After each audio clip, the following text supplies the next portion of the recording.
Are we streaming?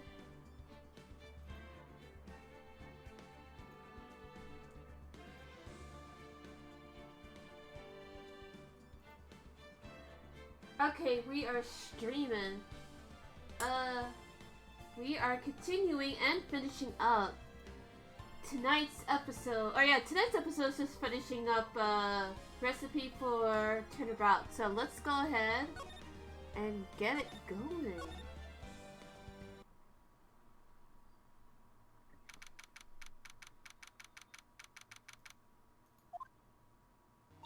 Oh, I see. I guess I should have expected this. Nobody saw the other guy, huh? But he was there when I took the coffee, sir. Scout's honor! Maggie! I knew it would be Gumshoe. Detective Gumshoe! Are you doing alright? How are you feeling? As if you need to ask either question, sir. Don't let him get you down, Maggie. And don't forget to eat well, okay? Okay, 9-year difference aside. They are very cute. I will say, they are very, very cute. Roger! And you! Yes? You better square this case away. Got it, pal? Maggie's innocent. You hear? If you screw up, then I'll be doing some squaring away myself. Damn, Gumshoe. Yes, it's court time, Ash. Squaring away some paperwork for your arrest. Sure. That's exactly what you meant, Gumshoe. I think he's serious. Hey, detective, you're on our side for once, right? Yep. So you'll be able to help Maggie out, right? Really? Can you, sir? Squaring away. More like squaring up, exactly. And to be honest, he would deserve it because Maggie doesn't deserve this. Oh, of course! I've got the situation under control. I'm gonna be the first witness on the stand today. If something I say doesn't mesh with the facts, make sure you point it out, alright? Sure. Okay, we're informing you not in front today, pal. You got me? I can't tell you how grateful I am, sir. I've always admired you so much, detective. I know I can count on you. Looks like it should all go pretty smoothly today, huh? I can only wish.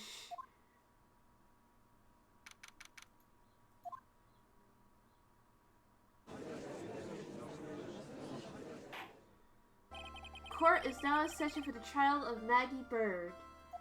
The defense is ready, Your Honor.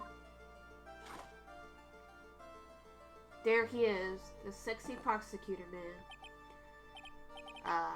Bitter. Mr. Wright? Yes, Your Honor? What's wrong? Nothing, it's just whenever I addressed you in the previous trial, your response was, "You was talking to me?" It was a little, well, intimidating.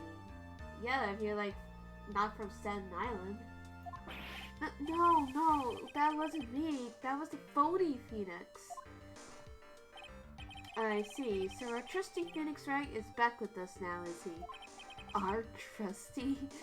So, Mr. Godot, your opening statement, please?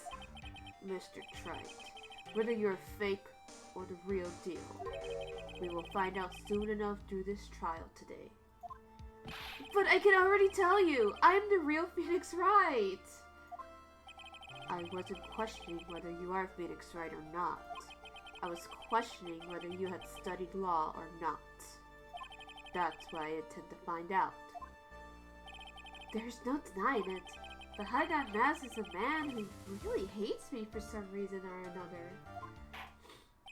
As everyone is aware, the court has already given its verdict on this case once. Therefore, I won't stand for irrelevant testimony during this retrial. Nor will I stand for a simple repetition of the evidence presented in the last trial. I'm not planning on repeating anything that phony me said. Trust me. Now then, Mr. Godot, please, summon your first witness. Alright. Oh! Thank you so much for the raid, more Black Bellflower. Yay! Thank you so much. I really appreciate it. We are playing Phoenix Wright. For those of you who are new, we are playing Phoenix Wright. We are playing Phoenix Wright, sorry. Trials and Tribulations. We are playing the case for Recipe for Recipe for Turnabout. So, feel free to sit down, enjoy it. If you do intend to play the Ace Attorney series, I don't know if you guys have before. You may. It's all good. Hey, yeah, the ad. I don't know if I get anything from that. Actually, I haven't seen anything. But anyways, yeah, if you guys haven't played Ace Attorney, if you want to play Ace Attorney, I would definitely recommend exiting out because there are spoilers. Well, maybe this case is fine because we're doing the rest of the case tonight. So it's completely up to you, but if you like my content, if you like my wonderful and silly voice acting, feel free to follow. And, you know, subbing and donating does help the channel, only if you're able. So let's go ahead and start. Oh, okay, no problem. It's all good, So, even though I have a pretty squeaky voice, a pretty light voice, I'm going to try my best to do a lot of the male voices, so good luck to me. Let's start with the formality, shall we? Name and occupation. Witness, state your name for the court. Huh? You have this game, you just haven't gone through it a lot. Okay. Yes, the gumshoe voice is top tier, you're about to hear it. Huh? Oh, sorry, sir. The name's Police Department Detective. Occupation, Dick Gumshoe. Gumshoe! He's now giving a good impression right now. I love him though. We could stand one cop. I'm kidding. The other way around, detective. Huh? Oh, sorry. Anyway, I'm the officer in charge of this case since yesterday, sir. Since yesterday? Thanks, I'm glad you love it. Yeah, the guy who was on the initial investigation tied up in another case now. I hope Gumshoe's really got everything under control, for everyone's sake. I see, so Detective Gumshoe, would you outline for the court the basic facts of the case? Yes, sir. The victim's name was Glenn Elg. He was a professional programmer. He was on the payroll of Blue Screens Inc., a local company. Blue Screens, huh? That's definitely a millennial company. This is the victim's autopsy report. The court accepts this into evidence. Alright, so in case you haven't played it, hold on, Gumshoe. You should always check it before shit gets updated, because it will, and when it does, it sucks. Died of potassium cyanide poisoning. Time of death was between 1:30 and 2:30 p.m. Okay. Edgeworth burst into the scene. Updated reports after ready. Exactly. Sexy man Edgeworth. Sexy man Gumshoe and sexy man Godot. Holy shit, Godot is sexy. Wait till y'all hear his theme song. You'll know it. When you hear it, you'll know it. Anyways, let me get through this. And here are the 4 plans of the restaurant. So this guy, in case you haven't if you missed it last night, there's this guy who died by poisoning, but he's blaming our client, an innocent girl named Maggie Bird. Let me go ahead and pull her up. This is our client. Her name is Maggie Bird. She has literally the shittiest luck. And by the way, if you're new, you can cuss. I don't give a shit. Just, you know, you already saw my chat rules. But apparently, there's been a phony Phoenix Wright who posed as her lawyer and got her purposely guilty. So we're doing a retrial, and we're just like, who the fuck is this phony? Who the one who posed as us, Phoenix Wright? Like, what? Do people really get, like, easily fooled by his spiky hair and a sharp blue suit? Is it really that easy? I mean, I guess. But anyways, she says that she saw somebody with the victim, which is this man here, Glenn Elg. And this man may have been, he was there at the time of the incident. He has a thing for waitresses. He's a boomer. That's all you need to know. John Armstrong is the restaurant's owner and Maggie's employer. He has a very large debt and prior convictions for theft. He calls himself a little girl. We won't get into the whole mess of that. Or I'll just say that we respect he/him lesbians in this stream. Is that a clown ramen owner? No, he's just a boomer mega billion. Also, welcome to the stream. But yeah, he is a boomer who likes to gaze at the waitresses, and he's trying to get a job just because the restaurant is really bad. Like, and expensive. It's stupid expensive. Holy shit. But right now, Gumshoe is giving us a lowdown on what happened. So, if you're a visual person, this will help you better. When the incident took place, the victim was sitting right here. The poisoned coffee was brought over to him by the waitress. The waitress being the accused? Yeah. The victim died from poisoning almost immediately after he took a sip of the coffee. I mean, it's bad, but I didn't think it was that bad. At the time of the incident, there were 2 other people in the restaurant. Mr. John Armstrong, or Gene Armstrong, the owner and the chef. And this fucking boomer here. And a regular by the name of Mr. Victor Kudo. And also, Victor Kudo is the Hatoful boyfriend's villain origin story. Because he throws seeds, literally, he doesn't throw them on the ground, like he throws them at the pigeon. So, that's why I say he's absolutely the villain origin story for Hatoful boyfriend. It still seems to be a very straightforward case to me. Is it though? But then again, Uji is so like easily convinced. Come, detective. Take up this hammer and nail the defendant's coffin shut with your own 2 hands. Now then, Detective Gumshoe, let's have your testimony. Oh, yes, sir. Alright, so what's the testimony that you're going to give us, sir? When the incident took place, the victim was alone at his table, sir. We understand that the guy, Glenn Elg, was listening to the radio at the time. Traces of poison were found in his coffee cup. And what we found was potassium cyanide. That stuff really packs a punch, to say the least. And, it looks like Miss Bird might have had, well, some kind of motive. Well, I feel like it's not, I don't know.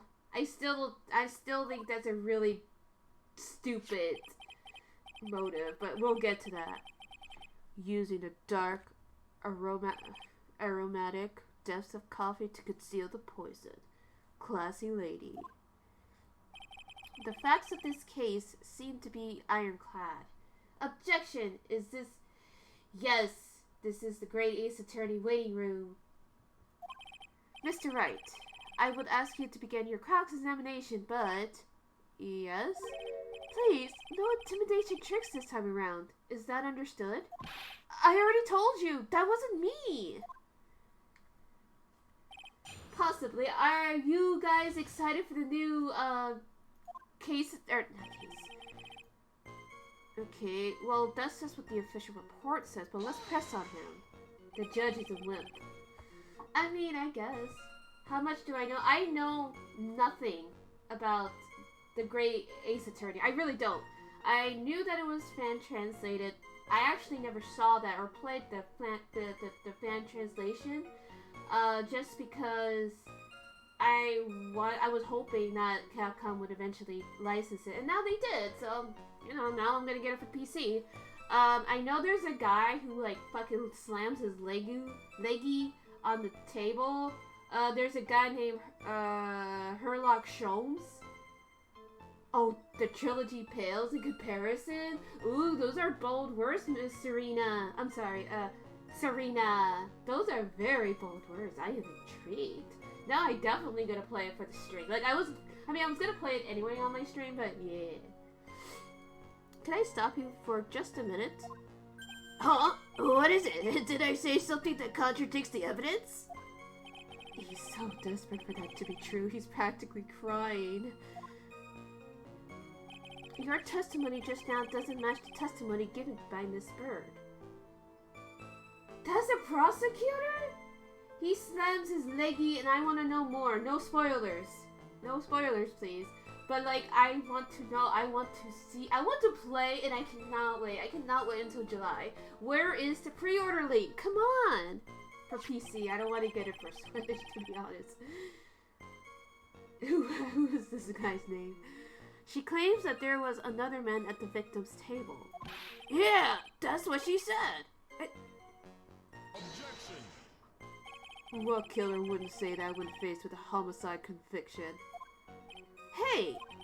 Sadly, her testimony isn't supported by the owner or the other customer. Isn't that right, Detective Gumshoe? Yeah, it's true. Their two testimonies tie up on that. They both said there was no other guy at the table. What should I do? What should I press on this button a little harder? Or no. When in doubt, press harder. Always press harder. We gotta find out the truth. Well, maybe the other witnesses just missed him.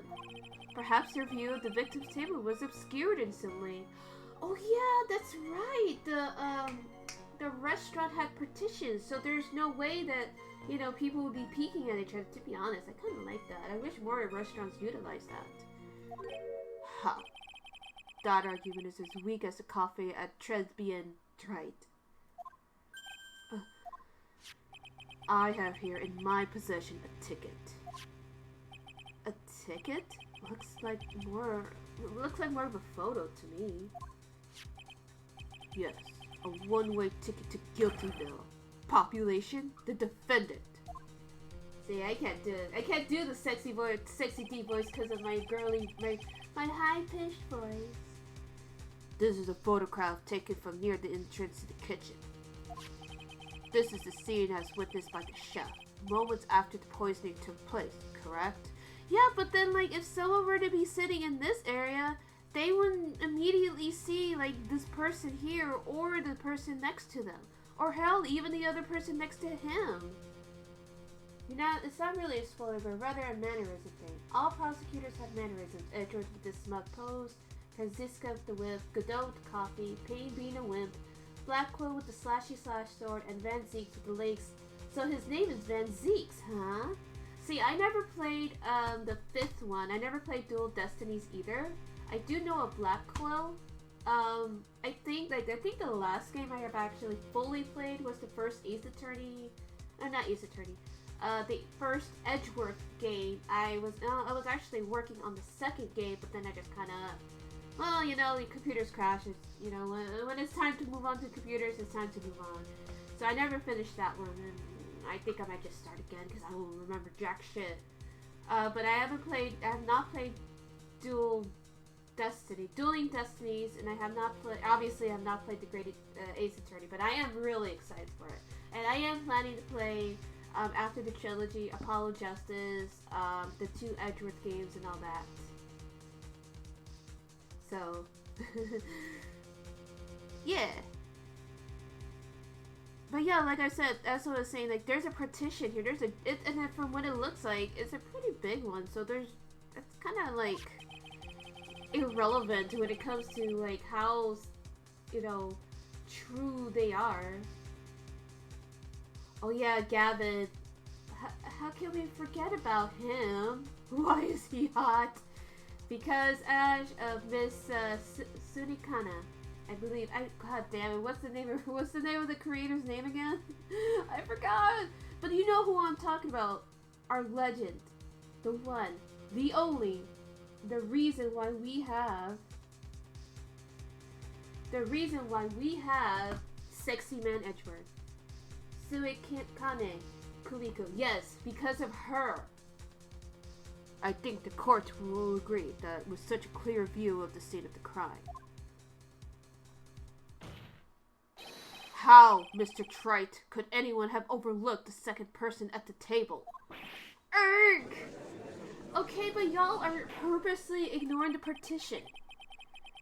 It certainly seems to show the victim's table extremely clearly. Yeah, but again, you're not looking at the partition. Okay, we understand that the girl was listening to the radio. Okay. Understand that the guy was on the radio at the time. But wasn't he drinking? Hold on. What is this? What are you talking about? He was listening to his radio, you said?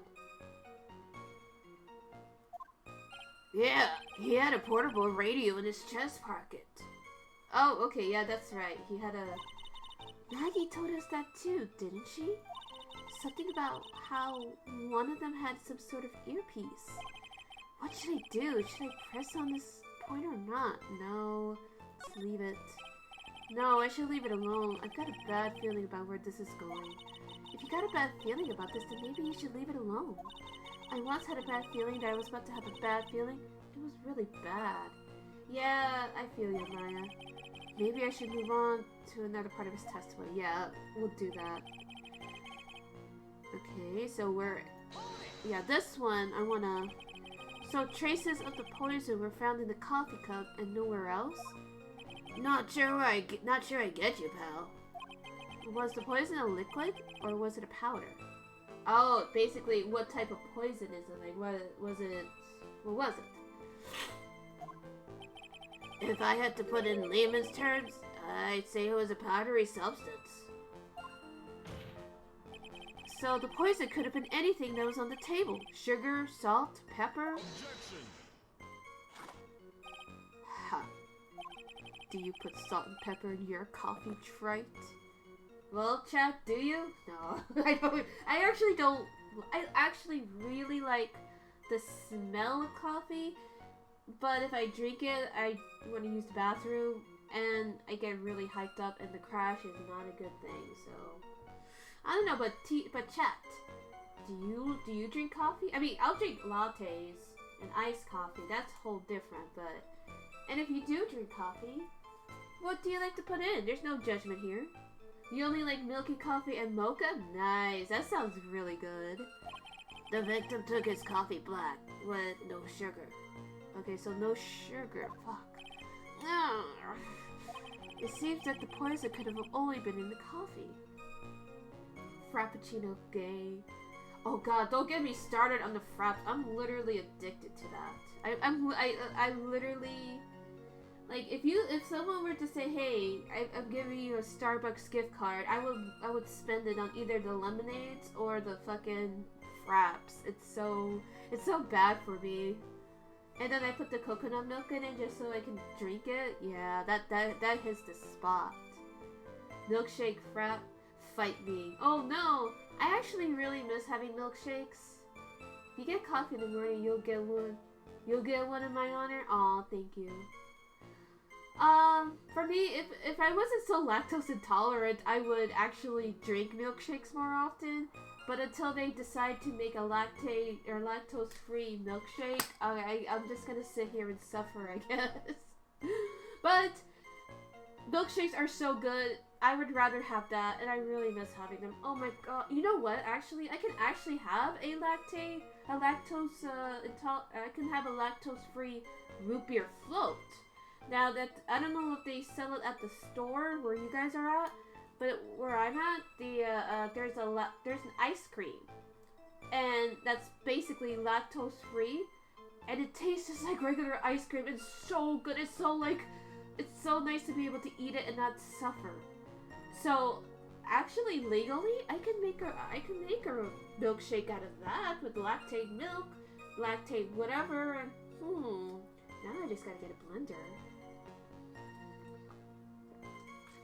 Ooh, I can make smoothies too! Ooh, you guys are giving me ideas. It seems that the poison could have only been in coffee. Okay, we established that. What should I do? Okay, we gotta press on this. I don't know, man. Are you absolutely certain that the victim even drank any of his coffee? Huh? What do you mean?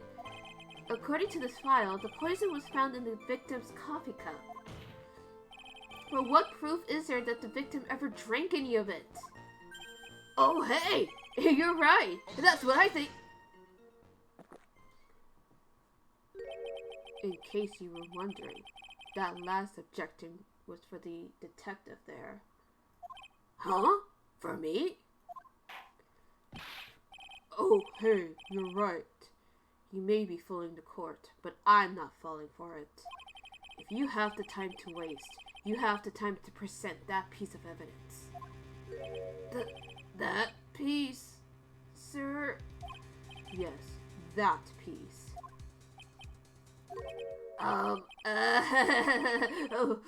What piece was that again?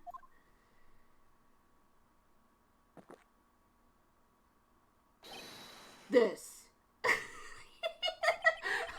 I be grateful that this copy's only been hot enough to give me first degree burns?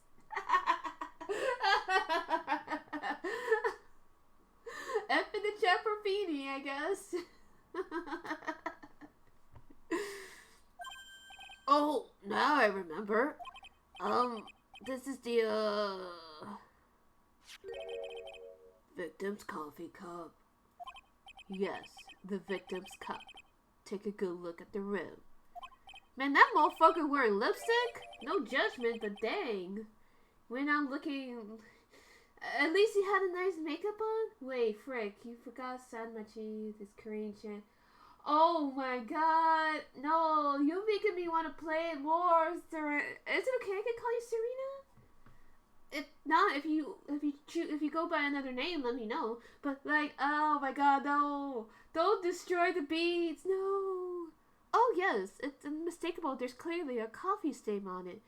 Oh, okay, it's not lipstick. It's damn, like what the fuck did he coat? Did he like fucking coat his fucking lips with like fucking chocolate or chocolate? What the fuck? What am I thinking?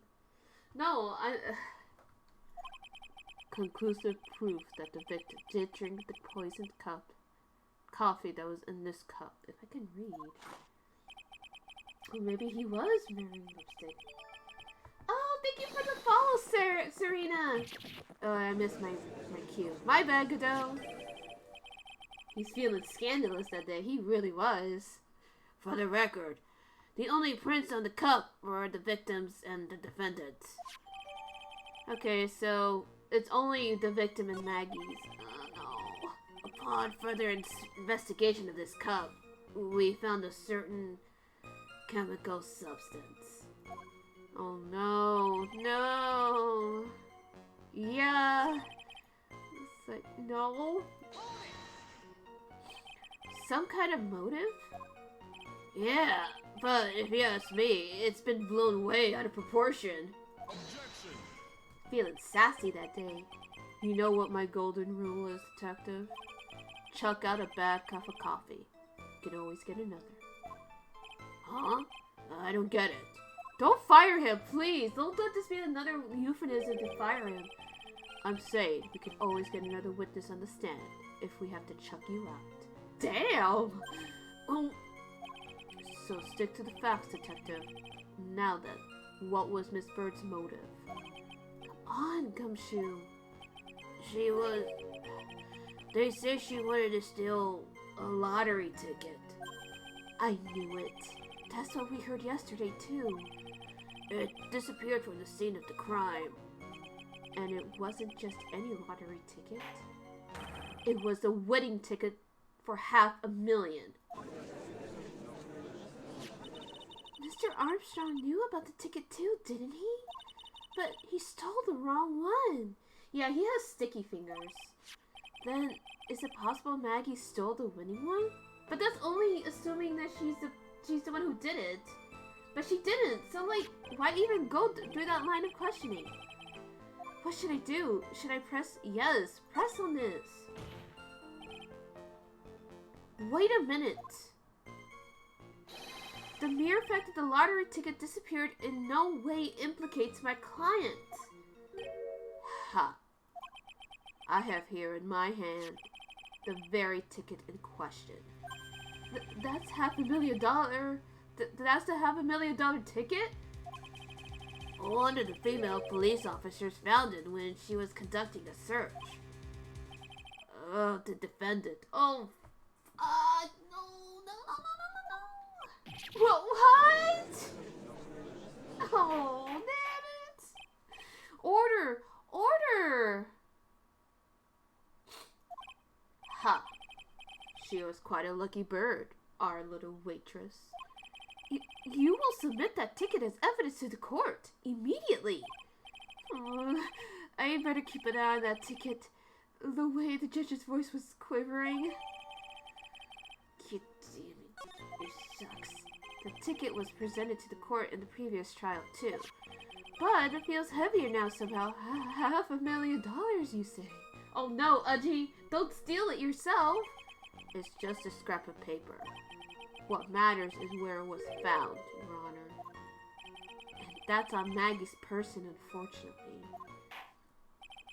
That's enough. The facts of the case seemed overwhelmingly clear to me. The defendant had ample opportunity to commit the crime of which she is charged. Furthermore, it seemed beyond reasonable doubt that she did indeed commit this crime. I'm like an old man who knows the score. There's also the matter of the $500,000 lottery ticket. That alone provides a very credible motive. I mean, for that sum of money, I might be tempted to bend the rules. Excuse me, Judge? I don't mind an old man who is weak to the siren crawl of money. He's like, I just don't give a shit. Not good, Nick. The evidence against Maggie is starting to pile up fast. Yeah, and that's because the court has ruled guilty once already. I'd say it's about time to wrap up this repeat performance. With one final decisive piece of evidence. He's got more evidence against Maggie? I guess gag checks aren't just hitting like they used to. I guess not, Ash. I guess not. This is the apron that delightful Miss Bird was wearing at the time. Wow. That's not the cleanest apron I've seen. That stain looks like... It can't be blood, can it? Ha.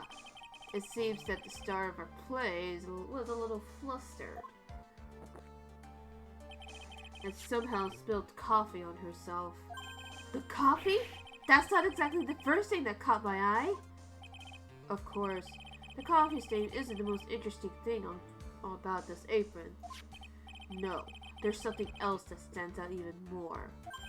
Something else? I presume you mean... Of course, I'm referring to the pocket. Does he not see the stain on the other stain, I should say, on the apron? The pocket? A search carried out right after the incident uncovered this.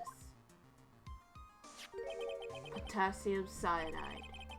The very poison used by the killer was in her apron pocket. A bottle of poison in Maggie's pocket? Yeah, and Maggie's prints were the only ones on it. What? Oh my gosh, she really is having the shittiest luck. Oh my god, it just doesn't end. Order, order, order. The court will accept these items into evidence. Oh god, oh god. Hold on, Judgy. I want to check something, if I can. Okay, so our shit is filling up fast. Okay, so that's the... I wonder what this stain is, though. A deadly pottery poison bears... Damn it! There's something that's still bothering me, Mr. Godot. Why have you not explained the bloodstain to the court? Bloodstain? What bloodstain would that be? Don't play games, prosecutor! The blood-colored stain that's smeared all over the apron! That's ridiculous. No one told me anything about a blood stain. Can you not see it? You don't need to be told, just look at it. Well, Detective, could this stain really be blood? No way, sir. It's just ketchup, sir. Ketchup? Did she spill ketchup on herself? She must have gotten some on her apron while taking someone their breakfast that day. You could have spoken up a little sooner, Detective Gumshoe. Pull a stunt like that, and I'll have you drink 17 cups of ketchup, witness. What? That's even worse. Right? 17 cups of ketchup? Don't do this to Gumshoe. I thought everyone knew what it was already. I haven't seen anything yet to make me doubt the last ruling I made on this case. The motive, the opportunity, and the supporting evidence. They all have been clearly established. Well, Trite. It seems you really are a phony after all. You really know how to drive a man nuts! Witness, please continue with your testimony. Describe for the court the crime scene and the findings of your investigation there. Oh boy, how are we gonna get out of this one? We're in such a we are in such a pickle, you guys. The crime was reported at 2:25 by a kind of scary old man, sir. Poor Maggie had passed out from the shop, and must have been real tough for her. The victim didn't have any identification on him, but we figured out who he was pretty quick, and then the investigation went smoothly. When Maggie was searched, we found the lottery ticket and the bottle of poison. And that was it. There was nothing else missing from the crime scene. You identified the victim and secured your prime suspect. Very good. Is that good? You did your job. Less chance to convince the court you're a real lawyer, Trite. Don't count on any more cross-examinations after this one. So, let the fun begin. Well, I have a question. Let me get to it. Let's see. Okay, so he didn't have identification. So, how did you figure this out? Wait a sec. Huh? Did I say something dumb again? Let me paraphrase what you just testified to the court. The victim didn't have any form of ID on him. That's basically what you said, right? Yes? Yeah, basically. In that case, how were you able to identify the victim so quickly? Oh, that. He's so let down. He's got the whole sagging shoulders and puppy eyes thing going. Ooh. There was a prescription bag on the victim's table, along with the lottery ticket. Seems Mr. Glenn L. visited his doctor before he went to Transbien. We got the victim's name from the medical records of the doc who prescribed the meds. That's a reliable enough source for the court. What should I do? Should I leave this alone or ask for more? Ask about his health insurance. No. Let's ask about the prescription bag. No, what the hell? So what sort of medicine was in the bag? Well, actually, the bag we found was empty. Huh? Yeah, completely empty. It was completely empty? Huh, that's interesting. Ha. You're entering an empty paper bag as evidence? Desperate, aren't you, Trite?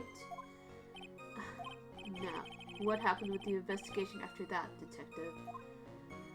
Okay, but then this one is false. Because if he just went to the doctor that day, he needs his medicine, right? So, Detective Gumshoe, I think I should point something out to you. There's just one small contradiction in your testimony. Oh, finally! I'm getting all anxious just waiting, so hurry up, will ya? You testified that nothing else was missing from the crime scene. However, the prescription bag you mentioned was empty. Did the officers recover the medicine from the scene of the crime later? No, they didn't. The victim was given a prescription right before going to Tresbien.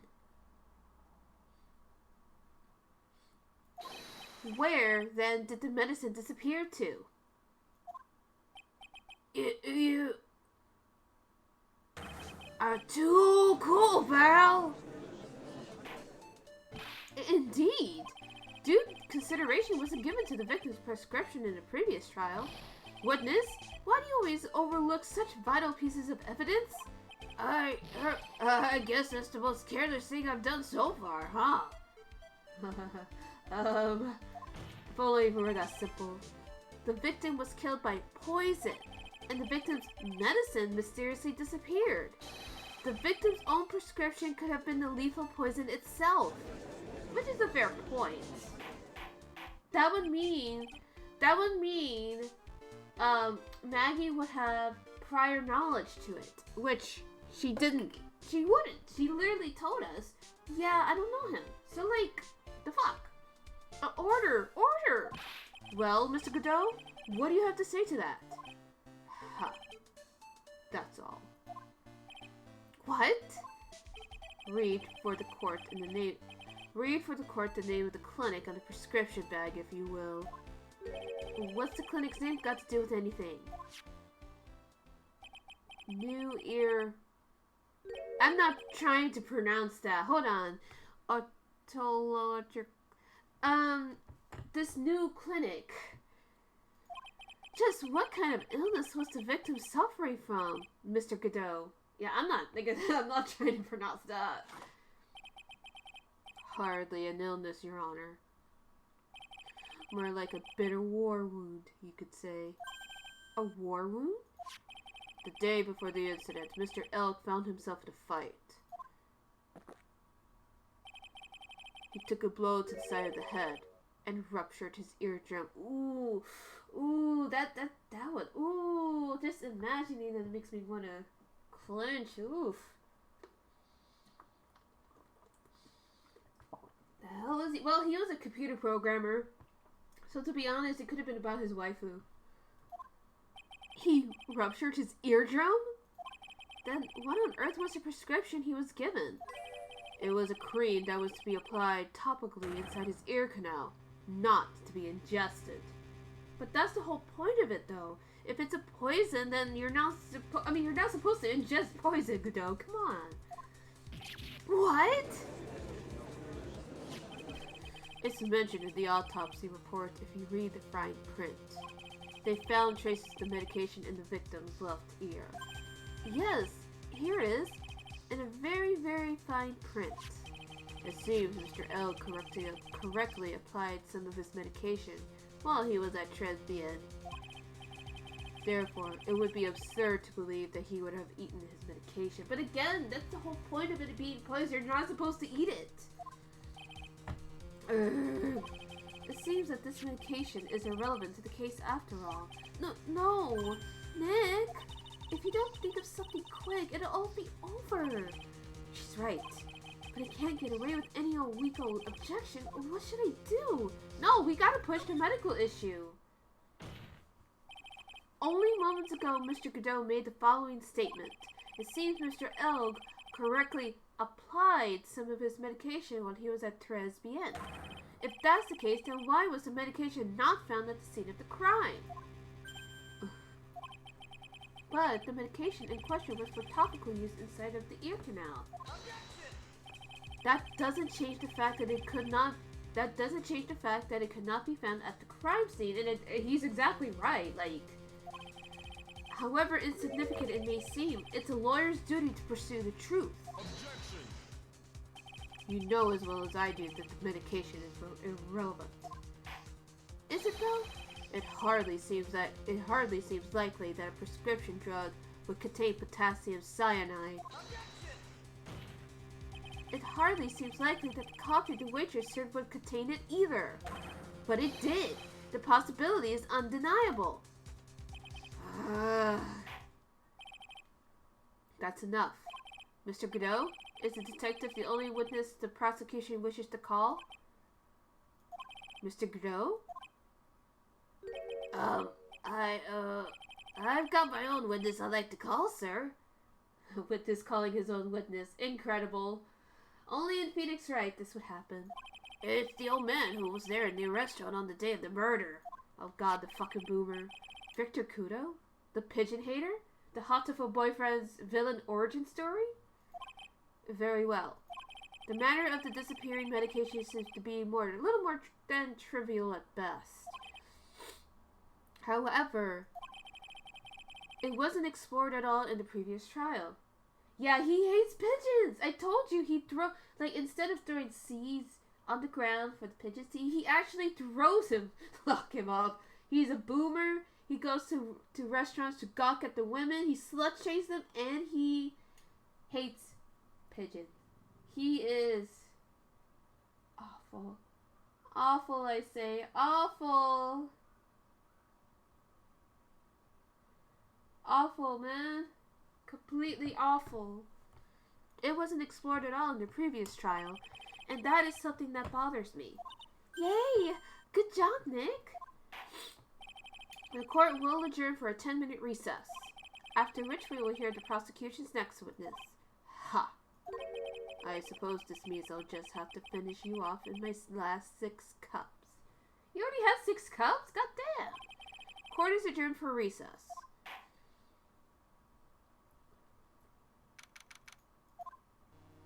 Phew! That was close. Tell me about it. I nearly died in there. That's my line, sir. No, it's my line. I think I really did die a little bit. It looks like we all nearly died in there. I can't believe Detective Gumshoe. How could he betray us like that? Huh? He said he'd help me, but he totally set me up. No, he didn't, Maggie. He's fine. He actually gave us, honestly, a lot of evidence that we missed. I don't think he meant to do that, Maggie. He was backed into a corner. I mean, the guy's got to do his job, right? It's okay. I know all about lies and betrayal. I've had them my whole life. But it really hurt this time. It felt like someone punched me hard in the stomach. I hate that guy. I don't ever want to see him again. Poor Gumshoe. So, the next witness is going to be that old guy from the park, right? Yeah, Mr. Kudo. Lover of waitress outfits and projectile seeds. I bet he's going to be really stubborn. I mean, he's pretty set in his ways, you know. Again, he's a typical boomer. Yeah, he's a big old grouch. Are you going to be able to handle him, Nick? Yeah, I can take whatever he throws at me. Even those never-ending bird seeds. God, this fucking old man. He's such a fucking dirty-ass pervert, too. Court will now reconvene for the trial of Maggie Byrne. Mr. Godot, your next witness, please. The prosecution calls the lucky old-timer who caught the show over a cup of coffee. Will the witness please take the stand? Oh god, I hate doing this guy's voice. But I got it. Name and occupation, if you don't mind. The name is Victor Kudo, born and bred in the land of the rising sun. Honor and duty are what make me honor and duty are what make me. Yeah, right. Mind you, I could be quite emotional at times too. We don't need to hear about that, Mr. Kudo. Just tell the court your occupation. My occupation? Ka! Listen, youngin'. His nose. Yeah, I know. How much call do you think there is for kimono embroidery here? He needs to get those weeaboos in. Kimono embroidery? That's what I do, or did back in Japan. I embroidered family crests on kimonos. I like how it's just a box. It's just a box. I know, like, I don't know why I'm looking at it in like a 3D way, but like I see a box. My ancestors were embroidering kimonos before this country even existed. Alright, hold on, let me try to adjust my voice for him. Wow, a real craftsman. They're a dying breed. Hey, maybe he can embroider my costume sometime.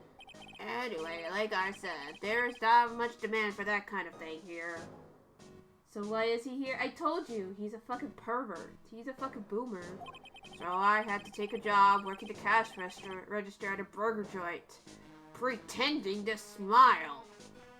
Oh no, the fucking horror. But then again, dealing with the public, honestly, if you work in retail, even now, I salute you. You are the real troops that we need to support. We'll just say that. That burger joint would have been better off putting him in the kitchen. Now then, witness, were you in the restaurant at the time of the incident? Oh, yes. I was eating some seeds over a cup of cappuccino. Seeds? What do you think these are, I see. So, you saw everything that happened, Gramps? Did I? Oh, yes. Oh, yes, I did. I saw it all. Then please, tell the court. We're all ears.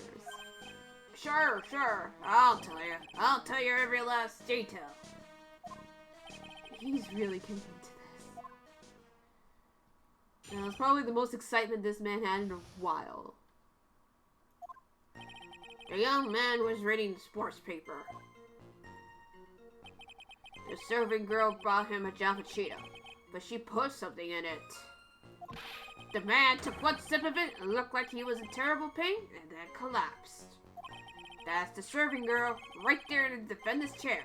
I remember her well. Okay. Mr. Kudo, she is not a serving girl.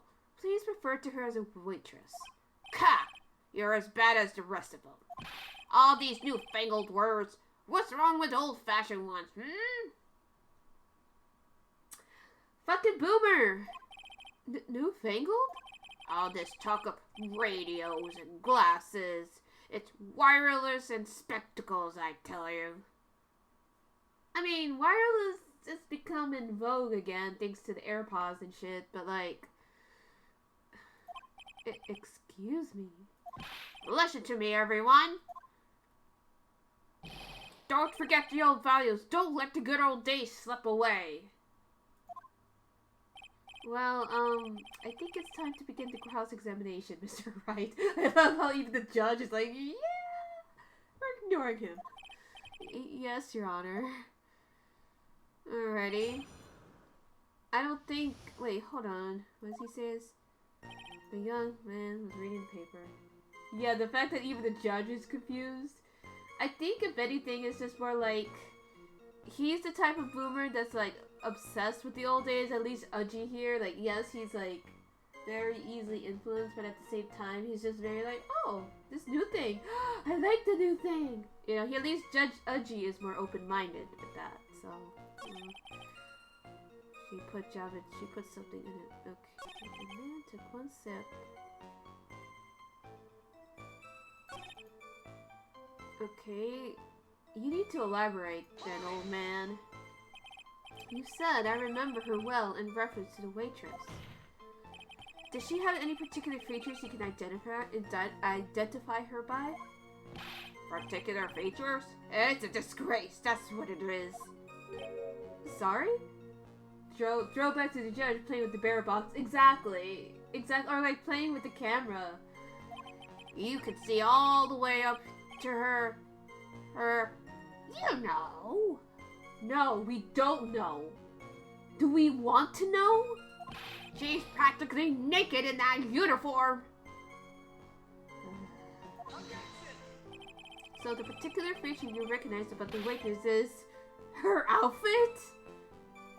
But anyone could wear just such a uniform. Even me. Now I want art of her knees. God, add this to the list. Ash, whenever Phoenix right in the Tresbian uniform. Mr. Wright, Please spare the court of any further mental anguish from that image. Don't get all excited, Nick. You gotta keep yourself together. You got me, I got you. I guess I got a bit carried away. Gah! There are other things I recognize about her, too. He seems pretty sure of himself. What should I do? No, press harder. Press this old man. He's pressing my buttons. Sure, you saw a waitress take the coffee over to the victim. But what matters is whether that waitress was Maggie Bird or not. Quite right. Mr. Kudo, these other features that you recognize about the defendant. I would ask you to add them to your testimony. Sure. There was a ribbon in her hair, and her apron straps were loose. Okay. Apron straps are loose. That's kind of weird. Like, I would think a waitress would want to keep that, like, as tight as possible, especially since she's dealing with, like, a lot of hot... Well, you do seem to remember several details about her appearance. But what about the most crucial detail of all? Her face. Ha! As if I wouldn't remember that! Objection! The witness noticed the straps on the accused's apron. He is unlikely to make a mistake about her face. That's right! I could even tell you the color of the ribbon in her hair. It was red. So you see, there's nothing wrong with the witness's eyesight. We're not questioning the eyesight. There's no doubt he remembers the waitress pretty well. What should I do? I get the feeling there's something more to this somehow. No, let's... No, let's... Not the straps, because this... I don't know, let's talk... What about the back? That identifying features you described are all things that you would see from the back. So what? Is it possible that you never saw the waitress from the front at all? Objection! I mean, that's also possible. Ha! He's got you there, Gramps. But did you have to object to us, Godot? People normally talk about facial features when they're asked to describe someone. But this witness's testimony is nothing but straps and ribbons. This is harassment! I'll tell you, I'm not obsessed with straps or ribbons. You dirty, dirty old man. I'm just telling you what I saw. Mr. Kudo, the court requests that you add details about any identifying features. Features you observed from the front, that is, to your testimony. Sure. This old man's testimony is getting longer and longer. And if I can't find a hole in it soon, it'll get even longer, I bet. There wasn't anything that caught my interest about her when I saw her. When I saw her from the front. Well, wait a minute. Hold on. What about the apron? Look, that's nothing but stains. You would definitely notice that. You would definitely remember that. Mr. Kudo, I would like you to please take a look at this. Ah! That filthy thing would suit filth like you just perfectly. Actually, it reminds me of what my grandson looks like, just after he's done eating. This man is married? Ugh. Look at that schnoz. I know, right? Hello, Ashigaru. How you been? Haven't seen you for a bit. Hopefully you've been well. Have you ever seen this before? Of course I haven't. Do you think I'd forget something as dirty as that? Well, you half-witted clot. It's like a water balloon.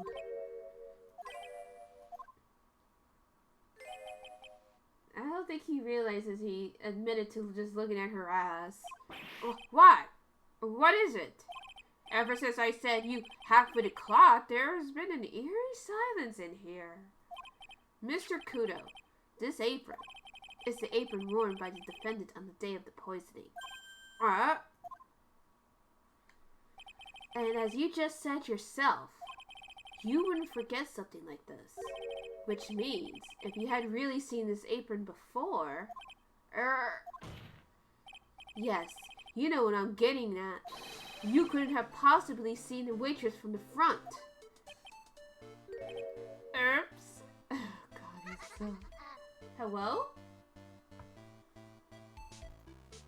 Oh, thank you so much for the donation. Ashigaru, I really appreciate it. Thank you so much. Oh my god.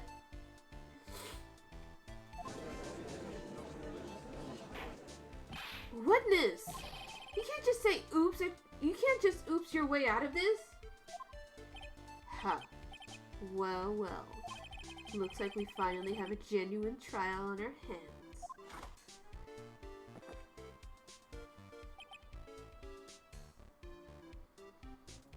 Listen, trite. Here are the facts. On the day of the incident, there was only one waitress in the restaurant. That being the defendant, Miss Maggie Bird? Exactly. And when that one waitress put the poison into the cup of coffee, this old guy was watching. I hope you understand the gravity of the situation, Mr. Kudo. The fate of the defendant may rest on what you say you remember seeing. Just tell the court exactly what you saw, Gramps. You can rely on me, Captain. My noggin's in perfect working order. Is it? Is it? I can't remember a single occasion where I forgot what a burger or customer wanted. He can't remember? Probably more like he's messed up so many times he's blocking it out. Very well. I mean, not to take a dig at fast food workers, because honestly, y'all are the real MVPs. Anyone who works with the public are fucking MVPs. Holy shit. I used to work in retail for like a good 10 plus years, and it's not fun. I hated it. I hated it so much, and we're not getting into it, so. Very well. Let's test just how good your memory and attention to detail is, Mr. Kudo. Tell us what you remember about the victim.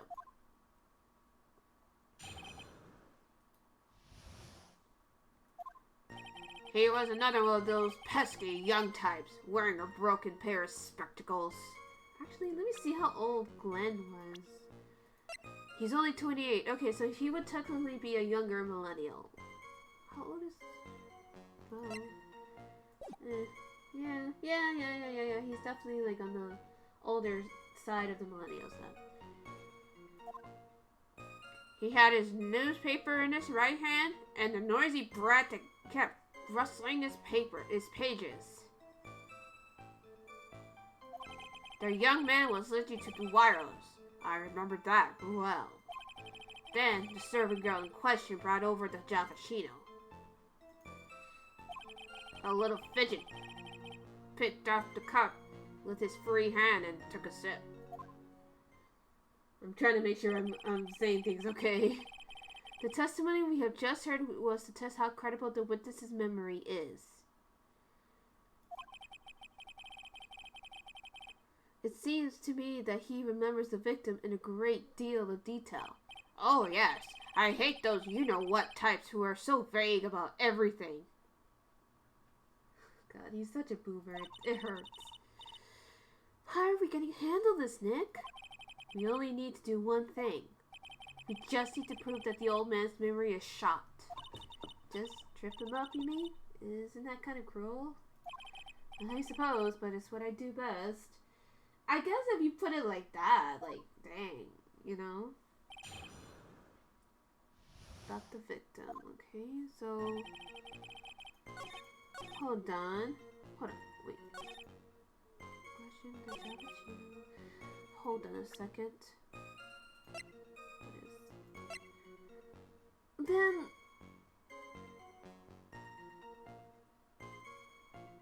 Hold on, what's... Yeah, is that the cup? Mr. Kudo, do you remember what you were told at the start of this testimony? That this was a way of testing the credibility of your memory? I know! There's nothing wrong with my memory, I tell you, nothing! If I got anything wrong, I'll eat these seeds and sing the pigeon song. Get ready, Ash, he's gonna sing the pigeon song. Care to tell us where this is going, trite? According to Mr. Kudo, the victim was holding the paper in his right hand. Oh, while drinking coffee with his free hand, which would make that his left. Ka! What is this? Kindergarten? I would like the court to please take a look at this. That's the cup the victim used, correct?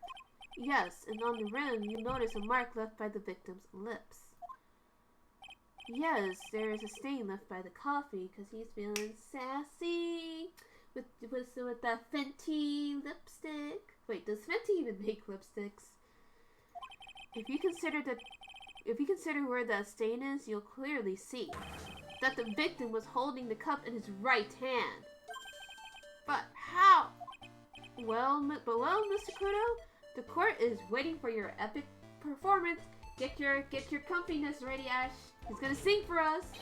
You said you'd eat those seeds and sing the pigeon song. Arr! Mr. Kudo, I'm afraid that this is simply not acceptable.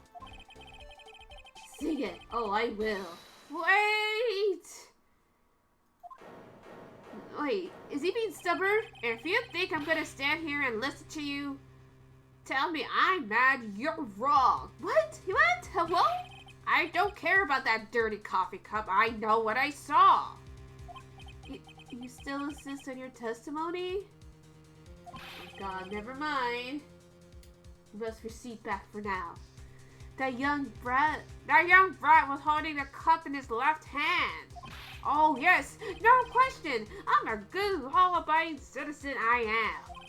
It's that dead young hotbot and you spiky-haired yahoo who are at fault. Who, me? Thank you, old man. We've heard quite enough from you already.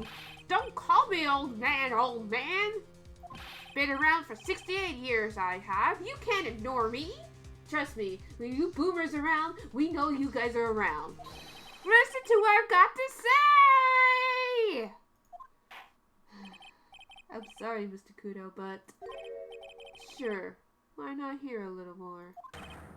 Mr. Godot! Right? Like, he's a fucking boomer. Like, we hear you guys. My parents are boomers, so like, This game needs to be a water. But this is my 16th cup of coffee.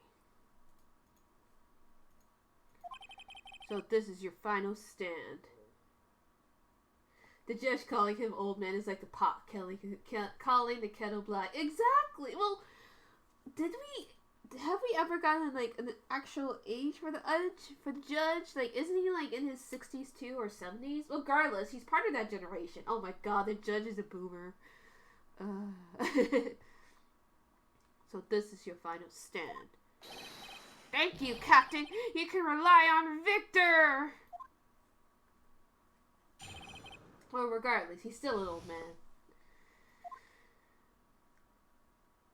The boy was wearing an earpiece on the same side as the green lens of his specs. He kept fiddling with it all the time. He was fiddling with it just before he picked up the cup, too. And then he used the same hand to pick up the cup, his left hand. Okay.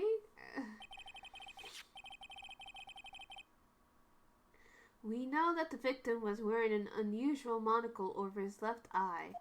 It wasn't a monocle, Your Honor. It was a small computer monitor often used by programmers. Can any programmers in the chat confirm this? Have we finally evolved technology to this level yet? God, I fucking hope so, because I want one. That looks really fucking cool. It's over 9,000! Sorry, I just had to let it out. A monitor? You mean, like, a television screen? The inside of the lens is a screen that displays computer data. It's called an HMD. It's a common tool in the victim's line of work. HDTV, DVD, CD, all these newfangled letters drive me mad, but they don't matter. I know what I saw, and I'm telling the truth. It's true, he doesn't seem to be lying. And those are the facts in good old black and white.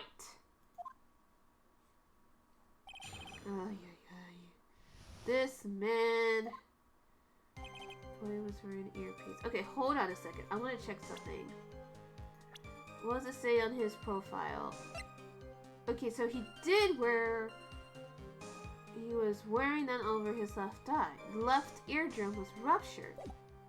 But then, I guess I can kind of see his point too because, well, he doesn't know about the prescription, so he kept fiddling with it all the time. He was fiddling with it too.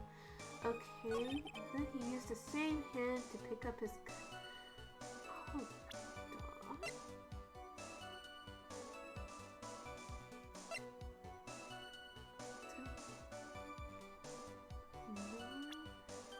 I mean, he's technically not wrong. No!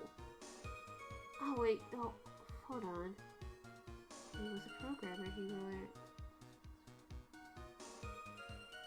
Let's... Was it because of... But he wouldn't know all of that. I'm not sure what the relevance of this is, but... Mr. Kudo, there is something very strange about your observation. Wait... If he was looking at him from the opposite end, it would appear that everything's on the right. So then if that's the case...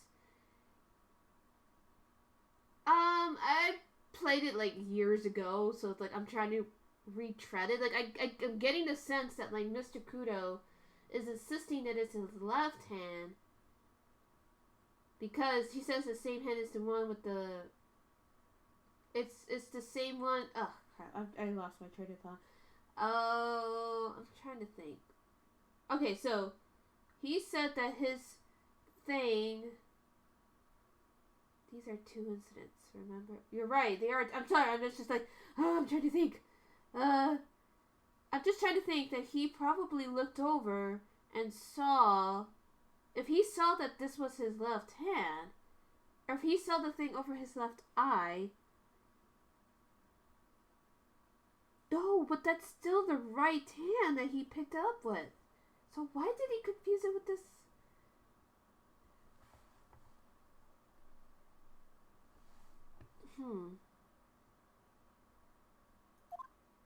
What?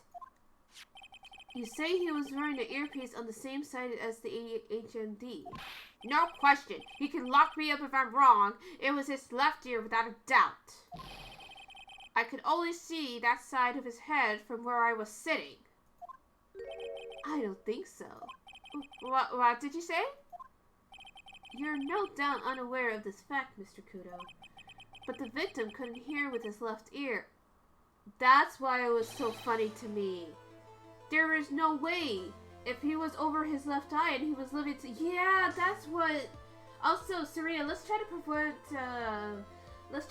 spoilers for the people who haven't seen this or know who these people are, just so, you know, for the future. But yeah, no, you're right. Eh? Traces of the medication for his condition were found in his ear canal. That's right. It's impossible that the victim was wearing his earpiece in his left ear, because he couldn't even hear in that ear. Is that true, Captain? It is. Pigeon. Pretty pigeon. He sang the pigeon song, Ash. Order! Order! Order! The witness's testimony is completely unreliable. He only saw the waitress from behind because he's a dirty-ass pervert. And he claims the victim was wearing an earpiece when we know that his eardrum was ruptured. Oh, nothing. Just, the old man singing the pigeon song. Well, Mr. Godot? A single drop of milk is all it takes to destroy the pure black magic in the cup. This old man is my drop of milk. Oh yeah, no problem. Take your time. Captain, are you calling me a drip? This is the victim's coffee cup in which the potassium cyanide was found. The mark on the rim clearly shows that the victim picked it up with his right hand. I'll never back down. I know I'm right. The lad drank his cappuccino with his left hand. Let me put you out of your misery. Clearly the victim used both hands. No, it was only the right hand that was found. oops, excuse me. He took a sip with that cup, held it in his right hand, and then switched to his left. That's what the old man saw. Impossible! The witness has already testified on numerous occasions that the victim died immediately after taking just one sip of the coffee. Which hand the victim used to pick up the cup is irrelevant, Your Honor. No, that's very relevant, Godot. The facts still stand. With one hand or the other, Mr. L drank the poisoned coffee. Like this. I don't think he said it like that. Sadly, Mr. Godot, that doesn't wash. The point of this testimony was to establish whether the witness's memory is credible. And the results are clear. The testimony given by this witness is useless.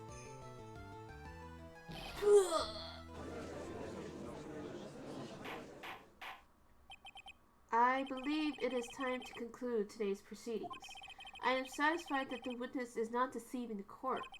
But to be frank, his testimony is a farce. Did you have to be so frank? Take that, you pupp's old fogey! I'm sorry, Mr. Kudo. You can't reach me from there. Oh, God. I can't believe these old men are duking it out. What? I'm ordering the defense and the prosecution to investigate this case further. That is all for now. This court is adjourned. Alright. Hello? Wait! If we stop now, where does that leave me? Leave you, Mr. Kudo? Thanks to that blue-suited young upstart over there. Old man got drip. He got drip exactly, Ashigadu. I'm just a bumbling old man who can't even dot his T's or cross his I's now. You fool, he used no hands. He used his lips, that's why his imprint is on there. How is your bad memory my fault? I'm sorry, Mr. Kudo, but there's nothing I can do. I kept my mouth shut until now. But there's something else the court should know about. What? There's more? To be perfectly honest, it might not be anything. But I want another chance! I want another crack at you, you young shark! Me? He's looking at me like I'm some sort of evil shogun. Well, everyone, what do you say to one final showdown? This old man needs to relax. The final chapter in this eccentric old man's scrapbook. Sorry, Gramps. I've already had my 17th cup of coffee. What have you got to lose, Captain? I'll give you all the Javachino you want if you come to my house after the trial. Why is he trying to seduce Godot? I mean, say, but this man needs to relax. I may be 68 years old, but Victor Kudo is still a man. That's enough, witness. I believe it would be quicker for the court to just hear your testimony. You bet! Much, much quicker. I can't believe this is happening. Ha ha ha ha! You better get ready, youngster! I get the picture. Just quit throwing those seeds at me, would you? He's gotta be using some sort of infinite ammo code with that box of seeds. He made a reference, y'all. God, this game is nothing but references, I swear. First of all, I want to stress that this might be nothing. I'm not too sure of myself. The young boy slumped over the table as soon as he took one sip of his Javachino. Well, the clumsy idiot upset the vase. He knocked it right over. It broke, and the strip of cloth covering the table got completely soaked. Well, how about that? Turn things upside down, Hold on. Wait, that might actually be important. Hello? Hold on. Okay. No, that's not him then. That can't be him because Phoenix is aware of video games? Of course he is. Ash, why wouldn't he be? He hangs out with Maya. So, he says that the vase got knocked over, but I don't think that's the case because, look at that. That vase is still jamming up there. What the hell? Is that all? Yes, that's all. I remember it perfectly. Eh? You're doubting me again? You're doubting a poor, defenseless old man? No, we are not doubting you, Mr. Kudo. Don't you get the feeling there's a question hanging on everyone's lips, Nick? Yeah, so what? Probably. That's all I could think of, and I have to cross-examine this guy. You're a bird brain. That's all you can think of. He's a bird brain. Very well. Mr. Wright, your final cross-examination, please. I mean, whatever. But you know what? He does make a good, interesting point. So let's... Hold on. Oh, the clumsy... No, again, because... Where is it? There it is. Yeah, because, Mr. Kudo, this is a photograph of the crime scene. So what? Look carefully at the table. The vase is there, intact. Huh? Lost your tongue, Granddad? I'm no granddad of yours, Hopscotch! Ow! Ow! Enough! If you throw any more seeds in this courtroom, the cleaners will be here all night. Ah! What is it now? I just remembered something! Yes? Go on. The broken vase! It was on my table. Okay. What? Well, you see, it startled me when our young lad collapsed. So I stood up. That must have been when it fell over. The vase on my table, I mean. The vase on your table? Yeah, it was on my table. He saw an ankle, lost his mind, and bumped into the vase. Yeah, basically. And that's how my groin came to be completely soaked. We don't want to hear about that. What the hell?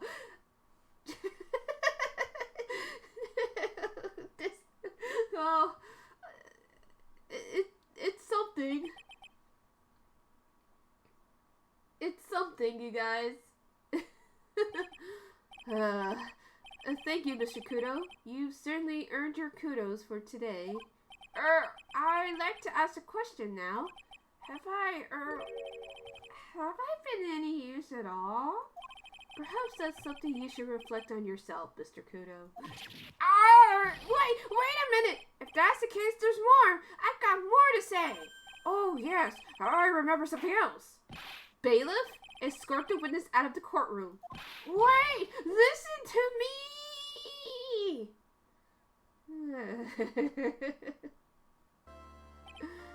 Well, we seem to have been considerably sidetracked, and I am still not in a position to deliver a verdict. Oh shit! Yes! We saved her for another day! The defendant has not been positively identified as the waitress in question. Additionally, there are two disparities in the testimony we have heard thus far. The mark on the coffee cup that the victim supposedly drank with his left hand, and the earpiece which was inserted into his left ear, out of which he couldn't hear. Wow, Nick, you did it! I therefore require both the defense and the prosecution to further investigate the facts. Yes, Your Honor. There is one more thing before I call today's session to an end. One more thing, Your Honor? The witness we had just heard from. He is most insistent that his testimony should be of use. So he summarized it according to the statement. Okay. You may each have a copy of it if you wish. Whatever. The prosecution doesn't need props like that. Godot's really mad, huh? Yeah, I would be too. Very well.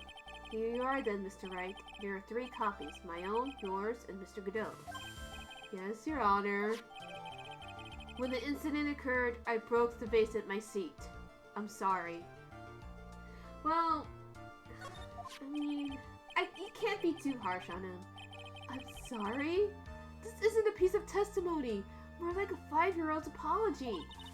What the heck are we supposed to do with 3 copies? That is all. This court is adjourned. Oh my god.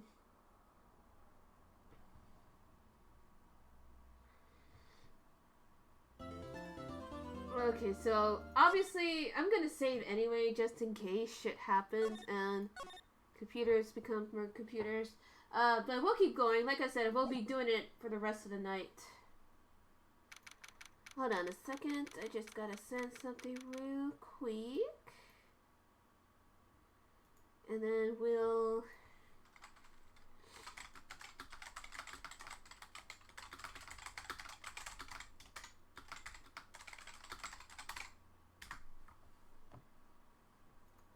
Okay, we good. So, how do you think the trial went this morning? How do you think it went? Gotta be crazy in there. I just wonder if that killed our chances. Yeah.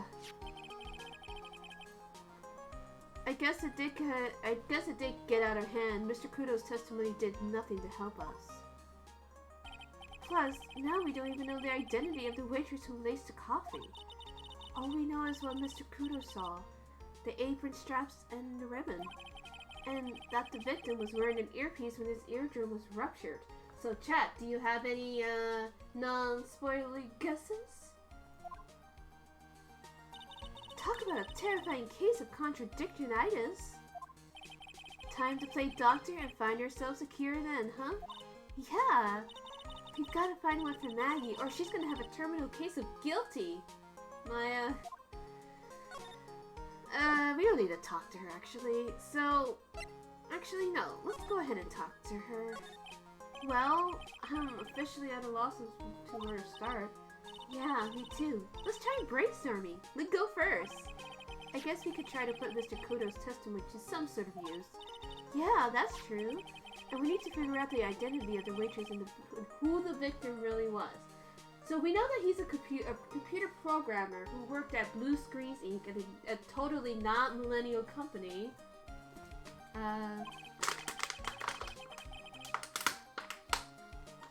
Somehow, I think the key to this case has got to be a lesbian. Well then, let's go back there and check it out again. Oh, and we should drop in on Maggie to see how she's doing too. So, anything on your mind? Actually, there is something. I was wondering about Zdinov. You know, like, what he's like and stuff. He was really an android and his boss realized he was 2 minutes late coming back from lunch, so he shut him down. Actually, you know who it was? Larry Butts. Oh yeah, I almost forgot about that guy. I oughta beat you so hard it'll feel like you was smooching the express train. Phoenix, right? You saying you, Phoenix, right? Cause I'm Phoenix, right? I'm the one and only. God, this fuck. You know what like makes me cringe the most? It's not the chain, it's not the tan, it's the shirt. I don't know why it makes me cringe. Cause you know why? I probably would see that shit like around here where I'm in. I'm in New Jersey, so like we get a lot of New York people, especially from Staten Island. Honestly, the stereotypes, man. Phoenix Wright has a massive titty. Yes, he does. I mean, he does have massive titties.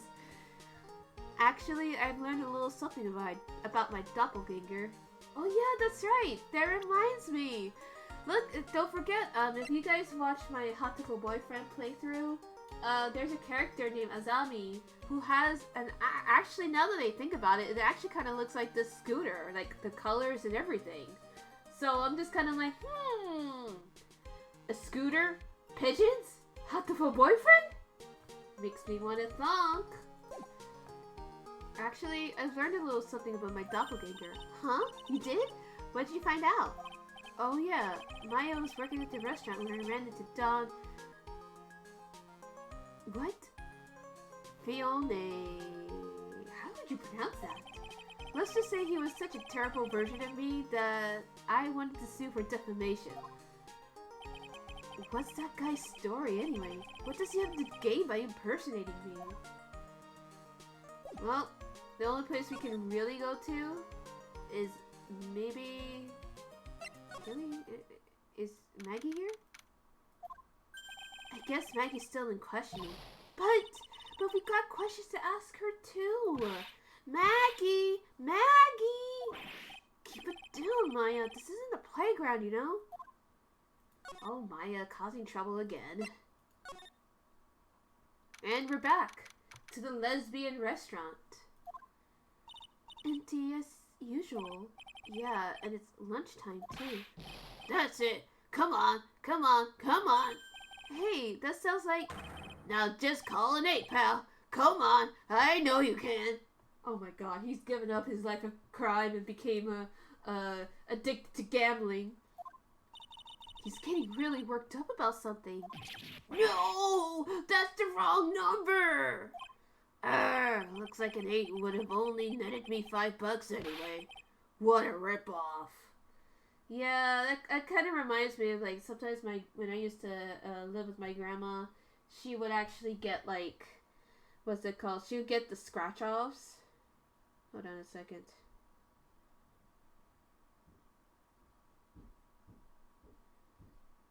Check it something.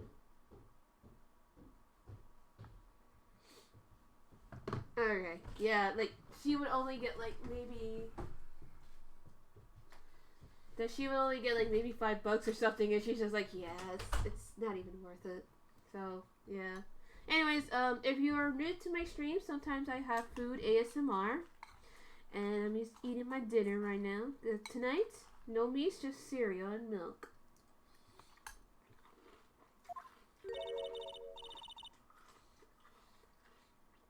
What's the problem, Detective Gumshoe? Huh? Oh, it's you. I was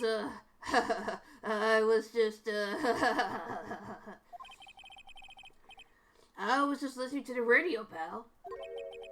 To the radio? Hey, Detective Gumshoe's having lunch here. He is, and he's having the twin tea set. But can he afford it? Like, isn't he, like, only getting $20 in his fucking paycheck at this point?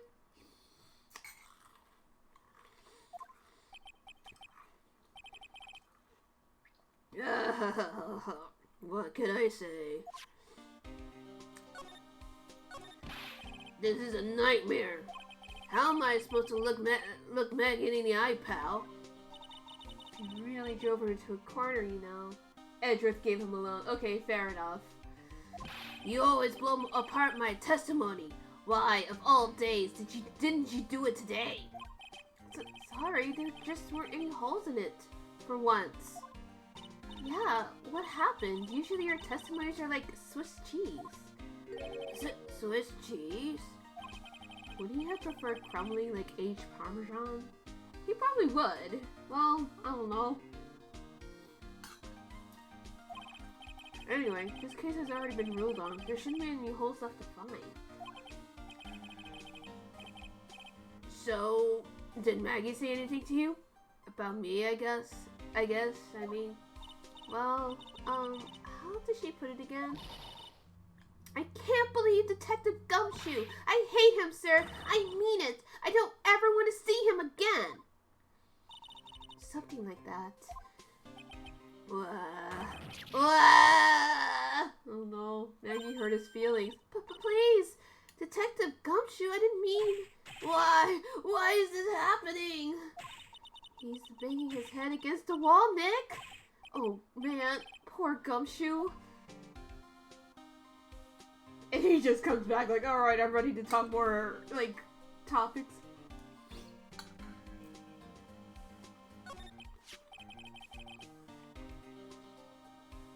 So, do you like the twin tea set? I've never paid that much money for lunch before. I was so nervous, my hands were shaking. So, how did it taste? Well, for $20, I guess, I don't know how to describe it, really. It was, delicate. Delicate? You mean you liked it? It didn't taste bad to you? What's the matter with him? Looks like he's thinking. That's it! I've been trying to think of the right word to describe the taste. And I just realized it's bad. That's it. It tasted bad. Well, like, Gumshoe was just trying his best not to hurt, you know, John's feelings. Meanwhile, Phoenix here is just being a butthole. This is kind of hard to admit to yourself when you pay 20 bucks for it, you know. That is honestly completely valid. I have been so many places where I've paid, like, I've overpaid for some. I think one time I went to this local Mexican store, or not store, but restaurant, and I would say, like, I paid over $30 for, like, not in the, and, like, the thing about it is, it was packed, right? So I was like, alright, I'm gonna cut some slack here, because, you know, they're busy. It happens. But the thing that fucked me up the most was that it was tasteless.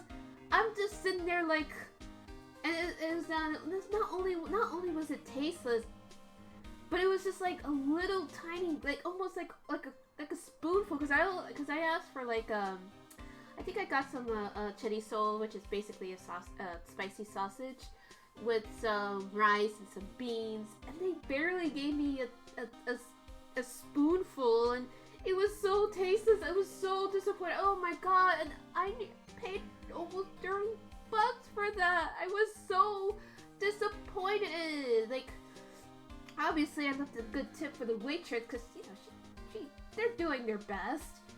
But like, God, I haven't been back since. I'm so disappointed. Like, I've literally never tasted anything so tasteless. I've never seen it so bad, and it wasn't just a strike to me. It was a strike to my culture. Like, holy fuck. God, you had a steak at a place once, and it was kind of expensive, and it was bad, very bad. But you ate it anyway because you felt bad for your parents. You know, you ate. Yes, right. Like, it's so, and especially even more so when it's like either home cooked. It's even worse when it's home cooked, actually, because I've been to people's houses where some of those meals aren't. Well, you know, I would always respectfully decline, or they would offer like takeout or something else or something in my youth. It was bad. So I know exactly where Gumshoe's coming from. Like, you paid for it, even if it's shit. Eat your food. Gumshoe has good manners. You know, he has really good manners. I'll say that much. Maybe he should have found out about the price after he had finished eating. Hey, Nick? Maybe that's why Glenn L. came here. Maybe he heard about the super fierce twin tea set. If by fierce you mean fearsome. Speaking of Glenn L., that reminds me. We still hardly know anything about the guy. Why don't we ask Detective Gumshoe what he knows, seeing as he's here? Yeah, like, I kind of want to know why the hell was he fighting? I mean, I know I said that he's probably fighting over waifus and shit, because, I've known some computer programmers in my day, and, God, they're fucking... I'll just say that they just really like anime a lot, and I respect that, but, like, some of them will throw down over waifus, and it's like, dude.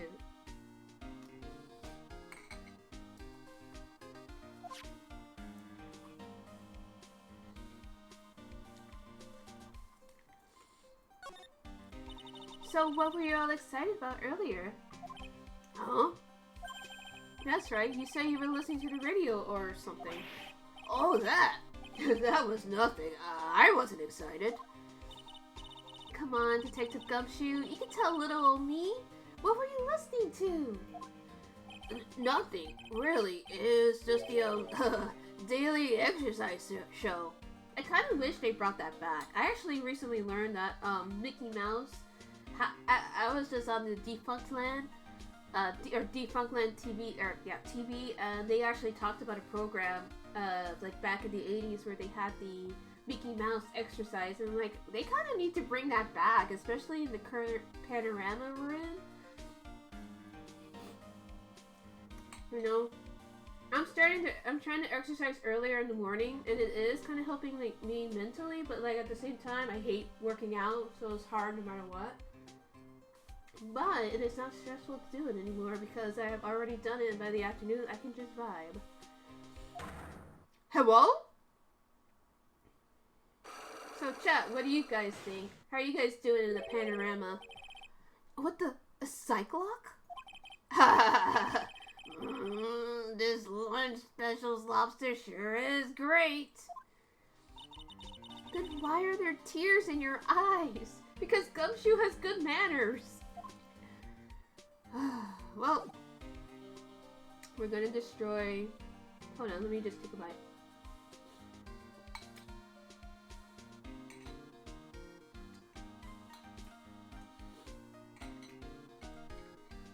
Alright, please. Not even on TV. Put it on the internet. Make it free. People can donate.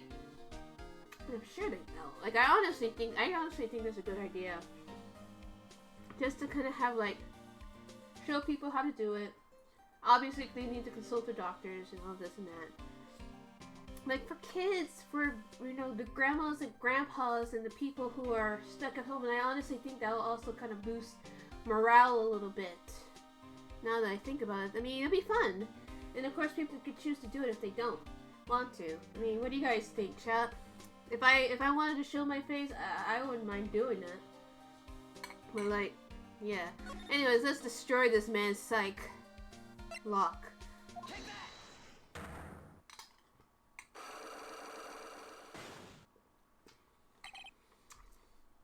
Oh, Gumshoe, don't give me that look. Alright, Detective Gumshoe, tell me the truth. What were you listening to? No way, pal. Now that you made a big thing out of it, I'm not gonna tell you. We'll see about that, pal. Considering all the noise you were making while you were listening, it's pretty clear what kind of radio program it was. I'd say it was related to... where is it? Wait, come on. Lottery tickets. I don't blame the guy. He needs to get paid. I'm right, aren't I? You were listening to those lottery results, weren't you? You thought you'd try to win big, just like Glenn Elk did. Ooh, that was too fast. Too furious. It's like you can see right through me! Huh? I cracked him already? See, pal? That's why I said it was nothing. Oh, Gumshoe. You're doing your best.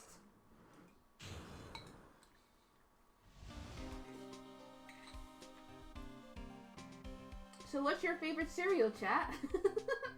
I mean, those of you who are legal to gamble, do you have any particularly big wins?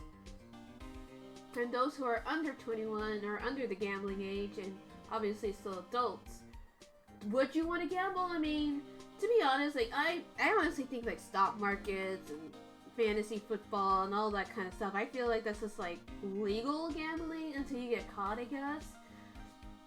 I mean, I love, honestly, like, you know what my gambling is? Fucking gacha games, like fucking Idolmaster and Love Live and those type of games. That's my gambling addiction if I ever get any. So, yeah. I'm usually pretty lucky, so I figure I'd give it a try. I used to be really good at blackjack, but I haven't played blackjack in years, so.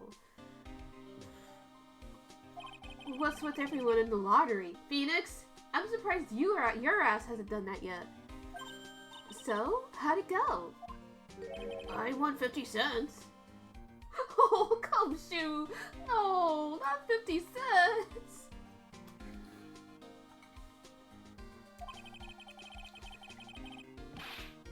It'd be better to win nothing at all than have a lousy buck. I was so mad.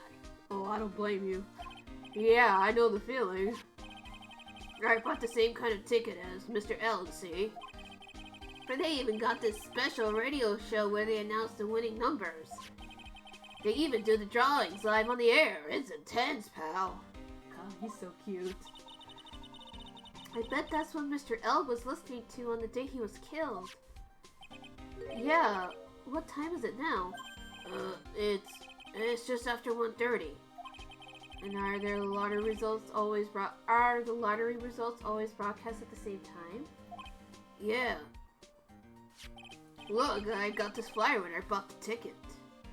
Oh, so that's how they get you.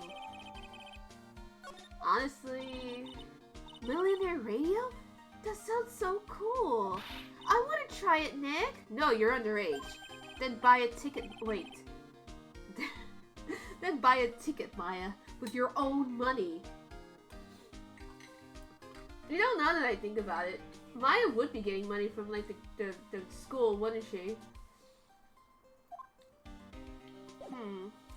Well, in that case, let's talk more about the ticket, Gumshoe. Since you want a one-way ticket to happiness, huh? Glenn L. died because of this ticket. Yeah, but it's still a one-way ticket to happiness, pal. You are not wrong. God, $500,000 would solve a lot of my own problems, I'll just say that. How about you guys? If you won $500,000 and convert it to whatever country you're in, what would you do with it? Like, what would you do with $500,000? One thing, I'll pay off my car. Yeah, I'll definitely pay off my car. I'll definitely get, like, more bookshelves and more books. That's my current addiction right now. I'll definitely get more tarot cards, clothes, food. Oh, I don't know if I want to travel. I would definitely want to travel, but I definitely want to pay off my car first and foremost. Like, I would pay off my car right away. And Maggie was found guilty of murder because of it too. Ugh. Looks like anything about Maggie is an instant conversation stopper. Yeah, he's got a real soft spot for her. And it obviously hurts when you hit it.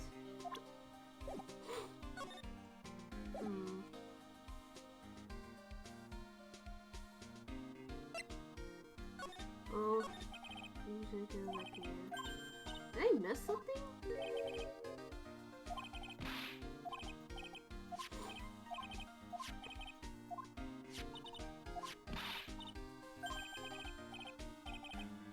Oh, wait.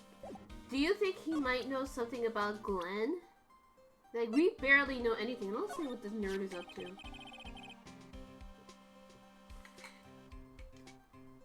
This guy was a real programming genius. They called him the walking computer at the place where he worked at. What happens when he crashes, though? Does he just stop moving all of a sudden? Ash, I think your android theory is coming to fruition. He wasn't literally a computer, Maya. Oh, was he? Anyway, there's nothing between Maggie and the victim. Yeah, that's what we found out yesterday, too. Hey, Detective Gumshoe! Don't you have any information that's a bit more fun? Fun? Oh, I know! So have you paid a visit to where Mr. L worked yet? You might as well. His workplace? Where's that? A computer firm called Blue Screens Inc. Or something like that. Sounds like a real stable company. This could be fun, Nick. Let's go. Oh my god. I know, like, they didn't... I'm sure they didn't realize the climate we're gonna be in with, you know, technology and that. But honestly, they really hit the home run with the blue screen. One, millennial culture. Millennial companies would name themselves something stupid and ironic like that. Two, blue screens of death. I hate them. I always fucking, like, get scared whenever I see it. We love to see it. And for the fact that Maya's like, sounds like a stable company. I'm like, really, Maya? Oh, Maya. Computers aren't really my thing, Maya. We'll be fine. I know all about the high-tech stuff. I wonder about that. No, Phoenix, she's got like 20 Stan accounts. And those are sock puppets. All standing willpowers and somehow fighting amongst themselves.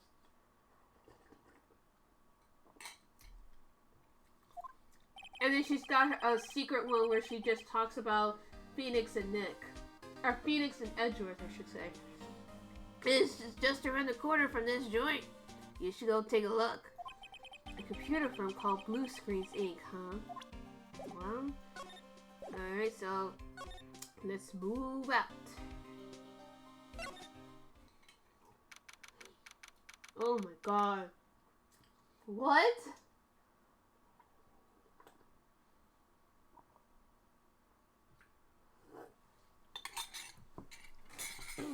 Okay, I'm good now. Wow! This place is so high-tech! You can almost smell the electricity in the air! It's a computer firm, Maya. They can't work without electricity, you know. Who are you? Ash, is this wifey material? Oh, hello. I'm sorry. Access is restricted to authorized personnel only. This is a computer programming laboratory. There are far too many trade secrets that could be leaked. Wow! What secrets? Everything you see here is classified. No information can leave this building. Understood.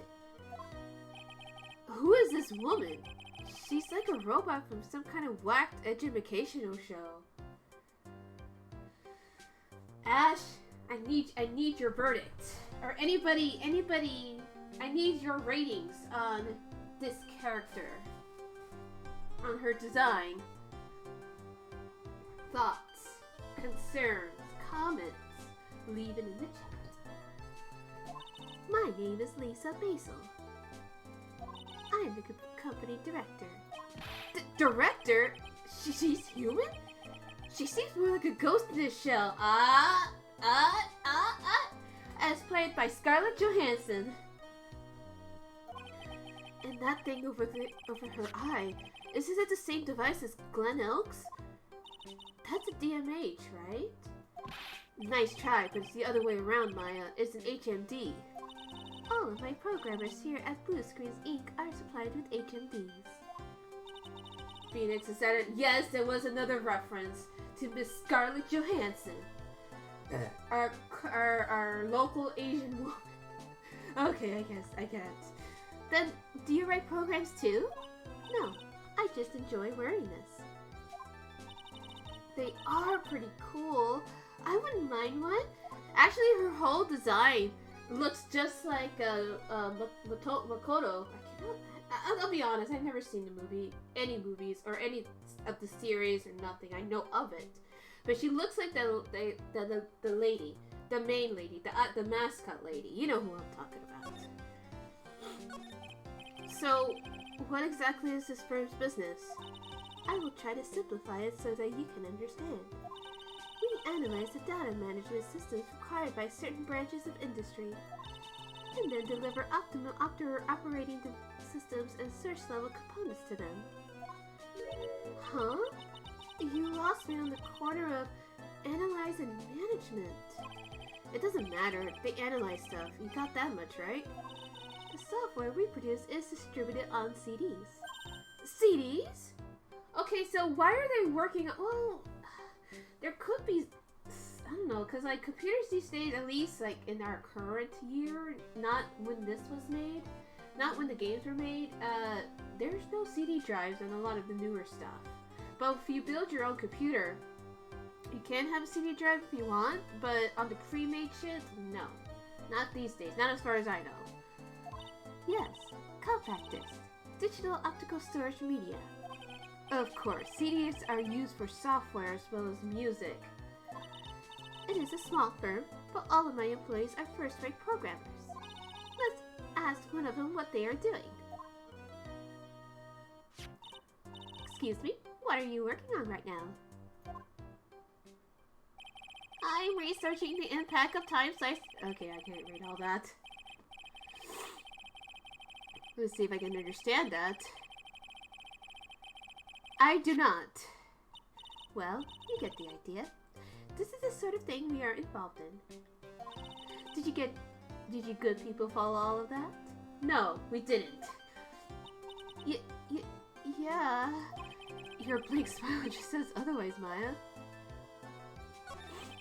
You know about what happened, right, Miss Basil? You mean about Glen Elk being poisoned? Yes, I know. It's terrible.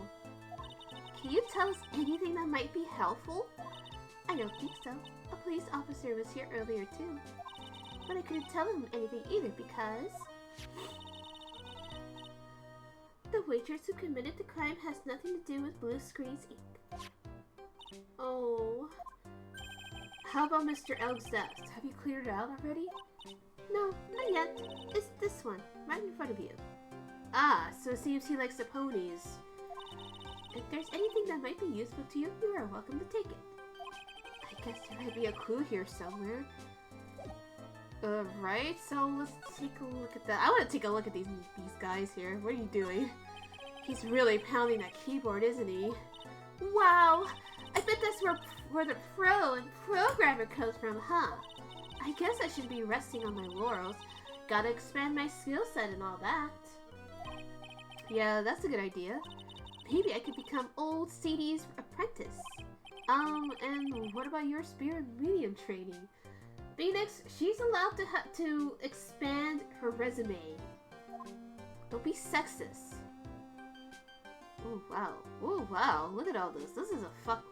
Oh, that's probably when they need to like sleep over. Because I know like that's one thing about the business, especially if like game design or just programmers in general, that they often leave like stuff like this underneath their desks in case they need to do all-nighters that are on a deadline or whatever.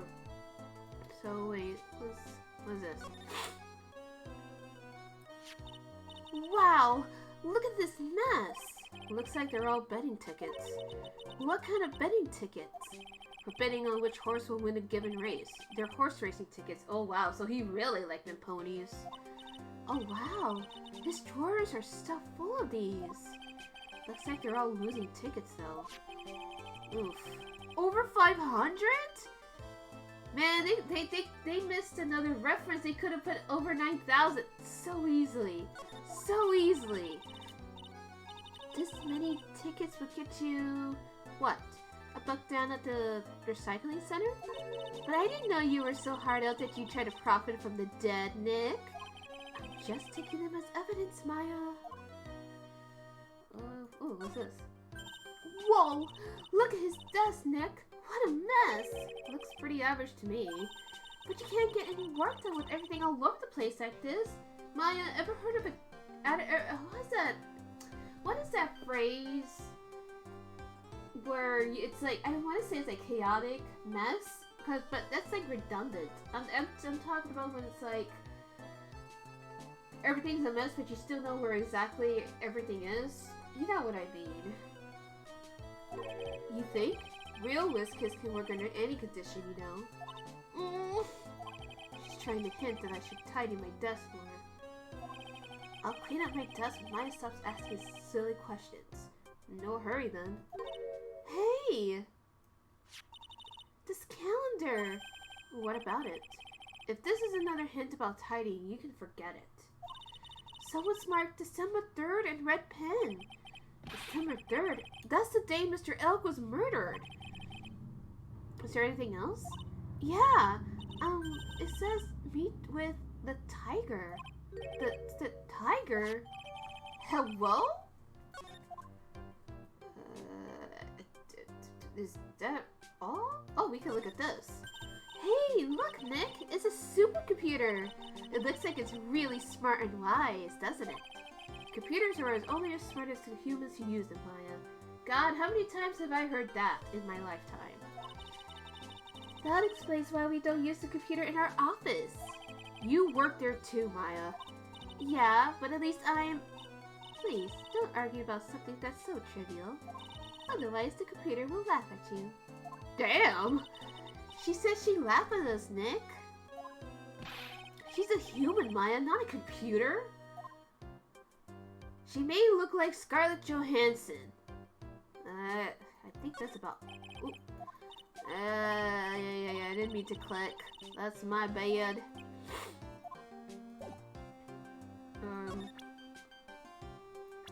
Maybe she has something to say about Mr. Glenn?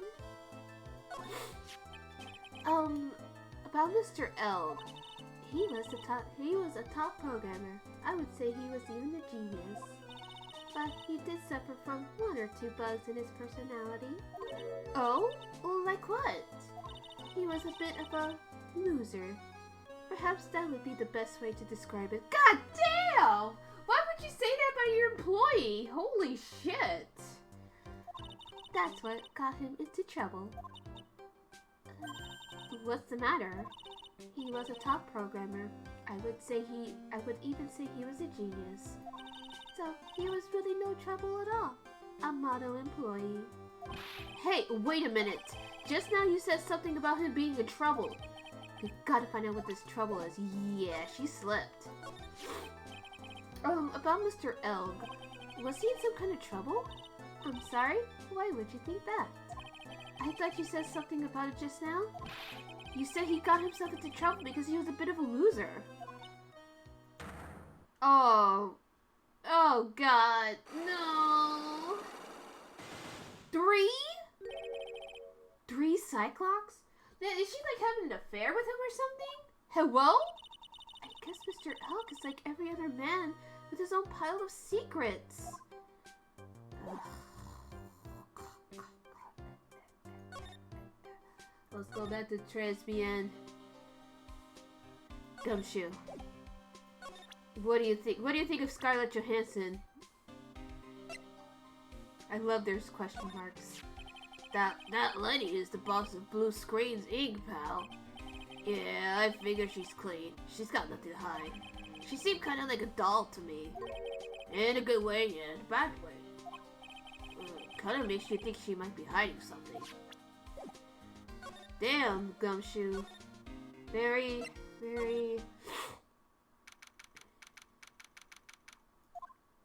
Huh? Mr. Armstrong's talking to someone. I'll be back next month. Boy, naturalmente, I will be waiting for you. If you haven't got it by then, I'm afraid it might get a little hot around here. Yes, she is very much daughter. No, I will have everything ready. I promise. I love fire, you know. I love the way it crackles. No. Stop it. I beg you. Get his ass, baby.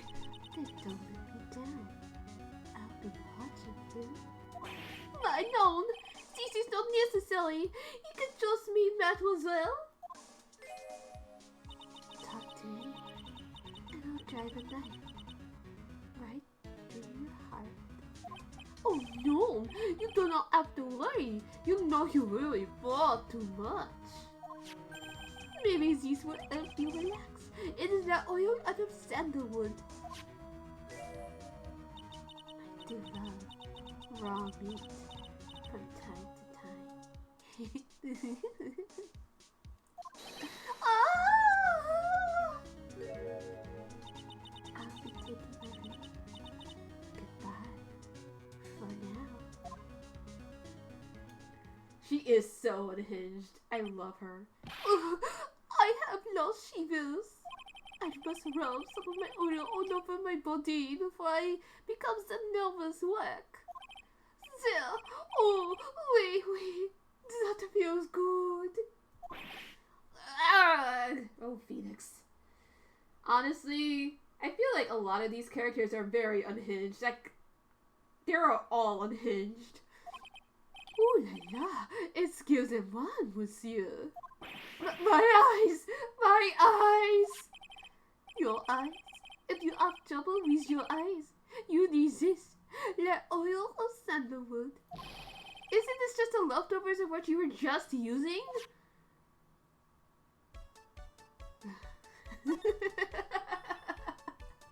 I love it. Don't y'all love it? You don't exactly have many customers, do you, Mr. Armstrong? No, you're alright, monsieur. But perhaps that is the perfect time for you to visit me, no? That way, I can give you my undivided attention. I cook for you and that diesel flame. Putting on a brave face, huh? That's what girls do, Nick. But you're alright. But you're alright. Beasties are very difficult these days. Honestly, I'm honestly having way more fun doing John than any of these characters so far. How the name's no problem. People do not understand it. They think it's Trey. I just wanted people to think that my restaurant was exclusive. But they think you just serve fast food on cheap plastic trays. Nick, that's the kind of thing that can make a girl cry. Have you forgotten that Mr. Armstrong is a man, Maya? Oh my god, Phoenix. We're not doing this. Nope, we're not doing this. John Armstrong is a lovely, lovely girl. A he/him lesbian. But this restaurant is my life. It is everything to me. I will defend it to la finale. No one will take it from me. So, who was that woman you were just talking to? Oh la la, you saw that? Well, yes, sorry. So, who was she? She looks so polite and graceful. Polite? Graceful? She likes raw meat and fires, right? Maya. I'll be back next month. Please, not a moment. I will be waiting for you. If you haven't caught it by then, I'm afraid it might get a little hot around here. No, I will have everything ready, I promise. Now that I think about it, hey Maya, I think it's pretty clear what kind of conversation they were having. You think so? Well, let's show them that piece of evidence and see what happened. Yeah, no, it's kind of obvious. Where is it? No! This. So long as that paper exists, I am but a delightful angel with love rocking wings. An angel, huh? Doesn't bode well when you think about it. Wait, do they get harassing me month after month? In the end, I am forgiven. I am going to help them. Help them? With what? My biensûr. If I did not owe them the money, I would have refused. But my hands were tied. Please, what did you agree to help them with? No, I cannot say. If I tell you that woman, she will slice me up and eat me with the salad garnish. Ew, I hope he doesn't mean that he'll literally be sliced up and served with garnish. I'm going to guess that woman has something to do with your loan contract. Am I right? Oh! Please, Mr. Armstrong, tell us about that woman. The woman who was here before earlier, I take it that she's, why is that come to this? What a tragedy. Suddenly, I find myself so deep in la depth. It is a sign of the bad, bad world we live in, huh? No, I say it's more of a sign of the bad, bad culinary skills. The woman who was here, the scary woman, she is from the loan office. Loan office? Is that where you borrowed $500,000 from? Oui, tender window, as it is called. Catchy name. Just hearing it makes me want to borrow some money. Please, please, you must not borrow from them. If you must, no more than $10. $10? Sounds like your whole monthly stipend, Maya. Hey, I get a bit more than that, thank you very much. So Tender Lender is the loan office you borrowed $500,000 from, huh? I wonder what they got anything to do with this case. I am a weak woman. When I am upset, I have to buy something nice to cheer me up. If that's not a mood, I don't know what is. I him loaning me the money, I have to pay him back $500,000 now. I am like his slave. I have to do everything that he tells me. Right? Like, John is all of us. Anyways, hello, if you are new to my stream, my name is Lily and we are finishing up Recipe for Turnabout. Feel free to sit back, relax, chat. If you want to follow, feel free to follow. If you want to sub, go ahead, but make sure you're able to do it, and it will help the channel even more. But mostly, I just want you to relax and have a good time. Feel free to chat, but no spoilers. Who's this he? The tiger. The tiger? Oi, he is the manager of Staten, a terrifying man, a big city mob still. When he shouts at me, my knees are trembling and his voice is ringing in my ears for 3 days. As soon as I hear the noise of that battered old scooter, I start to cry. Oh God sake, but then again I cried at the drop of a hat, so... A big city mobster who rides a battered old scooter? Does this guy resemble me by any chance? Oh, no. She's mad is the presence. I'm full of formidable personality. Although, it does have less spiky L, just like you. There is a resemblance there, I suppose. Sounds like this loan office is worth checking out after all. If you want to visit the it is just beyond Vitamin Square. Hey, Nick, if you need money, I can loan you some, as long as it's less than $3. They're gonna order for the dollar menu. Say, thanks for the offer. Just beyond Vitamin Square, huh? So what do you think of Maggie now, John? Oh, how it helps me to see that poor girl's face. Maggie's? I heard she was superhumanly unhappy. Superhumanly? As if she hadn't come to work for me, she wouldn't have gotten me to this mess. Huh? I'm missing something here, aren't I? Jesus désolé, Maggie. Forgive me. Can we talk about it? No, we can't. Alright.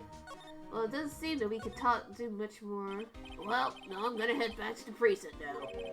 We've got a big meeting starting in a bit. About Maggie's case, you mean? No, that's pretty much wrapped up now. There's another big case going down at the moment, so she's been pushed aside. Okay, well, see you later then. Bye! Alright, Gumshoe, see you later. What? Hello? Did you forget something? You better get going, detective, or you'll be late. Actually, I kind of got a favor to ask. It's a big one. A favor? Yeah, it's for, Maggie, actually. I was kind of hoping you give this to her for me. What? Is that a box of weenies and rice? What is it? It's a lunchbox. I got up early so I could make it. I've been real worried about her. She looked like she lost a lot of weight. Aw, Detective Gumshoe. How many weenies are in here? There's not a person on Earth who could down this much meat. You think? I love weenies. I can't get enough of their tender juiciness. Okay, I'm relaxing. So, will you give it to her? It took me ages to make, so please say you will, pal. I can't exactly say no, can I? You know what? We'll do it. What? What did I do, Ash? I did nothing wrong. Maybe I'll eat it myself if I get hungry. Don't forget, okay? I'm counting on you to give that to Maggie. I didn't do nothing, Ash. He's finally gone. Well, I mean, for now, we just gotta let's see what's going on. Hello? I don't see any sign of Mr. Kudo, do you? Maybe he went to buy another ton of bird seeds. I was kind of hoping he wouldn't be here anyway. At least, not for now. Besides, any more seeds today and I'm liable to turn into a real phoenix. Huh. Look at all those pigeons. Look, Ash, it's Azami's scooter. Okay, so I don't think we could hear me. Hey, check this out. I wouldn't get too close to that if I were you, otherwise you might be in for a shock. My phony must be looking someplace nearby. Just imagine a tiger loose in the city. Meanwhile, the real phoenix is like an abandoned chick, lost in vast urban jungle. Why does she always have to knock him down like that? Azami and the girls hanging out at the park today. Exactly. Huh? Don't worry. Someday you'll grow up and be a ferocious tiger too. Don't lose hope. Why is she trying to pep talk me into becoming my phony? Yeah, they're just vibing. We appreciate them. Alright. Let's go face Tender Linder. Oh my god. I want that coat. This place gives off a really strange vibe, doesn't it? Looks like the tiger isn't in his lair. And that is, as they say, a very good thing. Welcome. Win through compromise, huh? Ooh. Talk about a creepy voice. It makes your soul want to shrivel up and die. Here's our daughter. You're here to discuss alone? Hey, Queen. No, not exactly. The manager is away at the moment. Wait quietly, please.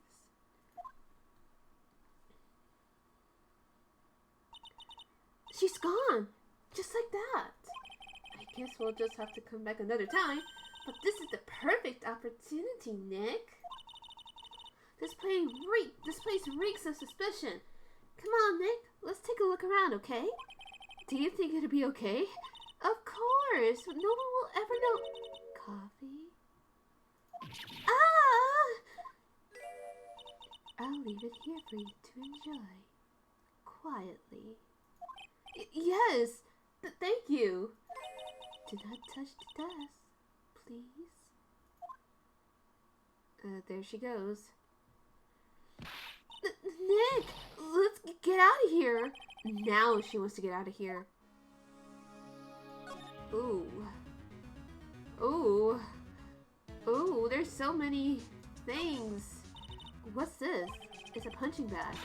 What? No way. You wouldn't catch me walking around with a bag like that.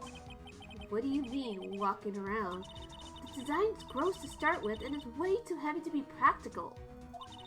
And why is it called a punching bag? Don't people know messenger bags are in? I knew it. I was right before back at Chesbian. Paris fashion is more my thing. I really, really hope she's pulling my chain on this one. Oh, Maya. Do your best. Let's see. This round doll thing is called a Daruma, I think. I figured I'd read a book or two and be more cultured, in case you're wondering. You mean you aren't making stuff up for a change? Heh, I bet you also didn't know that no matter what, he'll always right himself. I think that's actually true. Go on, Nick. Give him a good shot. Only if I feel like dying. Now this yellow thing. This is a Japanese chess piece. I think it's a king? Not that I'm an expert or anything. I'm more of a reverse side person, you know? Assuming she knows what she's talking about, these aren't exactly your typical mobster wannabe items. They're not trophies, are they? Ooh. Hey, there's a piece of paper sticking out from under here.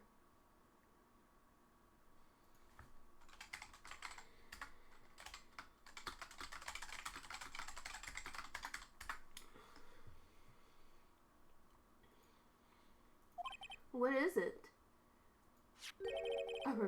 A repair bill? I'm sure if any millennials who watch that show, it's repairman, man. And that's all I'm gonna say. Looks like he did some repair work on his car. Does he even have one? $15,000 to replace a bumper and a light? That's insane.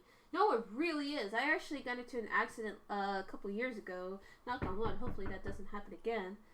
I was trying to make a left-handed turn and I accidentally hit someone. Thankfully, we're both okay. I mean, it was my first accident. I think it only cost me like $5,000 to get my light and my front fixed because the car I have, it kind of got fucking demolished, but we were both safe. Like the guy has a permanent dent, but I had to get my whole light and front area fixed. So thankfully it was only $5,000, but $15,000. God damn! What did they have like a fucking like foreign car or something? The car's registered to the Cadaverinis.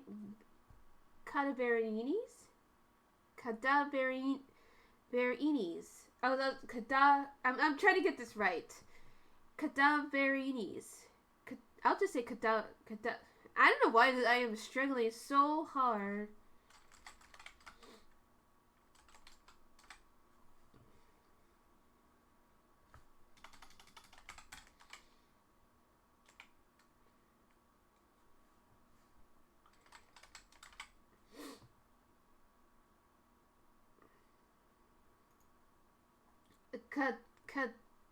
Cadaverinis. I'll just say Cadaverinis. I'll just try it each time.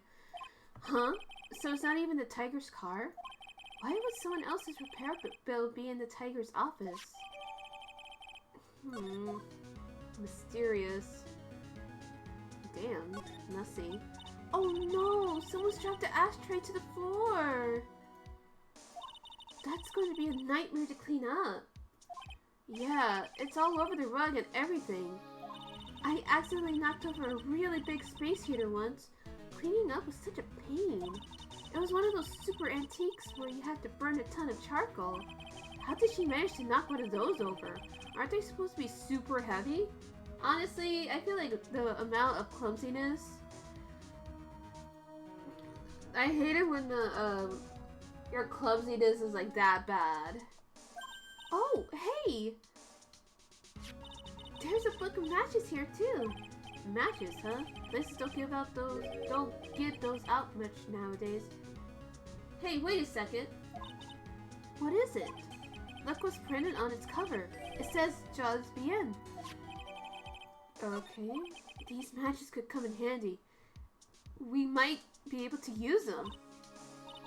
Yeah, the pilot light for the office boiler keeps going out. Swing and a miss, Maya. Swing and a miss.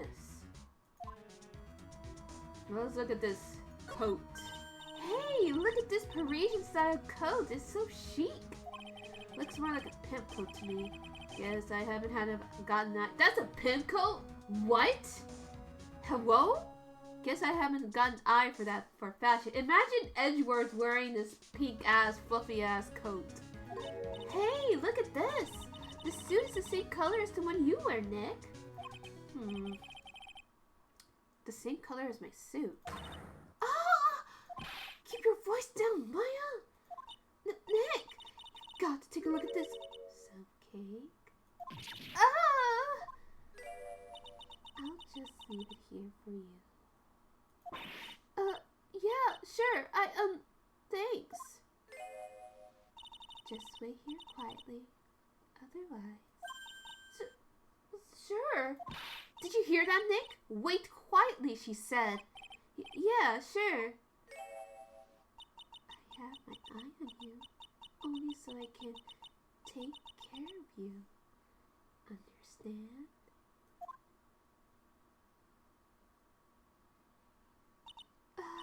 I'm scared, Nick.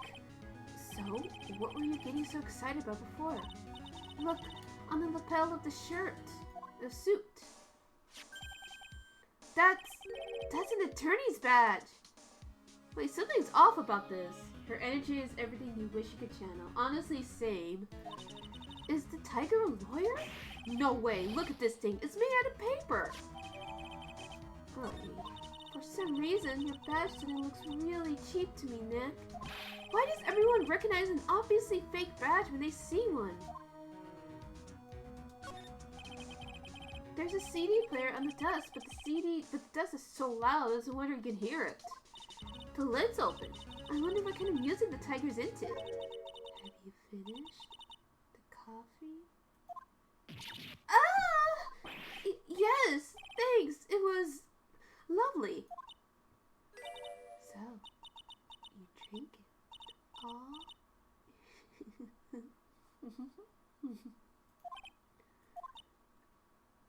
Well, if you touch anything else that doesn't belong to you, there's always another cup. That coffee! It was laced with something. I'm almost sure of it. Nick, my stomach, it's killing me. Oh wait, maybe it was just the burger I ate for breakfast. I sure hope so. We better take a look at that CD while we're still alive and have the chance. What the? What? It's not the Rocco soundtrack, is it? Claw of the Tiger? Maya, what are we gonna do with you? It's a demo CD. The artist's name has been handwritten on the disc and pen. MC Balmer. What? This must be the CD Maggie told us about. Let's listen to it. I bet it's heavy metal. No way. That woman will make us drink more coffee if we do. Okay, so we got that to our boo. Don't boo me. You're right. Oh, I didn't even. I'm not doing that. No, I'm doing it for the protection of my throat. Arr. Ah! Come out from under the desk, Maya. What are you two stupid around my office for? Nothing. We were just grrr, like fresh as carpet. You's got ash on my rug. You's gonna wish your ugly feet never came through my door. It wasn't us. You's wanna argue with me? Is that what you doing? You think you's could take me on? I'm gonna flatten you's two into pancakes and turn yours into my new rugs. Don Tigre, you're back. The voice is like evil seeping into your head through your ears. I'm sorry, Don Tigre. I knocked over that ashtray earlier, and... Is she got a death wish or what? All right. Huh? Forget about it, Violetta. It ain't noted. What? Well, imagine having this kind of power, Ash. I ain't gonna get mad at you. You too cute, you hear? That's so unfair. Here, have some cookies. I just baked them. And you'll need some strong espresso while you're discussing your loan.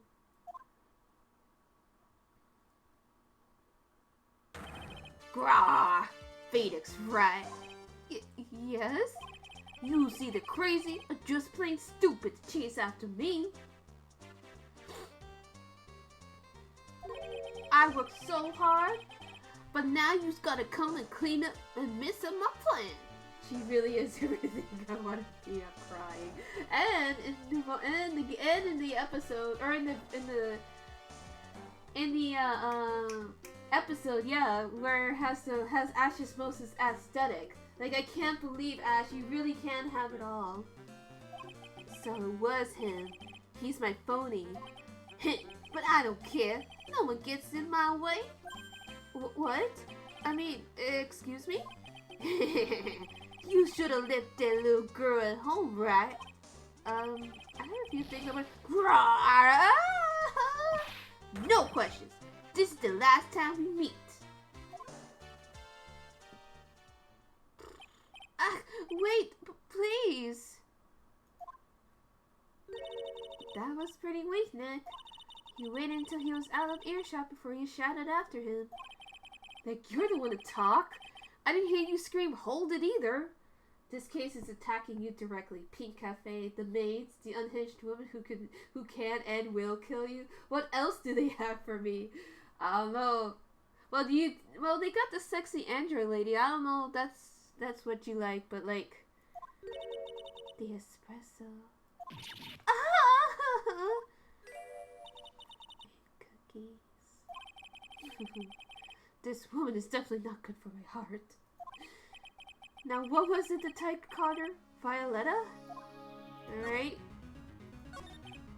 So, I'm kind of curious about your company, Tender Lender. The warm and friendly atmosphere you'd expect from a family-sized business. Conscientious reading and attractive payment policy. Why do I get the feeling this sentence is not going to end well? We will tenderly lend you what you need, that little bit of extra. Here, at Tender Lender. Hey, Nick. Things are a bit tight for writing company at the moment, aren't they? I mean, there's that $500 you owe me from our card game from starters. Why don't you take out a loan? Would I like to take out a loan from a place like this? Not so much. Why are you announcing this kind of shit? Tender Lenders on your side. So, let's say I'm late on with my repayment. What happens then? We give coffee. Strong coffee. Right. I think I'd rather skip town. Hey, just remember I can make strong coffee too, Nick. Strong tea as well. I don't think Maya gets the message. So, do you know about the incident we're investigating?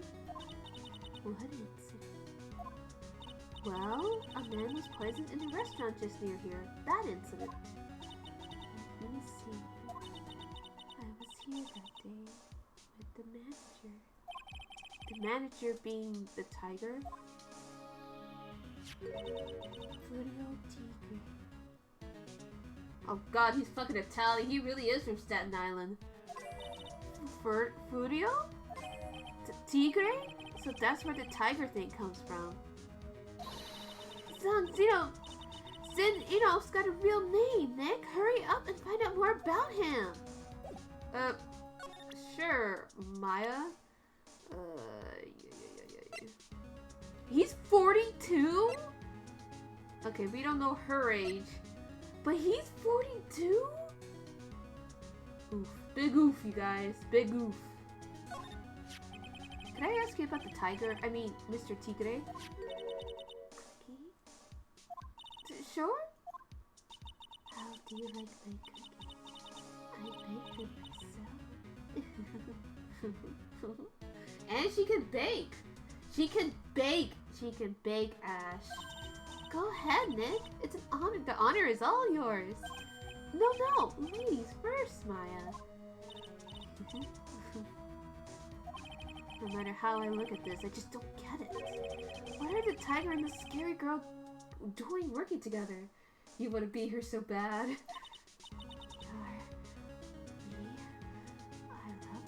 What? That's not exactly coming across in your tone of voice. My own tone today, my life. He's the one who saved me. I know, right? He is too good for him. The tiger saved you? Please address him properly as Don Tigre. Otherwise, I'll have to... Okay, Don Tigre, of course, I'm sorry. He saved your life? I'd like to know how that happened. Hello? Very frail, you see. Just recently I died. Once. You died? About 4 months ago. The doctor said to abandon all hope. Guess they were expecting her to take a boat ride across the river Styx. But Don Tigre, everything. Everything? When I found out what he had done for me, I was happy. No offense, but I'm finding that a little hard to believe. I decided I'd pay him back with my life by serving him coffee and espresso. I still wonder about what's in her coffee. So, is that why you got a bandage around your head? This? So what's the story with the bandage? They put it on after the operation. Operation? It's just a little injury. A little fatal injury. A fatal injury? Maya just suffered one herself just by the sound of it. So, that's the injury you were talking about before when you said he had died once? Oh, God. Excuse me? 4? She really creeped me out, Nick. Same here, but we've got to find out the truth. Well, we can't do nothing. I don't think we have anything that's worth trying to unlock. I'm just gonna leave. There he is! Oh, Steedy's back! Feeding the pigeons again. There, take this, and this, and get out of my park! Like I thought. He's really mad. Well, here's the boomer. Come on, Maya, just keep your head down and let's sneak away while we still can. What? Why? Hello, old man? What are you doing, Maya? Huh? Ka!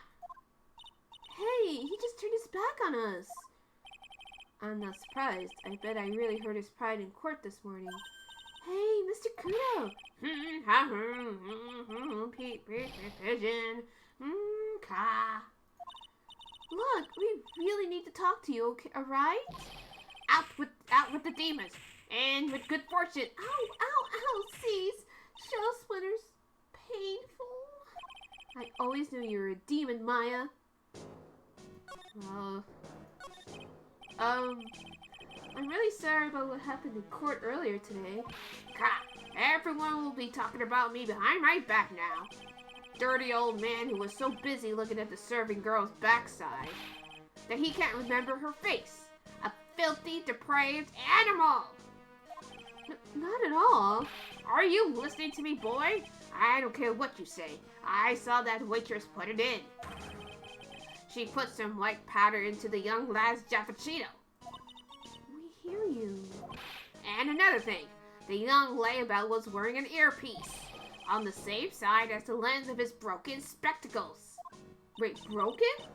We're really sorry.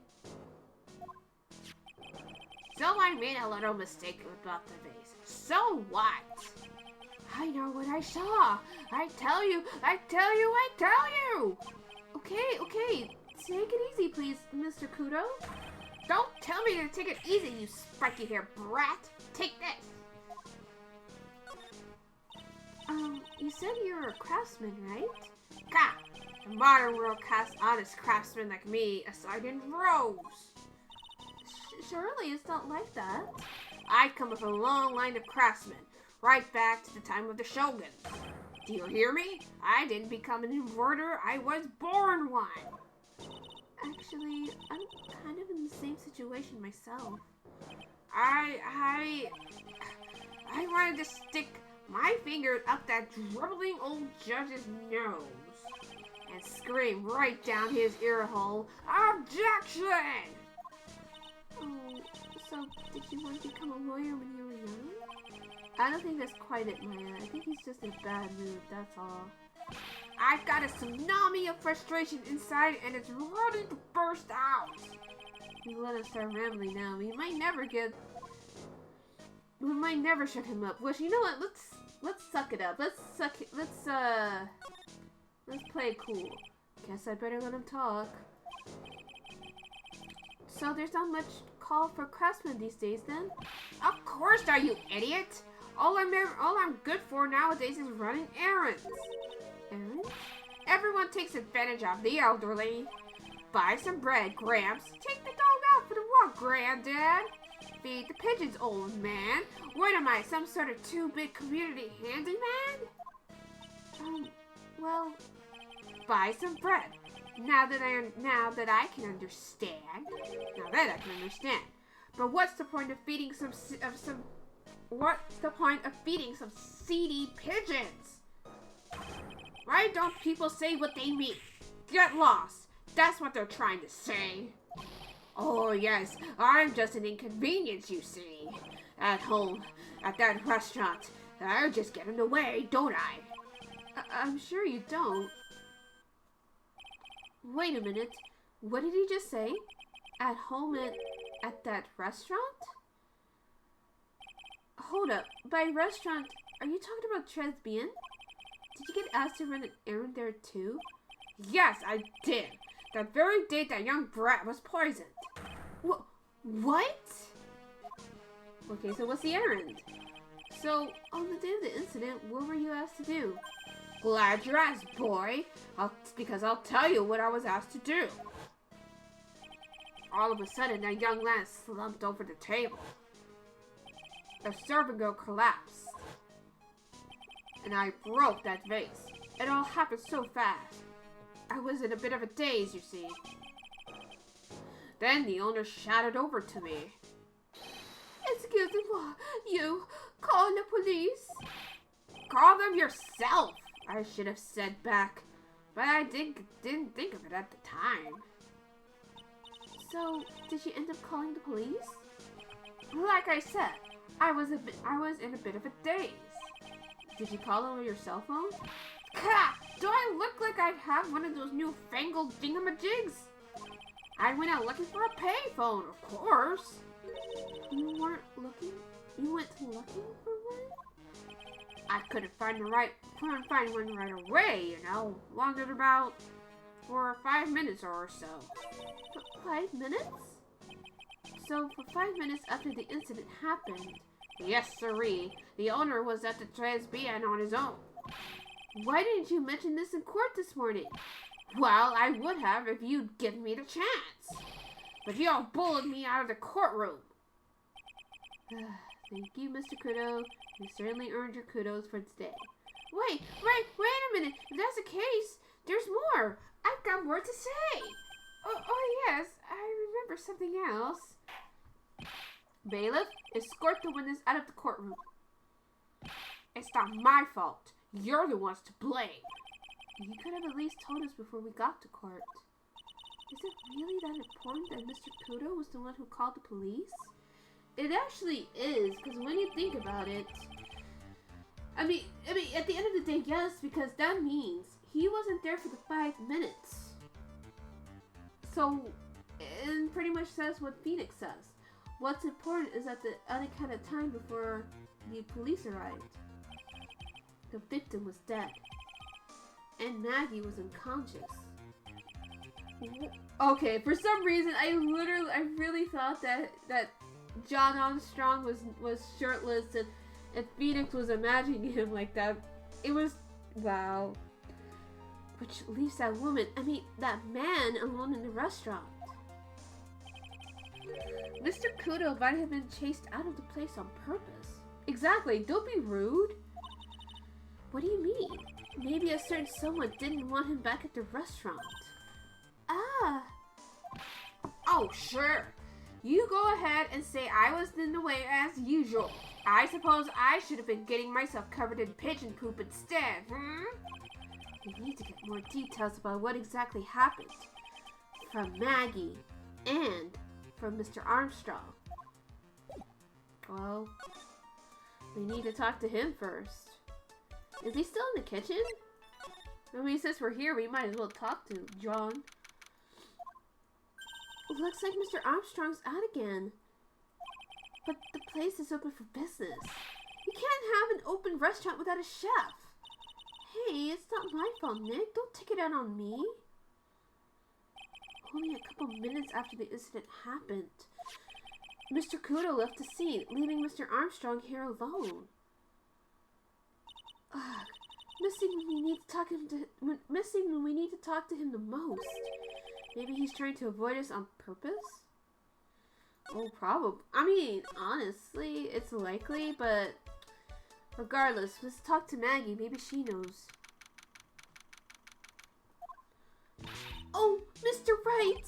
Hello, Maggie. So, they finished questioning you? Wasn't it just unbelievable in court today, sir?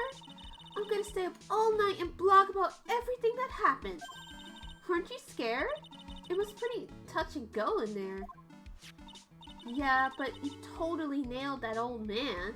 Why do you have to say it like that, Maggie? Well, he was all over the place with his testimony. He's not the only one. Huh? What do you mean? Everyone else's testimonies don't match up either. Not with what I remember of the incident, anyway. Is it possible she used the word misremember anything? No, I don't think so. There's no way. Maggie, you know how you said that everyone else provided testimony that doesn't match up with what you remember? Yep, there's just so many things that doesn't seem to add up. The biggest contradiction is the other guy I saw at the victim's table. He was the one who slipped something into the victim's coffee. I'm sure it was him. But didn't Mr. Kudo testify earlier today that it was a waitress who put in some white powder into the coffee cup? How did they pull this off? So you really think it was this disappearing man that did it? Well, he's not the only thing that disappeared. The CD vanished as well. You know, the CD with the writing on it. Oh yeah, the MC Screwdriver album, right? It was MC Bomber, Maya. That name was scrawled on the sports paper as well. They never did find that CD at the crime scene either, sir. Or the victim's medication that's gone missing too. Ouch, my head. This is getting way too complicated for me. Chat, do you have any theories so far?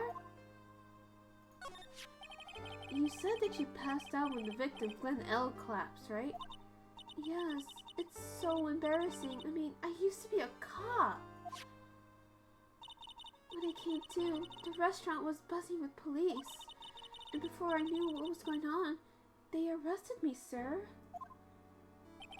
So between the time the victim collapsed and the time the police arrived on the scene, we have no idea what went on at Tres Bien. No idea. Why? Isn't important, Mr. Wright? The other witness, the old man from the park, was pretty much chased out of the picture. Chased out of the picture? What do you mean?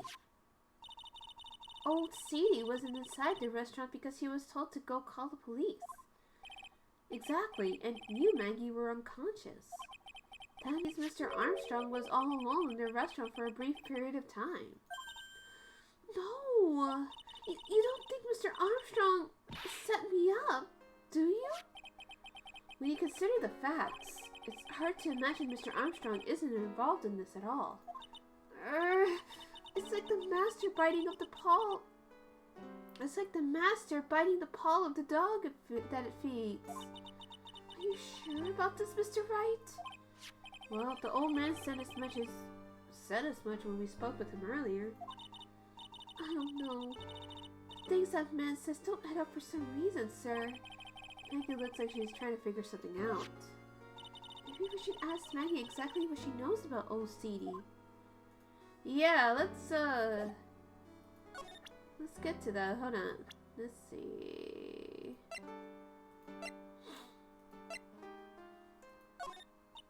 I feel much better after the trial this morning. I've been in a bit of a courtroom proceedings addict for years now. Oh no, she's in the true crime fandom. Suddenly it all makes sense. It feels like forever since I saw a witness as slippery as that old man. He's not really that bad of an old man, though. Still, I feel a bit uneasy. Huh? I thought you just said you felt much better. Maggie, if there's something on your mind, you've got to tell us. Especially if it has anything to do with Mr. Kudo or his testimony. Roger, I'll spill it all and see what you make of it. Okay, so talk to us. Is there anything about Mr. Kudo's testimony that stood out as odd to you? Actually, yes. The fact that he was even testifying to begin with doesn't quite what? Well, when I took the coffee over to the victim's table... It's true there was another customer in the restaurant. Yeah, we know that already. It was Victor Kudo. But I can't really say it was an old man. Okay, then how about calling him a really old middle-aged man? No, age isn't the issue. The other customer was a woman. A woman?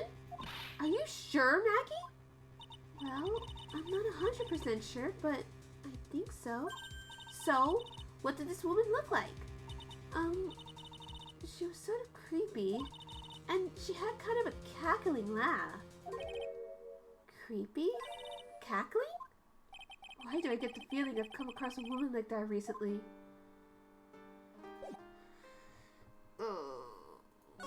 Well, I don't know, but I think we should give her something to eat. Here you go. Have food. Oh yeah, I've got something. I got something you're gonna love. Really? What is it? A lunchbox just for you. Here. Wow, a lunchbox. Wheaties too. I can't believe it. Thank you, sir. Did you make this just for me, Mr. Wright? Nah, it was Detective Gumshoe. Who else would make such a nice lunchbox for you? Detective Gumshoe? He's really worried about you. Looks like he put a lot of effort into making this too. I can't accept it. Detention center rules. No gifts allowed, sir. Hey, come on, Maggie. Don't be like that. The rules are the rules. They'll lock you up if you break them. Somehow, when an ex-cop turned waitress says that, it seems a whole lot scarier. Yeah, she's, I mean, I guess I can understand where she's coming from. And, anyway, I hate weenies! Oh, really? It's all yours, Maya. You can enjoy it with Mr. Wright. But, she's right. It's better than letting it go to waste. But, I guess so. Well, how was it? That hit the spot. I love weenies. Oh, good. I'm glad I gave it to you then, sir. Oh, maybe he's out of that meeting. Let's go check it out. It's so sad. The main server just went up in smoke. Why the heck isn't the press conference set up yet? The superintendent's here already. Yeah, and there's a problem with the internet too. I already told you to stop using your computer, Chief. But I'm watching videos online. I'm catching up on my Asian soap operas. Oh my god, he's on Crunchyroll. The Chief's on Crunchyroll. I hate this. I hate this. It's gonna have to wait, Chief. I'm throwing the switch. No! Just when some young guy was about to confess to his son's hot-to-trot girlfriend. I'm yelling. Because I would watch that. I want to see how badly this woman demolishes this man. Wow, this place is really buzzing. Something must be going down. Something really big. Huh? What are you doing here, pal? Detective Gumshoe! You can't be here right now. You'll be roped into the briefing if you stay. Huh? We've got big problems here today. Why? What's going on? It's a virus. A virus! A virus? There's a virus ripping through the precinct's computer system. But I really need to ask you some questions. Well, we're gonna talk to him anyway. Okay, I'm gonna say this once, so listen up. Yes. No matter how poor you get, never borrow money from a place like this, you hear? Okay. If you got money trouble, just go on a diet of instant noodles and hang in there. Well, I don't know if that's good advice, Gumshoe, but you're trying, and that's what matters. We're not thinking about borrowing money, Detective. We want information. Oh, is that all? Well, let's see. Tender lender is considered to be even fishier than the average illegal loan shark. And it seems they ran into trouble just recently. Those guys have been pretty heavy-handed, calling in all their debts. Really? Don't go poking your nose around in their business, pal. You'll really regret it if you upset that lady. Alright, I get the picture. Hey, wait a minute! Wait, what? What did you just say? That lady? I thought Dom Tigre was on charge, the manager. Who's this lady he's talking about, Nick? We better find out what the story is with this lady. So, what exactly is a computer virus, Detective Gumshoe? I don't know. What? Look, I just go with the flow, alright, pal? And here, I thought detectives were supposed to be somewhat knowledgeable. What's with that face, pal? You think you know what a virus is? Well, Nick, do you? A computer virus? Sure. I mean, only in simple terms, of course. Really? Wow, you know everything, Professor Nick. Yeah, I'm gonna call you Dr. Wright from now on. Hey, that sounds pretty cool. Don't you agree, Dr. Wright? Why do I get the feeling they're making fun of me? Okay, fine. I'm no expert, but I can at least explain the basics to the two of you. A virus is a program that gets inside a computer and causes damage. Damage? You mean it makes the machine go boom and explode? No. The damage is, well, it's all internal. So the machine goes boom, right? So the inside goes boom, right? Imagine all the case data you got stored in your PCs here in the station. A virus could wipe all of that out. That's the kind of damage I'm talking about. Whoa, that's scary. Yeah, and what's even more scary is that viruses are infectious. Infectious? Most computers are connected together in a network, right? A virus can move from one machine to another over the network. So the virus just keeps spreading faster and faster. Just like a real virus, huh? But Nick, why would anyone want to make a program like that? Yeah, it takes ages to type in all of that data. Why would you want to destroy it, pal? No, people don't infect their own machines. They send the virus to someone else. What? That's horrible. Oh, I get it. It's like you sneezing on Mr. Godot so he catches a cold. Right! Then he would be able to turn up in court because he'd be too sick. You really should do stuff like that, Nick. It's wrong. What are you chastising me for? Who? What? Where? When and why did the conversation jump to talking about me? Anyway, that's what a computer virus is. A bad program that causes damage. And all the different viruses have names, right? I kind of feel like I've heard the name of the virus. We caught somewhere before. Is it Corona? Gumshoe? The name of the virus, huh? I feel like I've heard it before too. Well, hold on. What is that CD? Hold on. I'm actually gonna take a small break. I'll be right back. Just enjoying a little bit of the drama that's going on.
Okay, I'm back.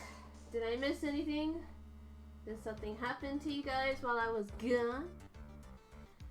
Okay, Detective Gumshoe, about this. What? I'm trying to concentrate on Maggie and this virus right now, so This is it! This stupid name! I remember it now! I thought so. Here it comes. Larry showed up and kidnapped the police chief out of nowhere. Larry, I can't believe he's done this. Guilty! Guilty! Guilty! Don't just nod to yourself and keep me in the dark, Nick. What's going on? It's okay, Maya. You don't have to cry about it. The name scribbled on that sports paper and written on that CD. That's the name of the virus. MC Bomber. What? Yeah. The virus that just infected every computer in the station, pal. It's MC Bomber. Can you give us any more details, please? We already knew about the MC Bomber virus from a while back. A group of criminals issued a series of demands to the head of honchos of law enforcement. They threatened to release the virus if their demands weren't met. So, actually, that kind of reminds me of when, the Sony, not the Sony movies, but when the Sony, game, PlayStation Sony, got hacked. I was hanging out with my friend, or actually I was waiting for them to come out of class, and, in the school, they basically have this place called the Commons where you have like all the computers because it's a tech school. You learn game design and programming and such and such. Well, one day we actually saw some guys in suits and sunglasses, and they actually arrested someone who was actually part of that hack. It was insane, and apparently they were studying computer security of all things too, which is the ironic part. So I'm just like, anytime like I think of this, I just remember that. I'm just like, huh, what a crazy coincidence.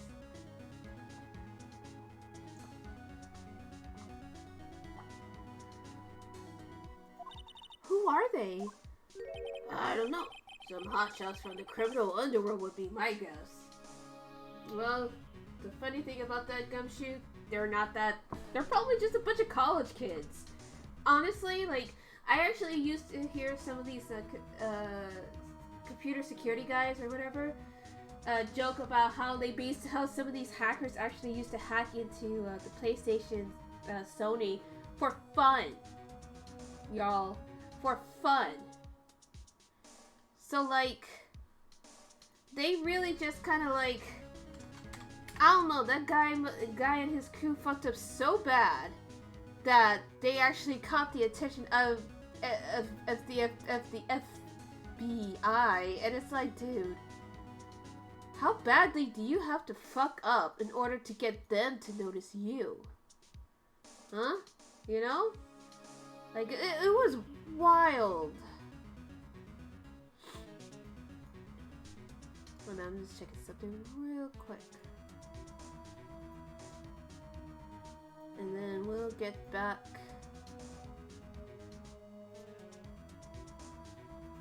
Okay. And now the virus has been released, huh? Yeah, it's in every computer in every public office in the city. And honestly, like, when I like, reading something like this, you would naturally think, like, oh man, their security is, like, what? Wow, this must be a really, like, intense, like, wow, they must have been, like really good. Like, honestly, and I'll be honest with you, a lot of these bureaucracies, they still run in Windows XP, and that's all you need to know about their security. Or even Windows 7. I think the farthest I've ever seen, like, these bureaucrats use for their computers is fucking Windows 7. That's how old that shit is. So reading this line, I'm just like, yeah, that sounds about right. Everyone's going nuts. They're hopping around like they're dancing at a carnival. All this stuff with criminals and viruses, It almost feels like we're in a sci-fi movie. Apparently, the programmer who made the virus was a real genius or something. I mean, to their credit, it is hard to create a virus and all that, but I'm just saying that, like, a lot of these places, their security isn't so good. They are so neglectful. And it does not shock me at all that technology is a lot faster than the government. Just like, not even like just not even just like America, but like any government, really. Unless it's the weapons department, because of course that shit would be more technologically advanced. The focus right now is on tracing the route of this virus on the black market. We still will put this virus up for sale? Yeah, and because this was so powerful, they're estimating its price tag in the millions of dollars, pal. And the millions of virus could be worth that much? Again, not surprised.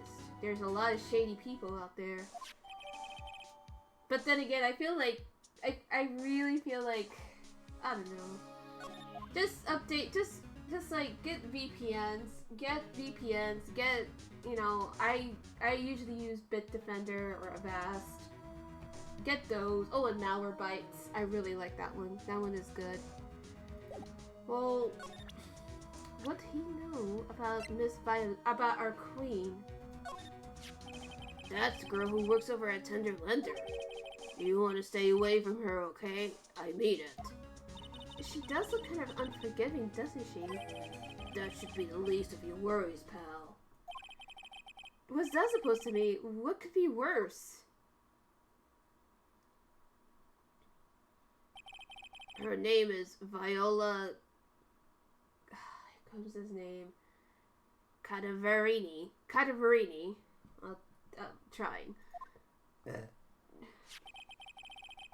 She's the only granddaughter of Bruno Cadaverini. Bruno Cadaverini? Do you know who that is, Nick? Never heard of him. Bruno Cadaverini is the boss of the Cadaverini family. The Cadaverinis? That's one scary sounding name. We can't touch them. They're way too powerful for the police. But you're thinking of taking them on, aren't you? No, I don't remember ever saying I was going to. So our queen is the granddaughter of a mob. Okay, that explains a lot. I better get some more info out of Gumshoe about this family. I'm not sure if I really want to get involved with this, but who are the Cadaverinis? Who are they? A scary bunch of people, that's who. You're a cop, and you're scared? What's that about? Phoenix? Don't make me say it. Trust me, it doesn't matter if you're a kid or a cop, these guys are scary. They've got some serious clout in the criminal underworld. We can't touch it.